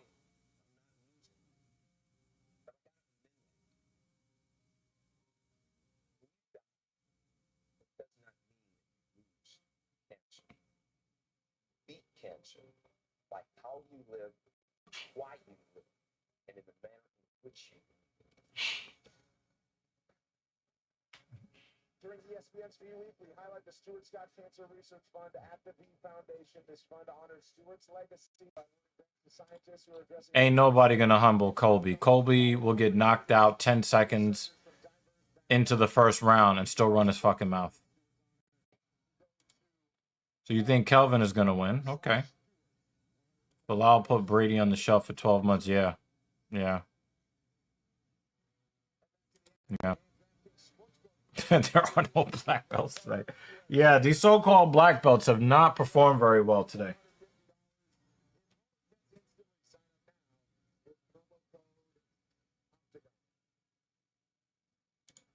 Back here on the arena floor, 3 more fights until the headliner, and it is ranked contenders only for the duration of the evening.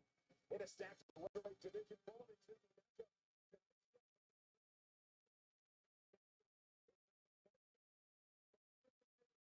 Yeah, there might be something. There might be something to it. There might be something to it. Chris Ferguson, he established Kelvin Gastelum as a force to be reckoned with in the middleweight division. But the former Ultimate Fighter winner felt there was unfinished business for him at 170 pounds. So tonight, he returns to the division where he won 5 UFC bouts to face off with Sean Brady. As pretty as they come, Philadelphia's Brady got his hand raised in 5 of his last 6 fights in the octagon. And with wins over the likes of Michael Chiesa and Jake Matthews, He's ready to go into deep waters with Gastelum. Coming up next, Sean Brady takes on Kelvin Gastelum. As far as the excitement is concerned, yeah, definitely. And if we, look at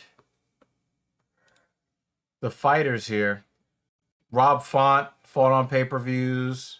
Beneil Dariush, Tsarukyan, Bobby Green, Davidson Figueiredo, Rob Font. These are all guys who have fought in main cards on UFC pay-per-views. So yeah, I've been quietly asking the same question.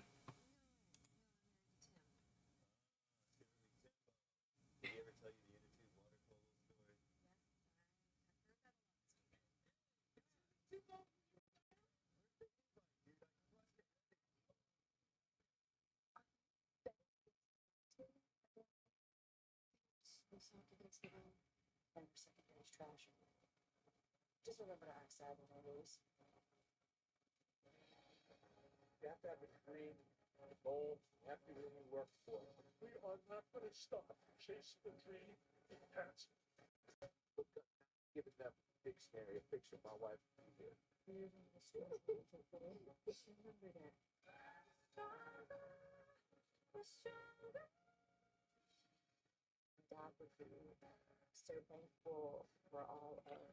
One of the things that's very frustrating for me when I think about cancer, your own body attacks you and then tries to consume you from the inside out. That just don't make no goddamn sense.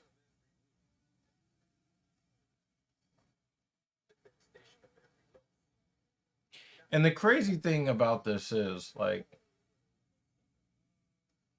our bodies have a system that is there specifically to address rogue cell growth. Almost like our bodies know that our own bodies are going to betray us. That's a source of frustration for me, because just logically, we have this intrinsic desire towards self-preservation, and our own bodies are like, how about we get this rogue bundle of cells and it's just going to steal all of your body's resources so that it can grow, so that when you die it can die, so your body just implodes on itself for no reason. That's one of the things that really, really impacts me negatively when I think about it. All our bodies are getting rid of cancer cells. Me, you, people have never been diagnosed, but our body is getting rid of rogue cells that just want to do whatever the fuck they want to do every day.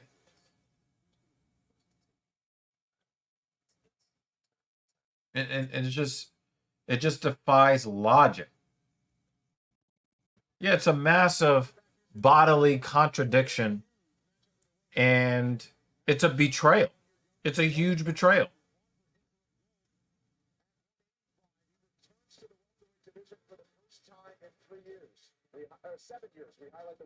It bothers me, man. It bothers me.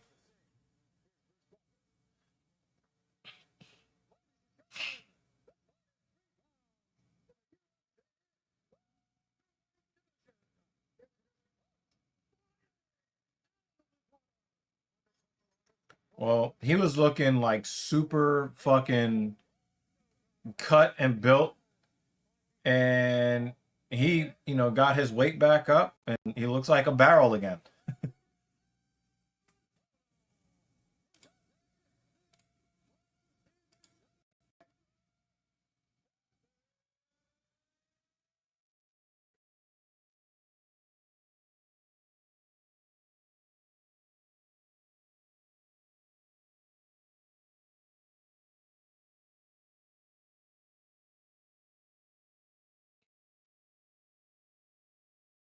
Yeah, it might come in handy, right? It might. I do think that Sean Brady is. I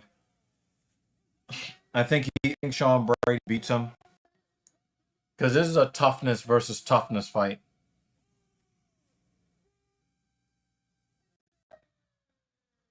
I don't know. I don't really want either fighter to lose, but I fear that if Brady goes over, Gastelum might be either cut or on his way to being cut.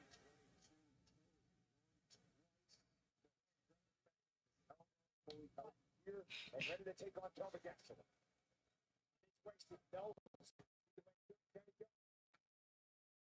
Kelvin Gastelum might have looked at the Bilal Muhammad fight and be like, "Oh yeah, you crowd this guy, he's gonna have a problem."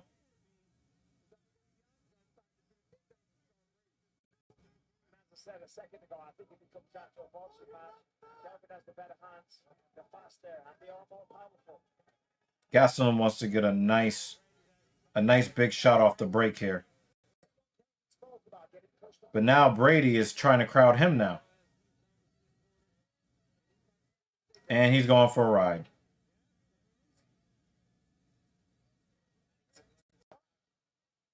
If you lose like this, Gastelum, you're going to get cut. Do not go out like this in the first. Do not go out like this in the first round. Oh, you let him sneak it. Oh, no, no. Don't lose like this, Kevin.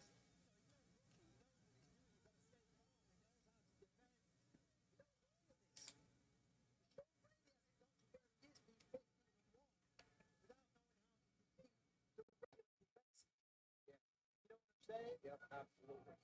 Body triangle locked in for Brady as he works from the back with plenty of time on the ground.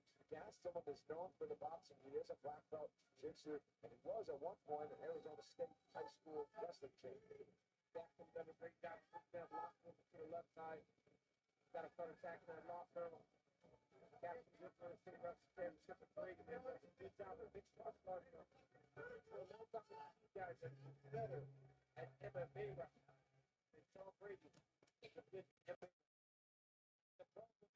He's going to have to turn into him. Oh, nice. Nice reversal, Kelvin. Nice reversal.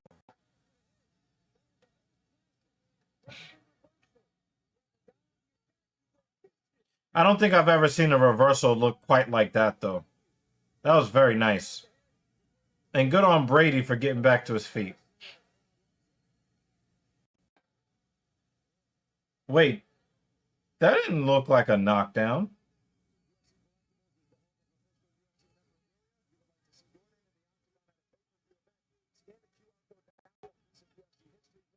Is it me or does Kelvin Gastelum look a little younger than before?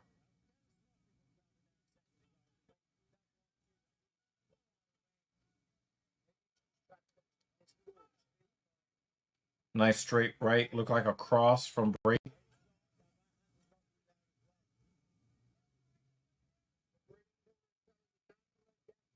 Oh, left hand.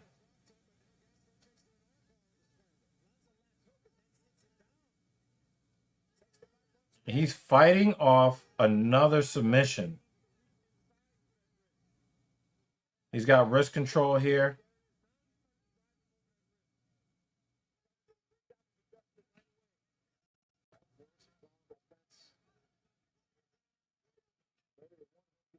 He's trying to get to his feet here. Brady's trying to use his weight. All right, he's got a hook in. Brady's giving Gastelum a lot to think about.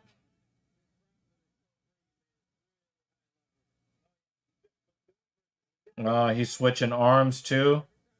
But Gastelum's doing a good job making him work for it. He's like, yo, if you get me with this rear naked choke, you're going to have to work for it. Gastelum back to his feet. But Brady still has his back. Oh, he kicked his feet right off from under him. Wow, Brady is dominant.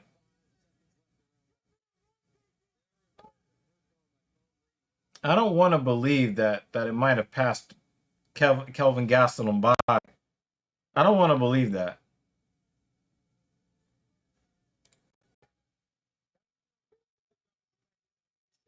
Hey, Jeremy, live your life, man. Live your life.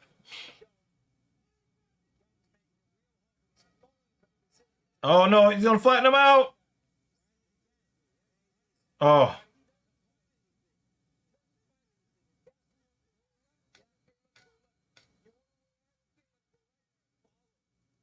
Yeah, this is a very strong round one win for Brady. 10-9 though. 10-9.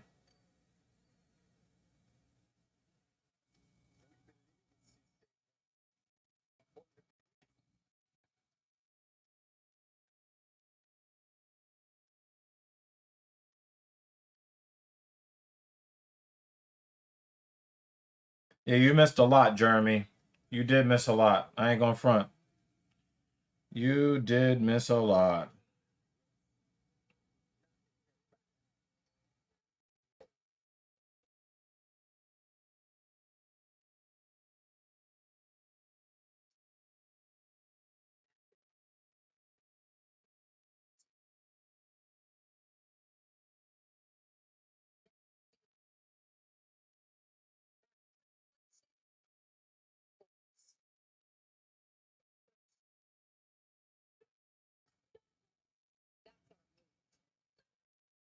Season of women's college hoops on the networks of ESPN.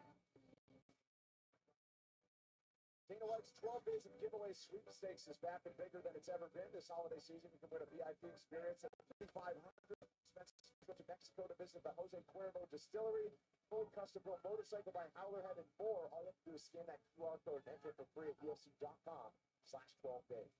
To the corner of Kelvin, frustrated, said, listen, you've got to go ahead. You've got to take the fight to show.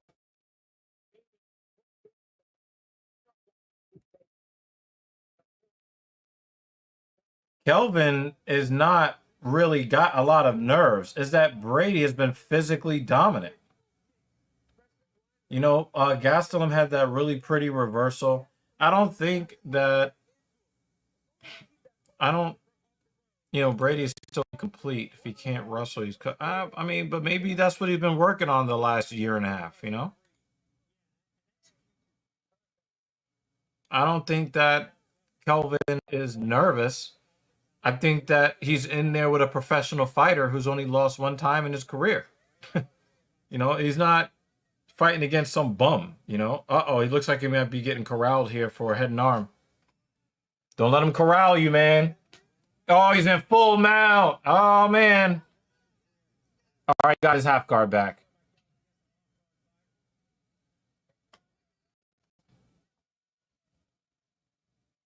Oh, man. Come on, man. Don't let him do this to you.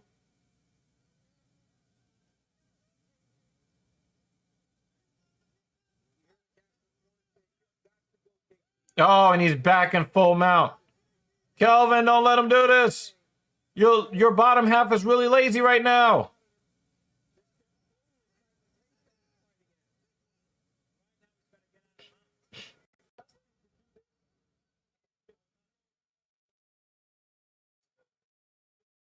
Oh, and he's giving up his back.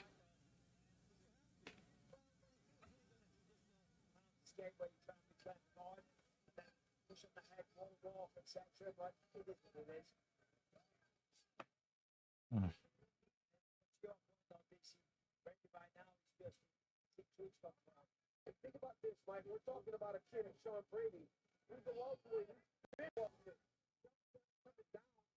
Physically dominated by Sean Brady on the mat. But that is the thing, though. When you go through those really tough weight cuts, it affects your power. It affects the amount of muscle that you have, the carbohydrate that you can intake throughout the time. And even though you don't realize it at the time, you do lose power. In hindsight, throughout my career, it was a kick. And Kelvin said he still felt strong this week. I think, looking at it right now, Brady, by the way, technically brilliant. Yeah, that's what I was about to say. Technically brilliant. Sean Brady, I'm coming expecting he's in the action. Domination. And he showed this week. Oh, wow. Very quickly takes the back.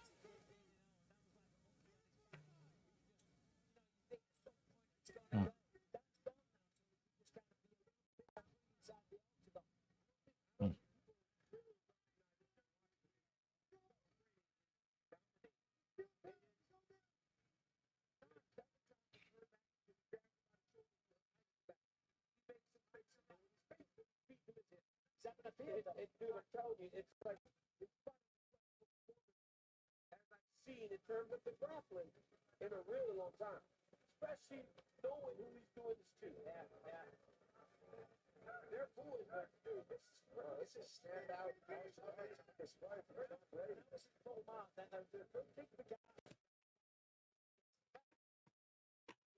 Yeah, it's just that Brady is really strong, you know? And Kelvin, is showing off his, ability to defend against, getting submitted. But it's very hard.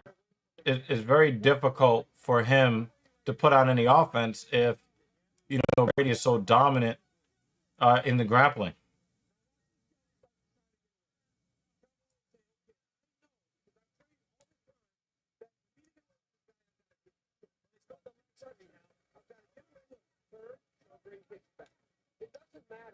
He's just wearing Gastelum down. And now Gastelum wants to come out fucking firing in the third period because he's lost convincingly in the first 2 rounds. You might even say that it's a possible 10-8 in the second, even though there was no real damage. The domination was just fucking dominant. JL, man. You mad, Jay? You mad?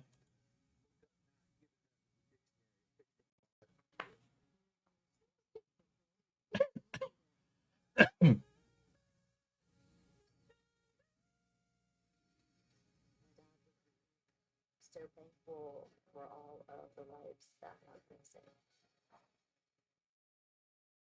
We've been living it since day on the beach and in the streets.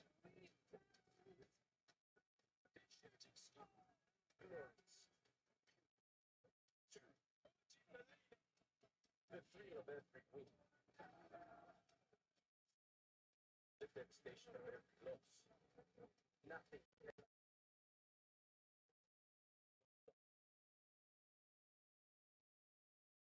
The UFC welterweight title headlines the final UFC card of 2023.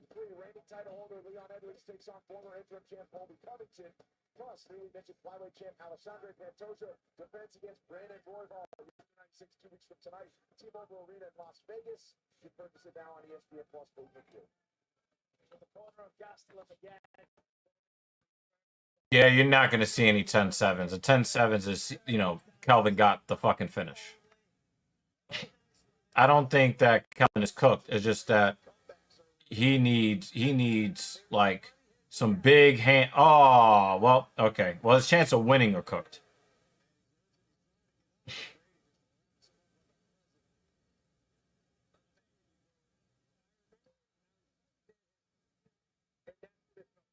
Sean Brady is wrestling like he never wants to feel the sting of defeat ever again. Because he got dominated by Bilal Muhammad. And we're back in the full mount again. Oh, man, head and arm. Oh, fuck, he fucked it up. And he stepped over. He stepped over. Oh, he let it go. But he can get that back at any time. Oh. Kimura.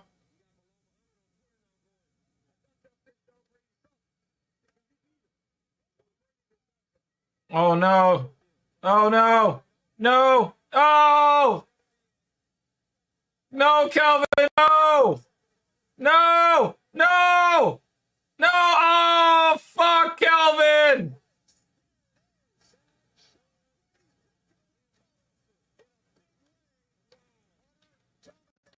Now Kelvin is cooked.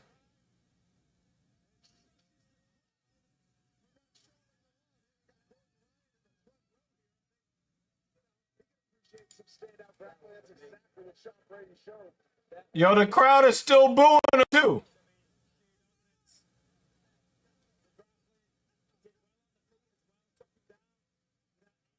resistance threatened a few submissions, but when the finish came, Damn, son.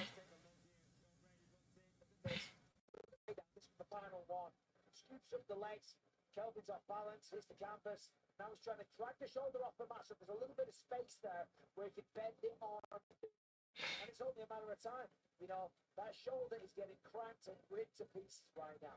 If he didn't tap, he's going to the hospital. Guaranteed a beautiful submission. Well done, Sean Brady. 16-1. 5 of those 16 victories by submission. He is now on 6 of 7 in the UFC. Very much back on the upswing in the top 10 at 170. We'll hear from Sean Brady coming up. I can't curse. Oh, you don't do it. That was I would have cursed. Oh man, Sean Brady. He's like, yo, I heard y'all talking. I'm coming for y'all motherfuckers. I heard everything y'all said. Over 100 points.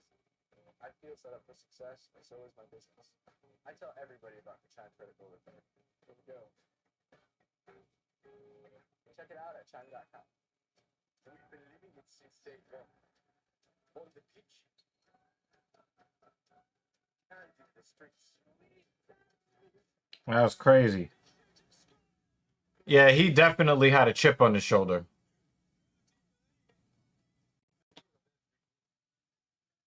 No. The crowds wanted Gastelum to win.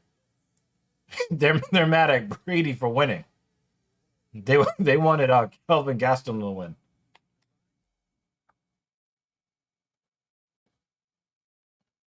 UFC Fight Night is brought to you by DraftKings Sportsbook, the official sports betting partner of the UFC.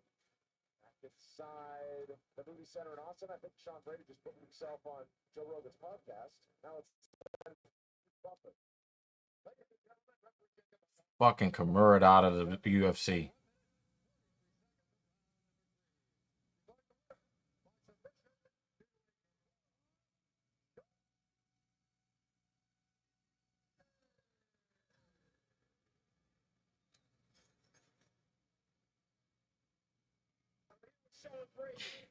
Sean Brady, you spoke all week about showing the true you. That was your explanation, my man. How good did that feel? Man, it feels great. I love Texas. I hope you guys are feeling me, but I mauled your boy, so I love you guys. You said I mauled your boy.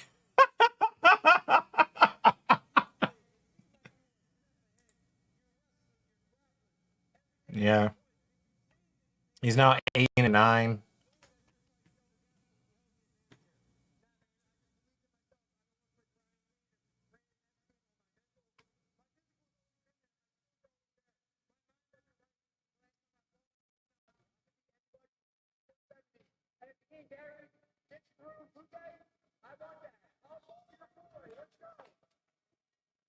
So let's take a look at your work here, man. As always, it's the wrestling and the grappling. But even though you dominated him, why was it important to chase this finish? And that was a beautiful score. Because everyone said for the last 2 or 3 months, I've been getting My boy on YouTube, Kofa. He says, ladies, if you're single until you're married, that means you've never been cheated on. Oh my God.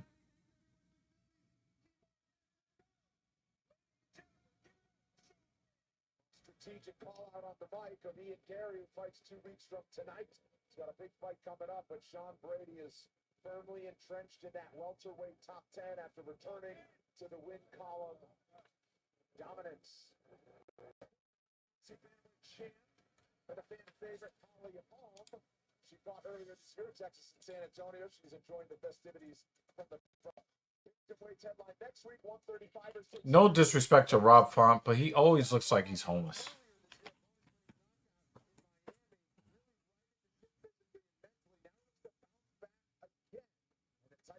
New England cartel from just north of Boston, ready to make some noise as we head into 2024. But tonight. It's about the new contender at bantamweight. Davison Figueiredo has spent the last 3 years focused only on Brandon Moreno in an epic flyweight rivalry. Now he begins to do at 135.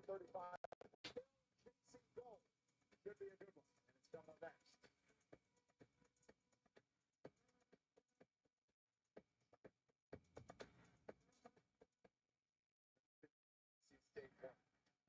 On the pitch. The streets.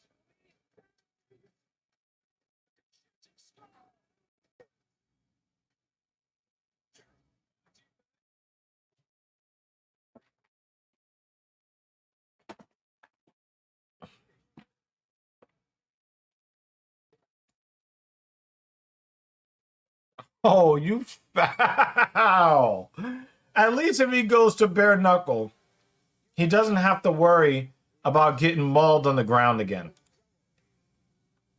I don't think many doubted or thought Brady would get dominated, but it helps put the motivation in his head. A lot of people doubted Brady after he got beat up by Bilal Muhammad. And Kelvin tried to crowd him too. Kelvin tried to crowd him in the beginning because that's what Bilal Muhammad did, but he got that shit fucking turned on him.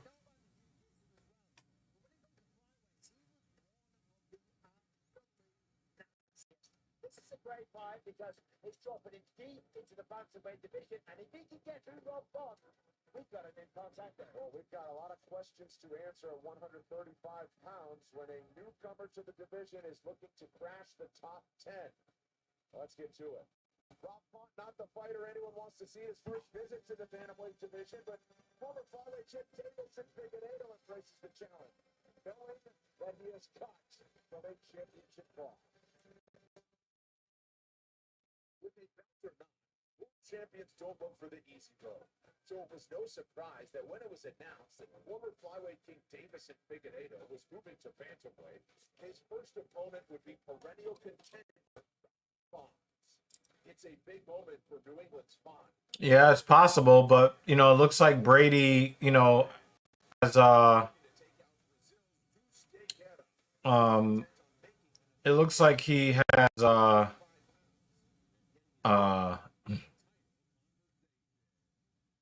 recommitted himself to greatness. We'll see.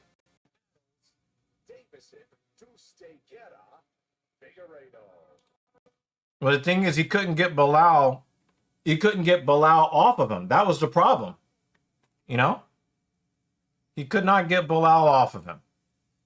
And he was able to get Kelvin Gastelum off of him. But Gastelum's game is not, crowding you anyway.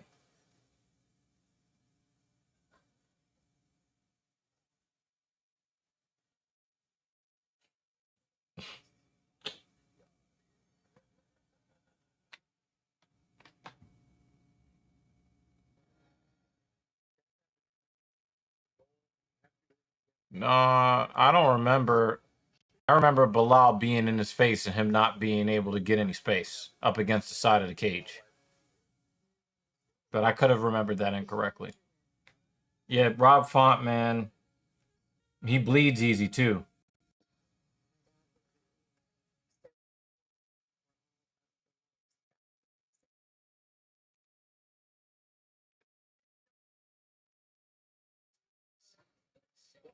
Basketball has arrived.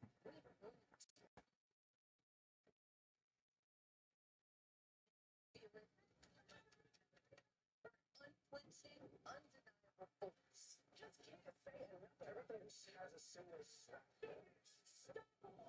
That's our move. A new season of what is called Tubes on the networks of ESPN. We've been leaving it since day one. WWE Shop releases Daddy's Back t-shirts to capitalize on Randy Orton's new catchphrase. And they put Daddy's Back on the back of the t-shirt.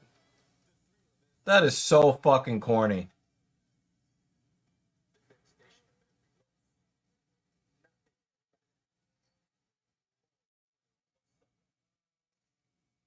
Yeah. Yeah, I just thought that Brady got swarmed the same way Kelvin got swarmed. Kelvin is a much better fighter than what he showed, but Brady didn't let him show shit.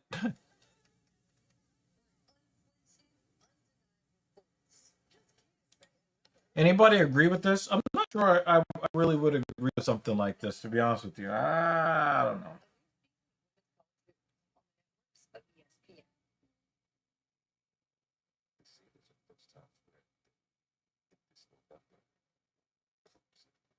It's the first time all six groups with the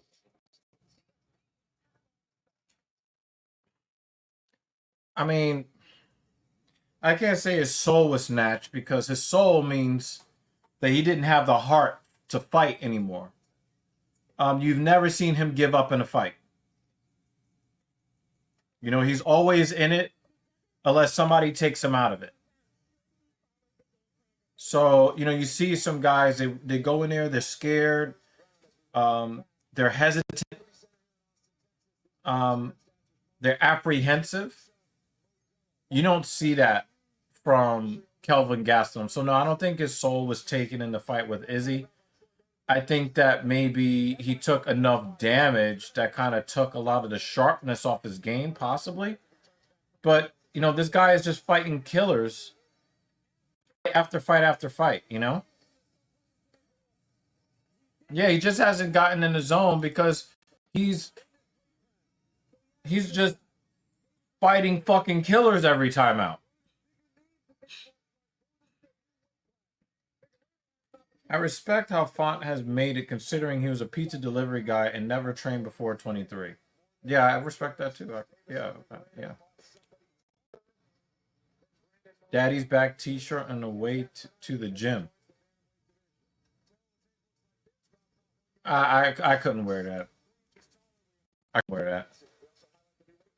Wow, Figueiredo's 5'5" at bantamweight at 3.5-inch reach disadvantage. And he is a slight underdog. Vegas has questions on whether his power is going to translate. He doesn't look as shredded as he normally does for a fight.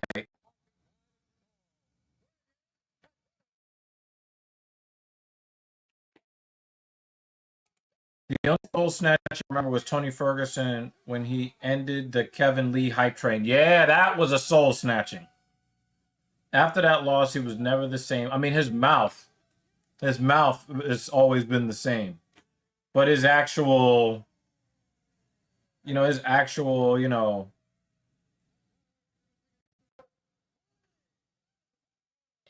cage, yeah, done.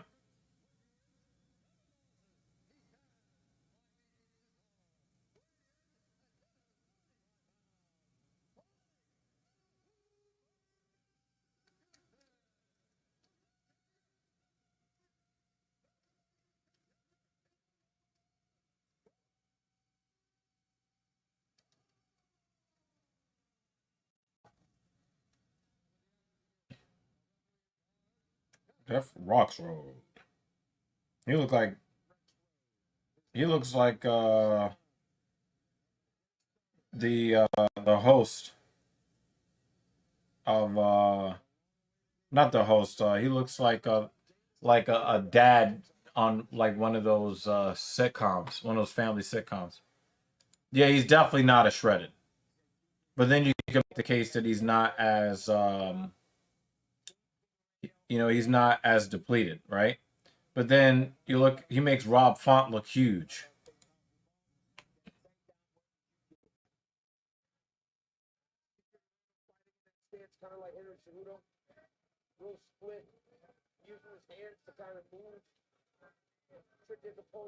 Didn't his brother get released from the UFC, if I'm not mistaken?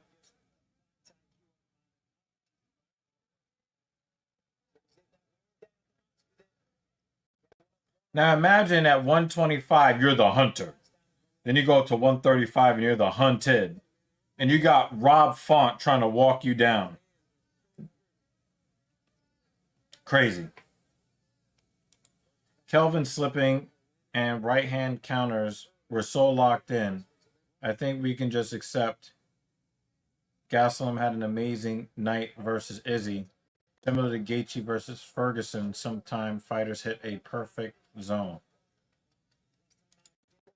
And he still lost that fight, Jake. He still lost that fight.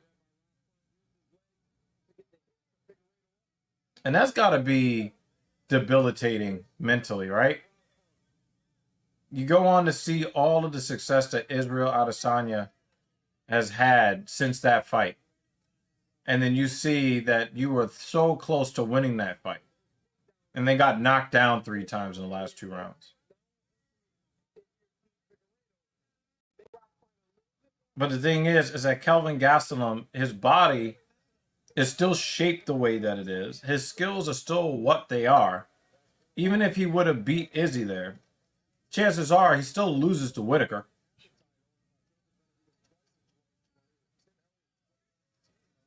Wow, a takedown for a Figgy. We don't really see Font having to do too much grappling. Oh, he gets back to his feet. Nice work.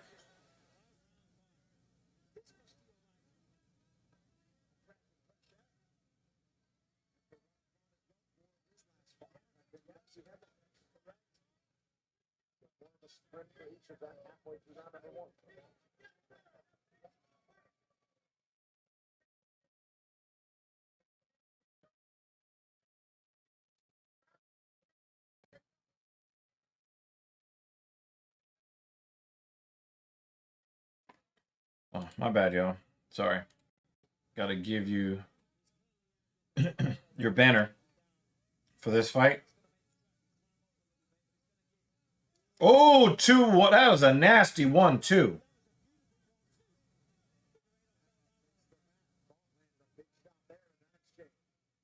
Figueiredo really wanted to give that back and was unable to do so because Font moved. But Figueiredo definitely wanted to give that 1-2 back.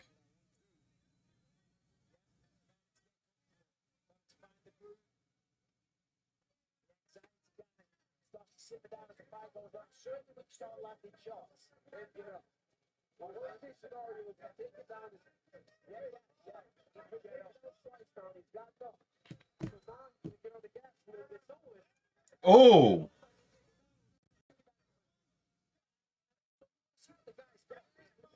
Oh, wow. They just traded left hands. Oh, big right hand, Davison. Font's in trouble. We had the questions. Does the power translate? It does. At least on Rob Font.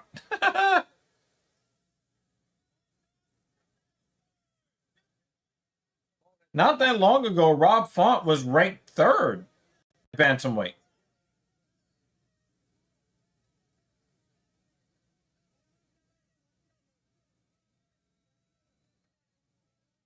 All right. Font got the double underhooks and Figueiredo got out of there. He didn't want them elbows. We got more bleeding from Font. Again, with the new scoring rules, those guys that are easy to bleed are probably going to... Ooh! I knew that Font didn't have any power. But to be losing on power to a guy coming up from 125, good God. Come on. Come on.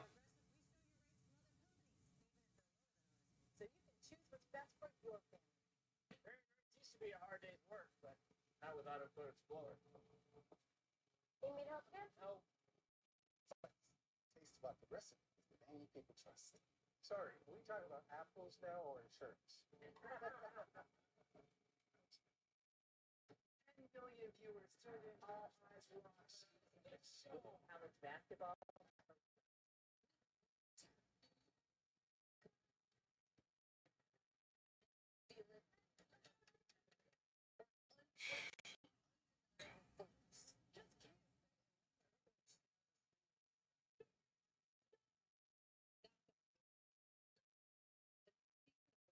twos on the networks of ESPN. Nice. Right back to action here in round 2. Back up on me, Rob. Between Rob Font, ranked bantamweight contender, and Davison Figueiredo, the former flyweight champ, moving up to a new weight class.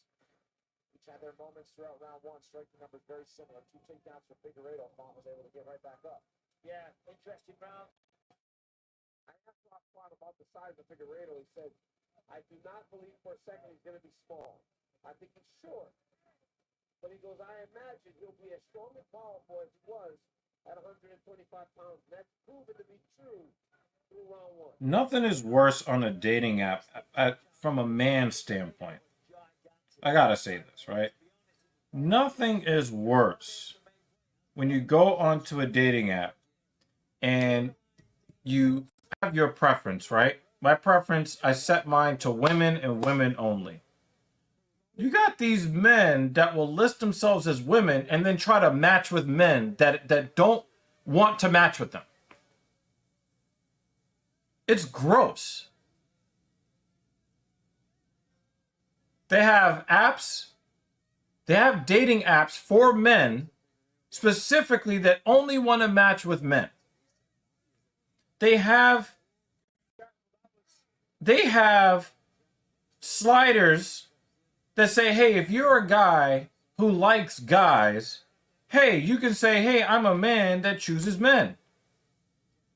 But it's sleazy and nasty and gross when you're a man that says, you know what? I know that these men only want to see women. So I'm going to list myself as a woman and then try to match with these men that don't want to match with me. Gross. Gross.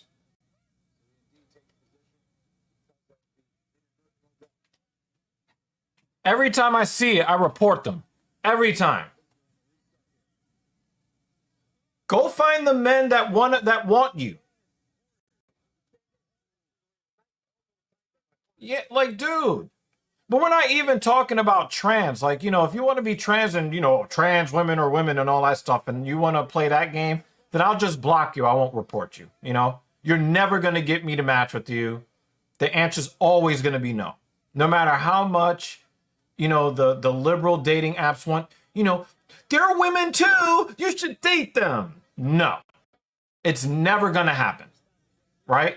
But I'm talking about straight up men talking about, yeah, let's do this on the DL. No. No. Go find the men that want men if that's what you want. It's so fucking gross. Oh yeah, I'm gonna recruit him over to our side. See, you know, I'm gonna seduce this man.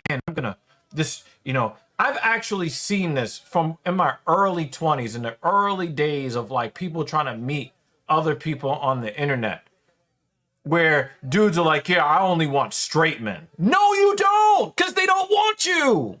Stop.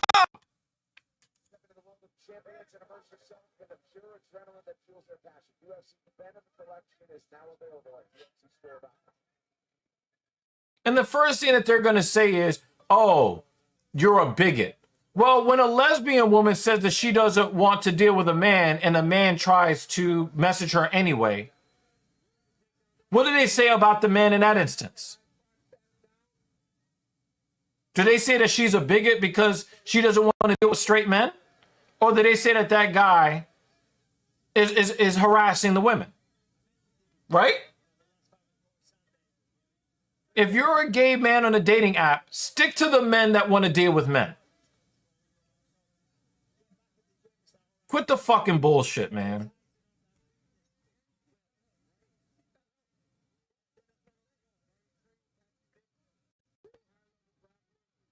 In Vegas, changing things up to try to improve it. It really is showing now. Doesn't mean he's winning. I think Davis Figueiredo is doing enough to this point. At least this round. Doesn't use the app and complains they don't. I'm sorry, Jake. That's kind of fucking funny, right? Like, but it's like, okay, You don't want to go to that app. Every dating app allows men to find other men that are looking for men. Stop trying to go for straight men. Straight men don't want you. Stop. I've actually seen guys put it in their bio that they only want to deal with straight men. And it's like, you just love rejection. That's gotta be it. You just like being told no. You like being told that nobody wants you and you can, I don't know, jerk off to that. But there's no way that you only want straight men, because by definition, you're saying you want to be rejected. I got you. I got you, Jake. But, oh, man. Oh, man. Oh, my God. I mean, women, if you're talking about like the stuff, right? Women have been complaining about getting unsolicited meat pics, glizzy pics, since forever. Now, I don't know anybody that's actually ever done that. But I'm going to have to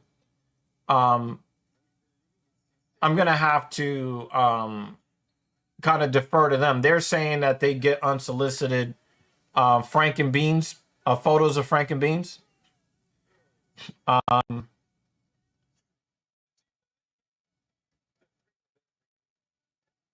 So, women have been complaining about straight men doing that, I guess. But man, I don't know.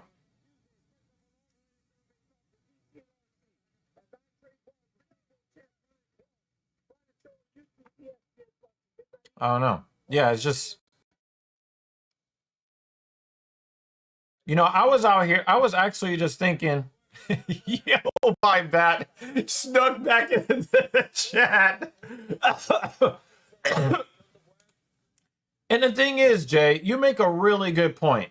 The insinuation that you're making is a really good point. So they set their profile as a woman to try to lure you in.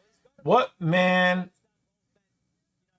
hell, what person would find as a turn on? The dude, you're a fucking liar, deceiving predator right off the bat. Like, why would anybody want to deal with you? Forget sexuality, right? Forget all of that, right? Why would anybody want to deal with you under these circumstances? Fuck out of here with that, man. Like, fuck off.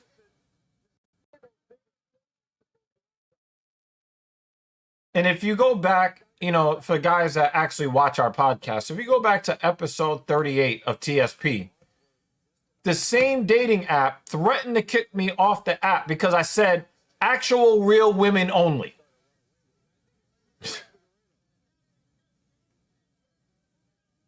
Insane.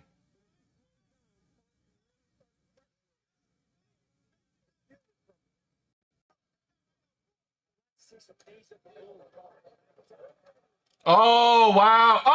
Oh! Fun is hurt.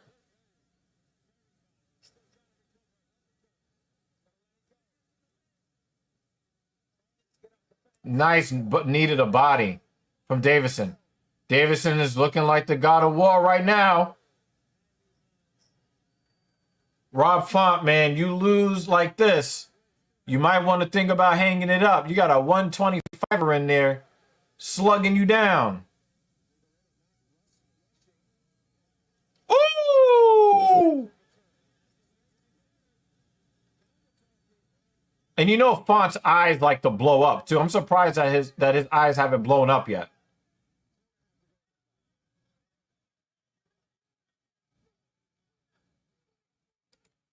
I noticed married women use the unsolicited pics as a humble brag to make it clear she has options. But why do men have your phone number if you're a married woman, right?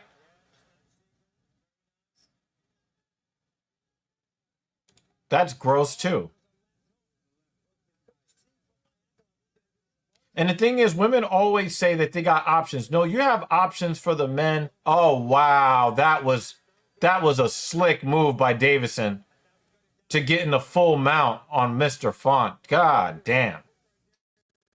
You know, a lot of women always think they have all of these options when in reality, the guys that are in their face, they don't want to like build families with them or, you know, administrate a household with them. They want to give them that glizzy action. And that's it. And they think because guys are like trying to smash that they got all of these options. Like, no, you don't. Oh, what an elbow from Davison.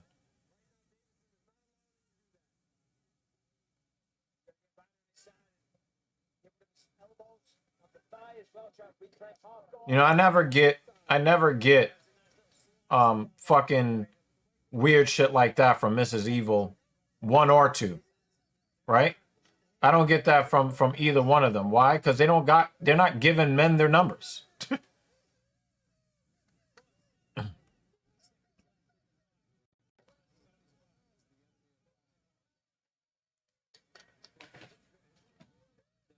Nah, Rob Font is not throwing up a triangle. Chill with that.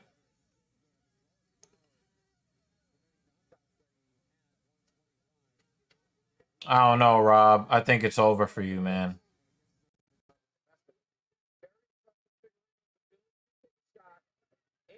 So Figueiredo actually answered a lot of questions. He answered a lot of questions in this fight. But again, he's still undersized at 5'5". But we've seen other shorter fighters do okay at bantamweight. Not often, but they sometimes do.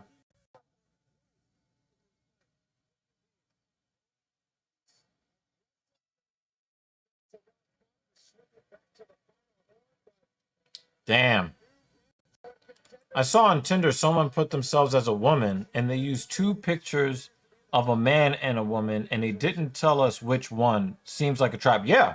That's a common thing where it'll be a couple and the woman and I don't understand this about women.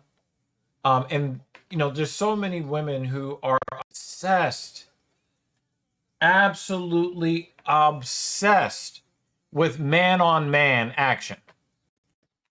And I don't understand how some women are just, that's all they care about is they just want to see man-on-man. And they get with these men who are, you're not allowed to say on YouTube, right? And then what they'll do is the woman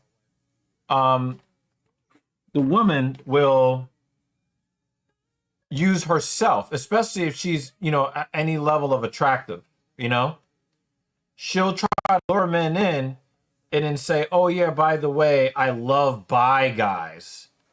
And I'm like, listen, I'm good on that. I don't need that. I don't care how good you look.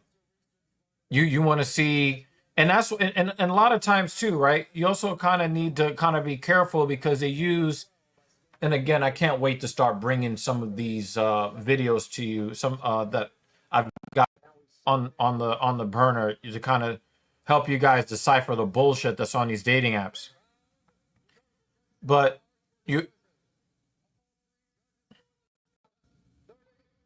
30-27. The only question is, does Rob Font put his gloves on the mat? Doesn't look like it. Doesn't look like he's going to.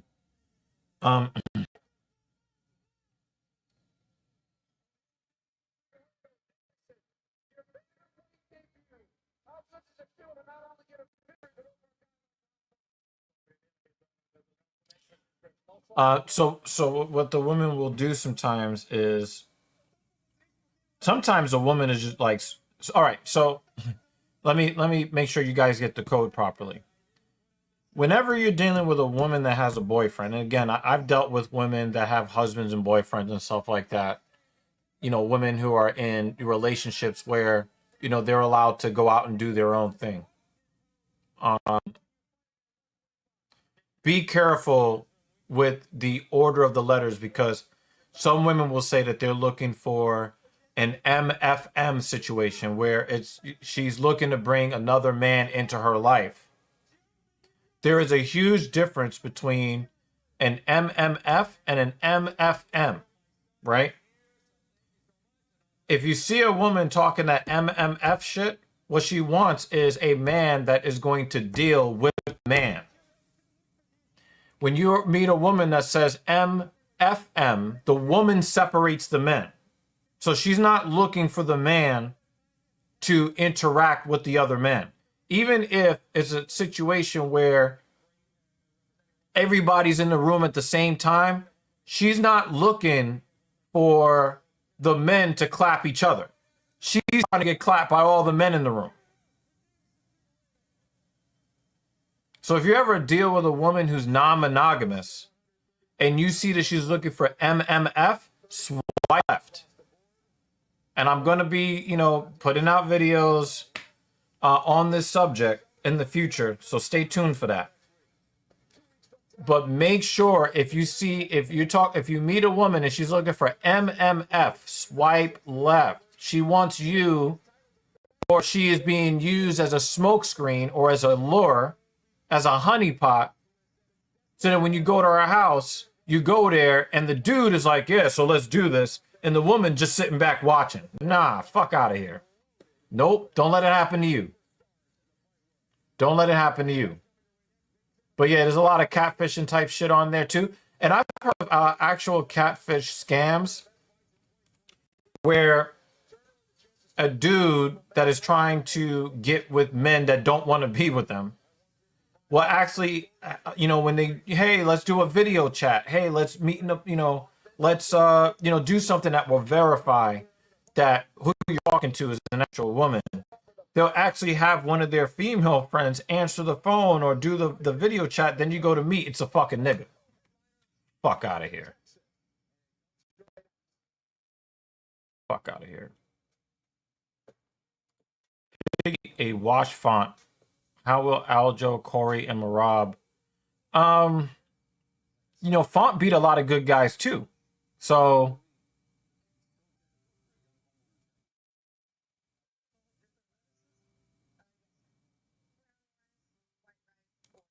you know, Font beat some good guys too. I mean, he was up to rank 3. You know what I mean? So, a lot of women on these apps want hookups. Nah, here's the thing, man. Even if they tell you that, and Jay, I gotta be very clear with you on this, Jay, for a better life. Very few women on dating apps will come out and say that they are looking for a hookup. Either way, whether she says she wants one or not, do not engage. If you want to go out and meet with her, go to the movies, go to dinner, take her for ice cream or coffee or the Cheesecake Factory, hang out with her a couple of times so you can figure out what kind of woman she is. Because even if everything you do is 100% consensual, the only thing she has to do is say, it wasn't consensual. And her word is going to be enough to destroy your life. And I brought this up to women before, and they're like, well, you know, just don't be your freak. The thing is that they don't want to acknowledge the fact that they are able to make accusations against men with absolutely zero proof of any crime committed.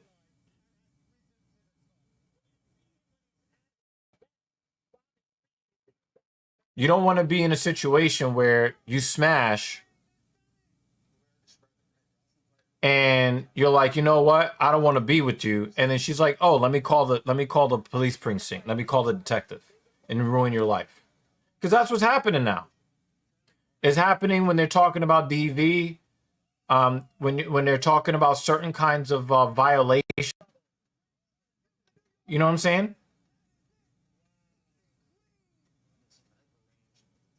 It's really important to make sure that you're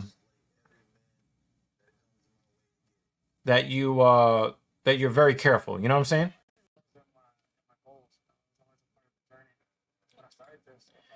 A man catfished me. In the photos, she was first of all, they said they were a woman. Then when on a FaceTime call, they were a man and lied. Yeah, I'm telling you, like, this kind of bullshit is going on, man. This kind of bullshit is going on.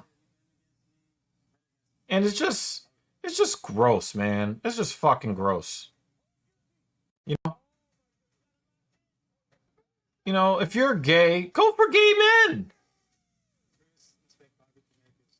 Because everybody wants to say it's about bigotry, and it's not. It's like, I don't want to fucking deal with you.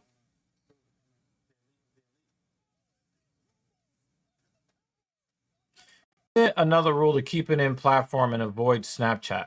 I'm talking about when you meet them in meet space. I'm talking about, like, you go out for a date, you know, because you're on a dating app. You're supposed to be dating, right? What I'm saying is avoid the casual sex, guys. Avoid it.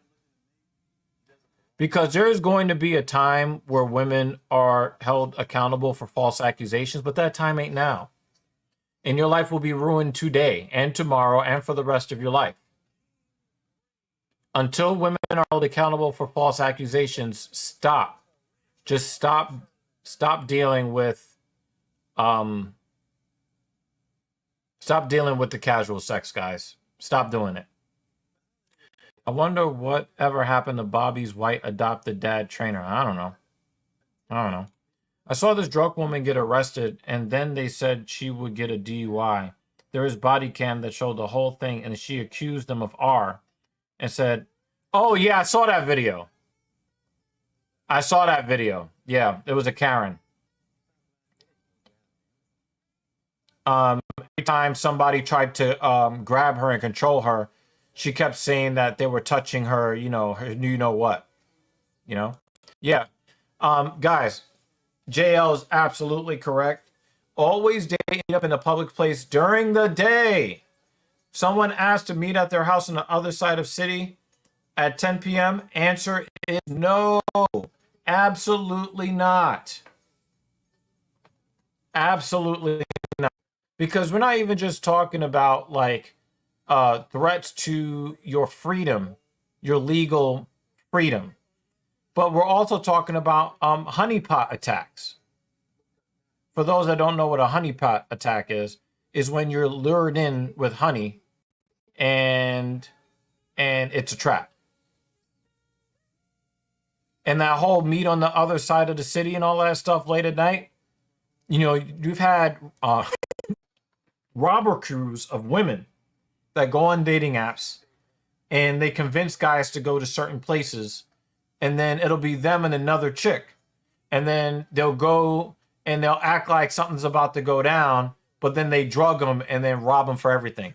Or when the guy arrives to the meeting place, 3 or 4 men come out the woodwork, beat the shit out of him and rob him. Sometimes they kill him. Not worth it, guys. Yeah. Not worth it. Not worth it. Don't get the Marcellus Wiley treatment. After 29 years and a 12-year football career, a woman claims she was assaulted, and her evidence is that she signed him into her dorm where it occurred. Yeah. You know, and that, the what do they call it? The Survivors Act. I'm going to do a commentary on this soon. But you're talking about women are talking about, listen, you know, this guy touched my private part 30 years ago. Nobody saw it. No security cameras. I have no friends to corroborate this. Yeah, I want his money. I want his money that he worked hard for. Oh, the fact that I never met the guy ever? No, that doesn't matter. I want to get paid. And and I don't care if I ruin a man's livelihood, his reputation, in order to get paid. It's a rough economy, and I am going to extract resources from a man. I'm going to get those resources by hook or by crook. And a lot of these women are failed 304s that wasted all of their youth. Now their inbox is dried up completely, and they're tired of working as a secretary in the office day after day after day. Hey, I saw, you know, this celebrity in the street walking down the street one day. Yeah, let me say that he touched my private part. Because you don't need proof. So yeah, we'll be talking about this. Absolutely, we'll be talking about this, Jake.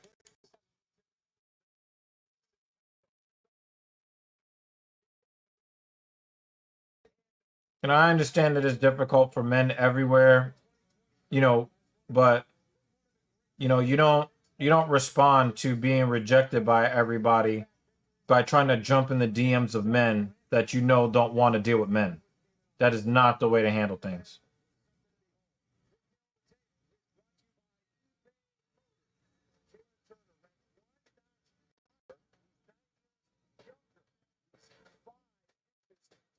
Almost always going to hold the height advantage in this weight class, and with that goes a giant 6-inch edge in reach. Let's send it into Bruce Buffer. Ladies and gentlemen,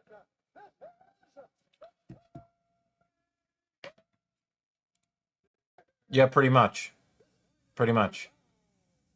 Her civil suit is literally at 9 p.m. in 1994. It is documented Marcellus checked in. Marcellus is taking it to the highest level of court, though. Yeah, of course. Of course. Well, he's tall. He's tall. He's a tall lightweight. Not necessarily big. Jalen Turner's not that big. He's pretty slight.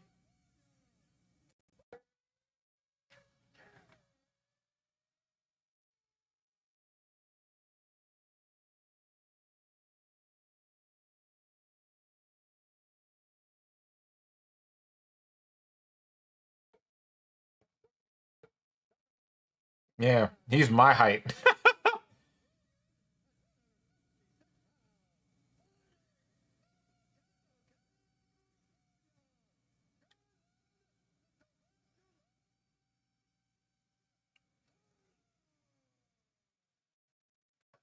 Wow, that's a big beard. That's a big beard and a big dude. Tavuk? Yeah.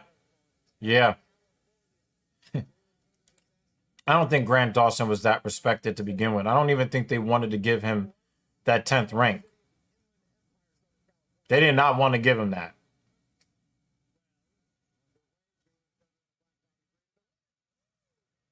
But at least Bobby Green is at least Bobby Green is ranked. It's nice to see him have these it might be the Texas the Texas Gaming Commission that is allowing it. So certain refs may not be certified by a certain commission. So you might just be seeing the referees that are available that have licenses in that commission. May not have all of that, I think that Bobby Green is feeling himself a little bit too much. He's feeling himself a little bit too much. And the thing is, I love Bobby Green and how confident he is, but the thing is, he's gonna end up getting like his clock cleaned. You know what I mean? It again, like I love his career resurgence. I just don't think that this is the way to go about it.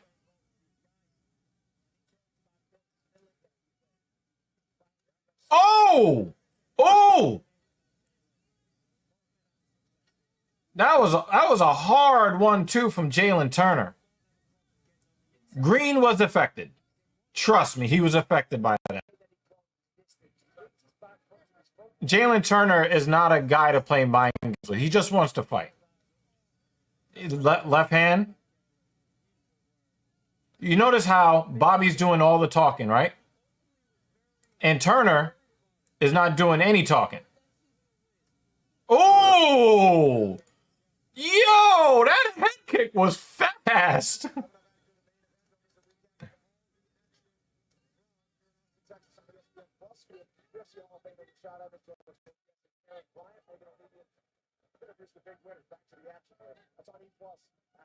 Nice knee to the body for Green.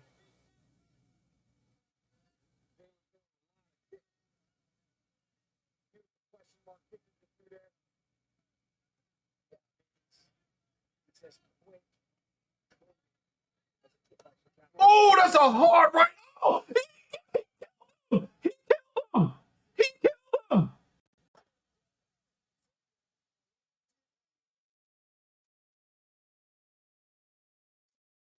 Oh, he got knocked out twice. And I said it, guys. He cannot approach Jalen Turner this way. Yo, he got knocked out twice.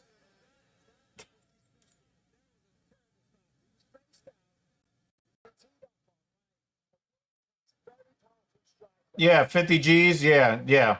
Hell yeah. Yo, the announcers are mad at the ref. He got knocked out twice. Boom. Boom. Dead. Woke him up. He woke him up. Yeah, yeah. Yeah, definitely. And you know what's really ironic about that knockout, though? What's really ironic about that knockout? Every time Jalen hit him or went to hit him, he would brush off his shoulder. The shot that put him on the ground glanced off his shoulder.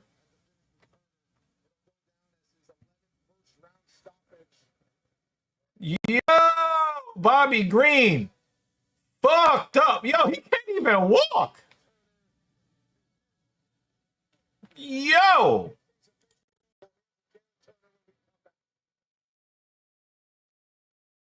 Oh, yeah, definitely. Arman's crew now wants to go at him after he's been knocked out. Now they want to go see him. That's some bitch assness, man. Good for Turner. Bobby Green goes back to bumming at the bottom. Oh, man. I don't know, Rick. I don't know.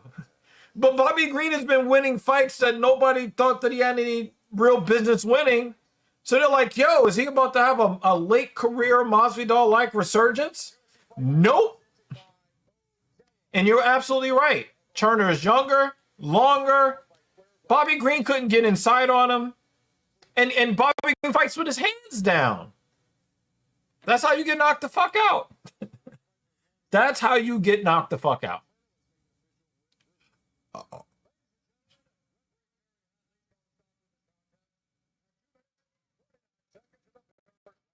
Damn, son, you got knocked. Yo, Bobby Green got knocked out twice. See, again, now we just had JL point out that Dawson went from rank 10 to unranked in one shot.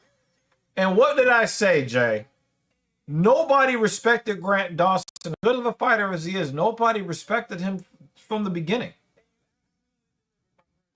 And then Rick is like, yo, he's a fucking bum, right? I mean, he did submit Tony Ferguson too, so. You know, he's been winning some fights, you know?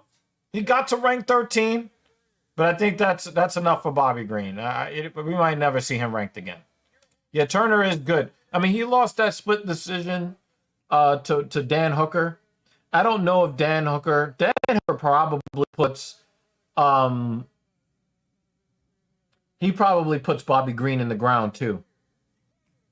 That was crazy though. Bobby is still good, but Dan had a 6-inch height and 9-inch reach disadvantage. You can only go so far. But also, he was fighting with his fucking arms down.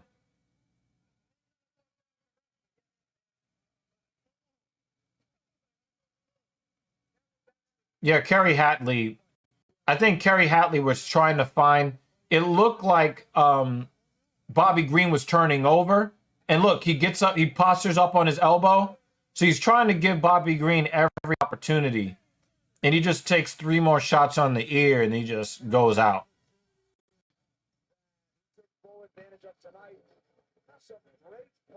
Bobby Green looking like he's being told, you better not cry. Oh, shit. You suck, David. You suck for that one. Tap comes in close to the end of the stream. How you doing, buddy? He just beat the shit out of that man. Still love Bobby Green though. He's the Black Nate Diaz, yeah. He'll win some fight we don't expect him to, but he'll lose a lot as well. Yeah, exactly. Exactly. Dariush gonna recite how much of the Bible in this fight do you think? I know, man. Don't get me started. Don't get me fucking started, man. He said, I want some Old Testament shit from tonight, at least 3 or 4 pages. You're an asshole for that. Nah, Clay Guida doesn't have that swagger that talks shit. You know? He is the Black Nate Diaz. Absolutely. Bobby Green goes back to the Gil Melendez and Josh Thompson days in Strikeforce. God damn. Good Christmas gift for Turner. Show and win bonus. No, that's not a gift. You fucking earned that. No purse cutting, a bonus, and a win coming into... Yeah, that's not a gift. He earned that. The fuck? But we're all hoping that Beneil wins this fight, you know? Oh, man. And said there will be light taken out of the eyes of Arman Tsarukyan since he's a fucking coward that needs to roll up on Bobby Green with 15 guys.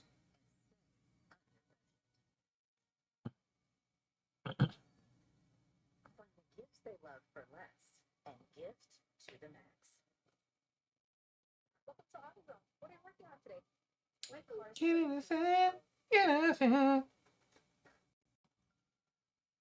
need to charge. It's free. Are you sure it's free? Positive. You see, there's a first time here. It's the first time all third.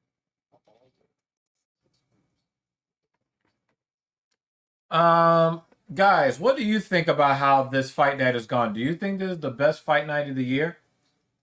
In my estimation, that UFC London card was the best card of the year.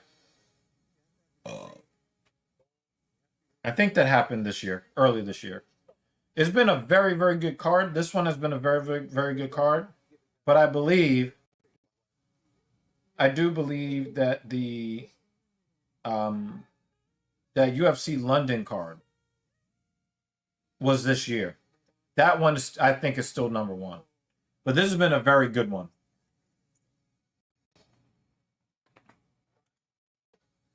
Do you watch Bare Knuckle Fighting Championship as well, or just UFC? I'm about to watch this Mike Perry and Alvarez card. I did watch some Bare Knuckle fights that they had on YouTube. They did like a marathon. I gotta tell you, Tap, it is difficult to watch Knuckles hit people's faces. It's difficult. Yeah, Misha Tate definitely took it down a notch. But it's a tough watch, man. Several big UFC events. Technique looking pretty good there on the Muay Thai. So we welcome you back inside the movie center. You're watching UFC Fight Night Dariush versus Tsarukyan. It's a tough watch, man. You know, I could probably like condition myself to kind of stomach it. You know, back in the days, they said that MMA was too barbaric, right? You know, bare knuckle, you know, really leans into the barbarism. You know, it really leans into the barbarism as a blood sport rather than a prize fighting sport. So it's very difficult. Very, very difficult for me to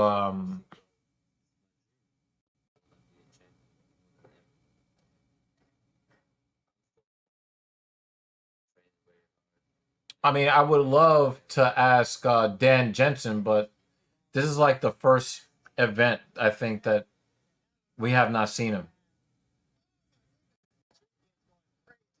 Nobody can stop me achieving my dream.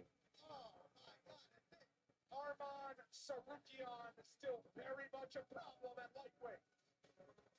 Fighter is Beneil. It's a big opportunity for me to get in top 5 and to get the title shot. And but I know after that fight, everybody gonna talk about me. Kid's a problem. Even if Tsarukyan wins this fight, I think that he lost a lot of respect in front of that elevator in the hotel. Full of potential, possible future champion. But I actually love the fact that I have an opportunity to go into that octagon and show the world what I am capable of. Beneil Dariush! You know, I really don't like all of this fucking religious shit that Dariush watches, but I really, really hope that after this fight right here, I have a good reason to mute my monitor. I think I'm the best fighter. Arman isn't title shot ready yet. He's close, but I don't know if he has true championship pedigree or if he's a gatekeeper like Beneil, like Dustin or Gaethje. Dustin, right? I don't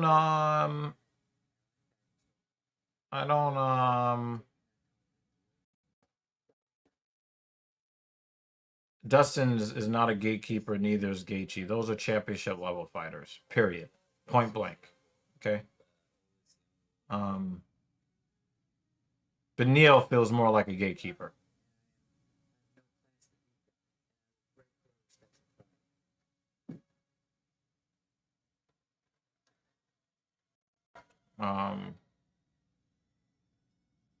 Yeah, but he's a fucking coward. That's my problem. I did not have a problem with Arman Tsarukyan until the reports about him running up on Bobby Green with 15 guys.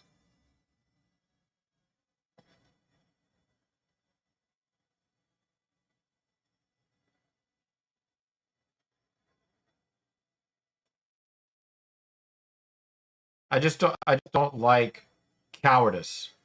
I don't like it.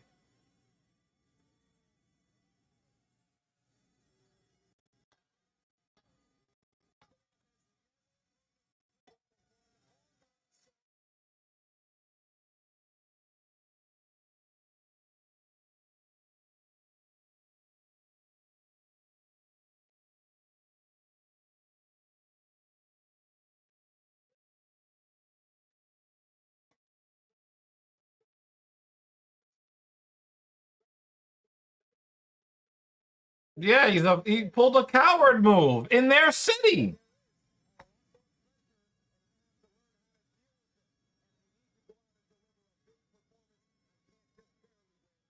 Nobody respects that kind of bullshit.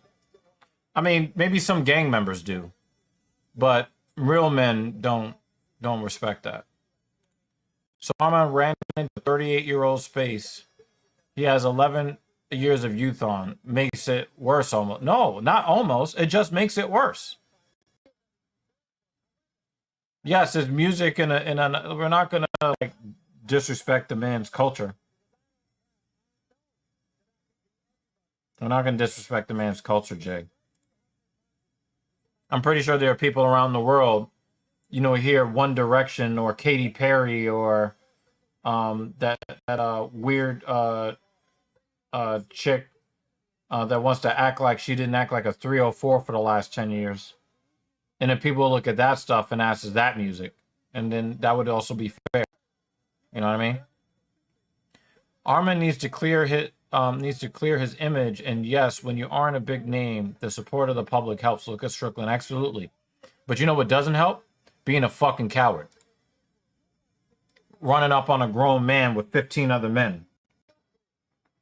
Nobody respects that shit.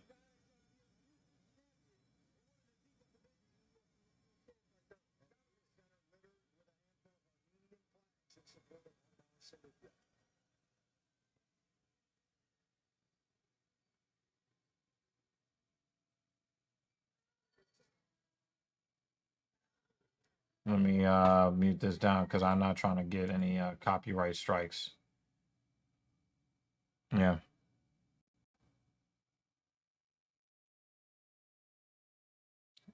Yeah, I had to basically fucking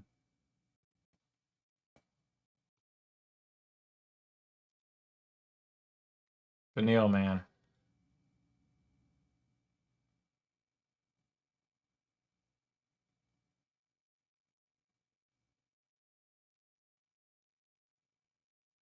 Oh man, it is so hard to root for Beneil Dariush. It's so difficult. And put your fucking arms down. You're gonna fucking gash your arms out walking out to the cage.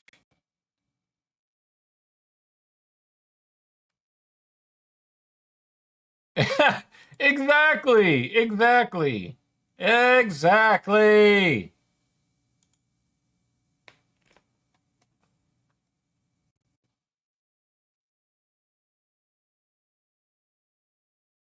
This is a very depressing question. I'm gonna let somebody else answer it.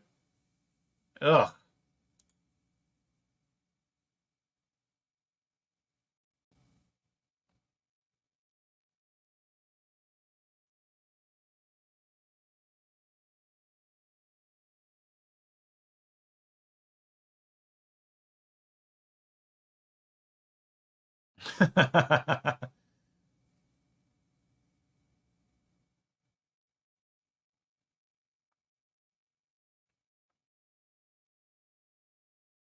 What is up with Beneil's hair?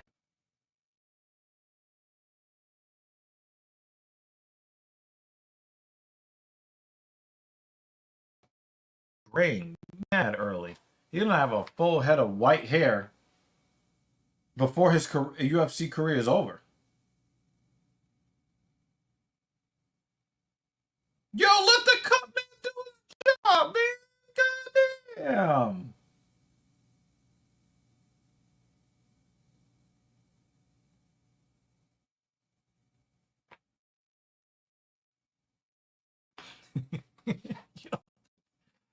I don't understand, man. How the fuck do you come up with this?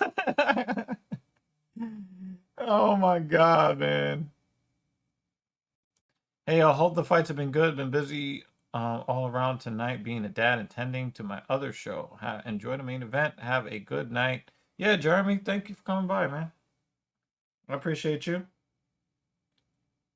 Eyelids a little itchy. Thank you for popping back in. Hopefully everybody hit the like button. We need help on this platform, okay? All right.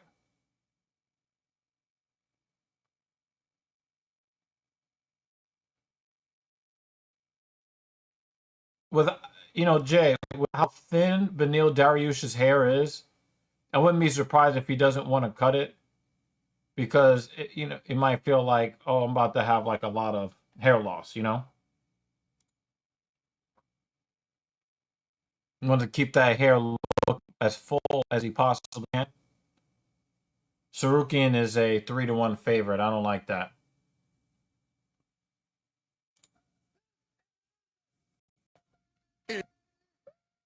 It's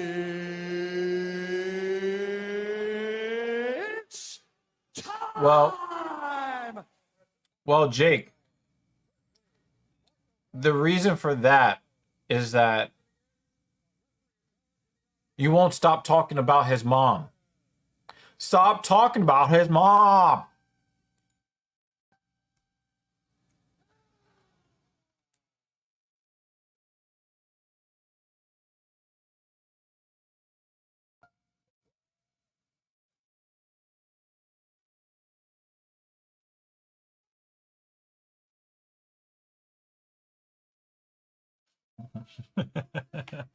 This is I cannot believe the world we're living in, yo. This is an actual headline on CNN. They just want to go to class. These college students are stuck in the middle as the Israel-Hamas conflict spills onto campus. Can't just...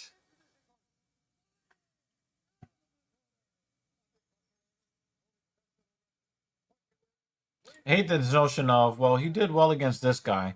Arman did well, okay, against... Just because you do well against someone doesn't mean you are the same. I guess. The one thing Kevin Lee did that was funny, Kiesa with a mullet snapping over your... Stop talking about my mom!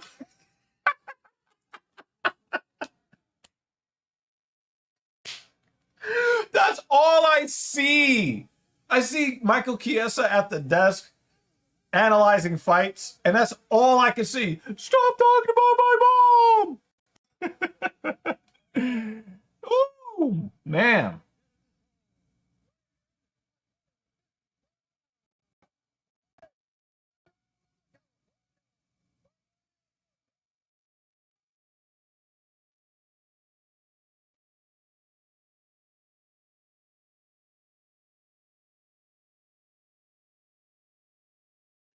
You should have stayed in med school.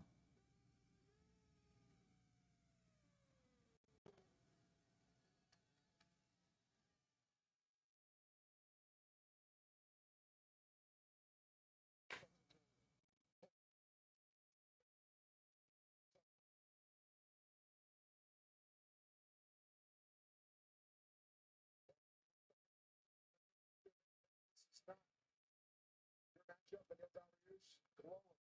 When asked what kind of fighter Arman Tsarukyan is, says, I think he's excellent. And honored to share the octagon with him tonight. Arman Tsarukyan not looking ahead, although he chases UFC gold. Man, the boos are loud. Stop talking about my mom. Wow, he throws a head kick immediately. Inside leg kick. You know what? Darius has some nice kicks. He does.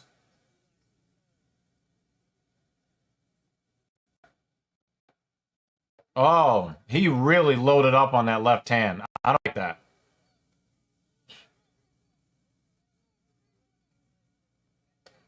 That's a hard inside leg kick.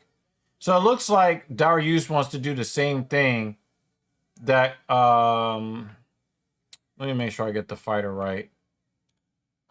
He wants to do the same thing that Dustin Stoltzfus did against Punahele Soriano earlier tonight, where you know the guy's got a lot of power and he's dangerous. So you really just want to, like, oh, and he's dead. He's dead. He fucking, oh, man.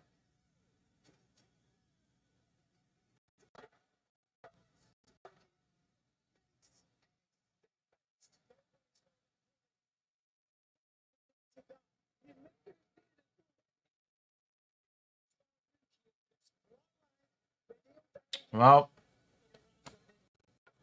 Oh, well. 60 seconds out of it in a night full of highlights. When the bar was set impossibly high after what we've seen early in the night, especially.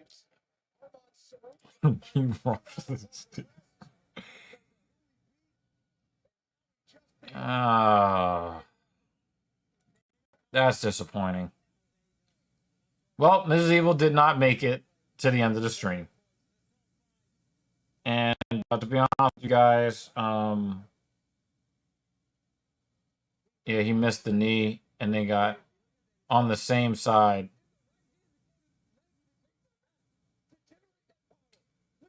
Yeah, Rick, man. But I would have rather have heard that. It's the placement though, right on the chin. That's a little bit kind of on the arm, but that's short back. It's always the thing you don't see. The one you're not expecting, and he was not expecting that. You're like, yo, Mark Smith is like, yo, get the fuck away, man. Fuck off. Well, guys. Yeah, yeah. Neil's just not defensively sound. This is how Barbosa knocked him out. Almost the same way. He hasn't learned that much.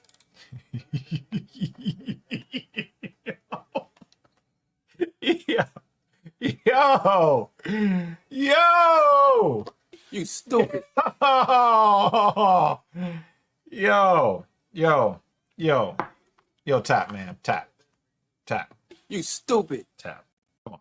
Come on, man. Come on, man. Come on, man. It looked like Darius ain't read the right scriptures before the fight. I have to convert to Islam after these last two fights. Oh man. God damn, man.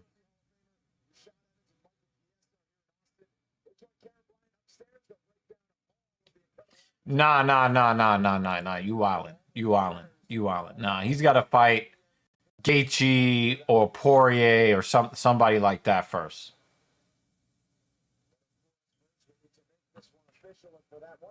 Yeah, they got the ice pack in the back of his neck, Jay. Tsarukyan packed him up, but he's still a coward. But I'm not going to stick around for it. All right.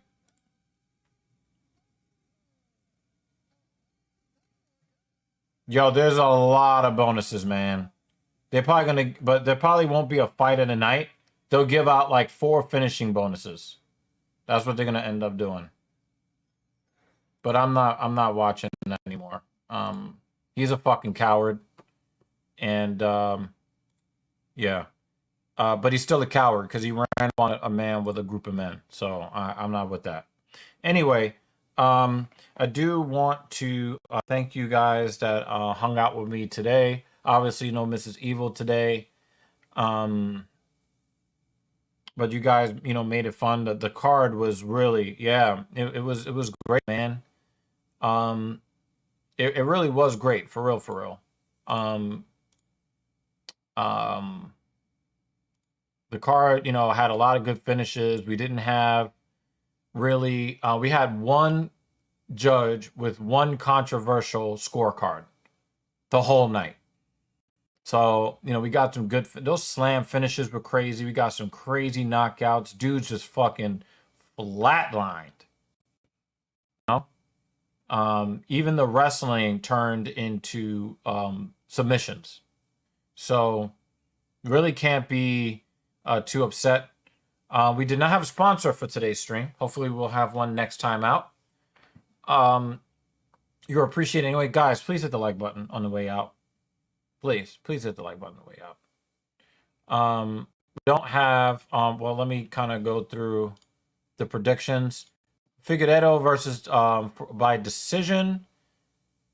Yeah, that was right. Kelvin TKO round 2, incorrect. Green TKO round 3, incorrect. Beneil Dariush round 5 TKO, incorrect.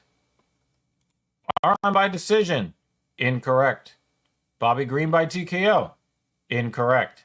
Figgy by KO, incorrect. And Sean Brady by sub, which was correct, if I'm not mistaken, right? Yeah, he got the, I was going to say Americana. Yeah. So, yeah, you got one of them right. Beneil Dariush by decision, incorrect. I guess we were all wishful thinking. All right. It's going to be kind of difficult to end the stream because we don't have our guy. Dan Jensen, wherever you are, man, I hope you're doing okay. Kelvin, fuck. Most of your picks were wrong, dude.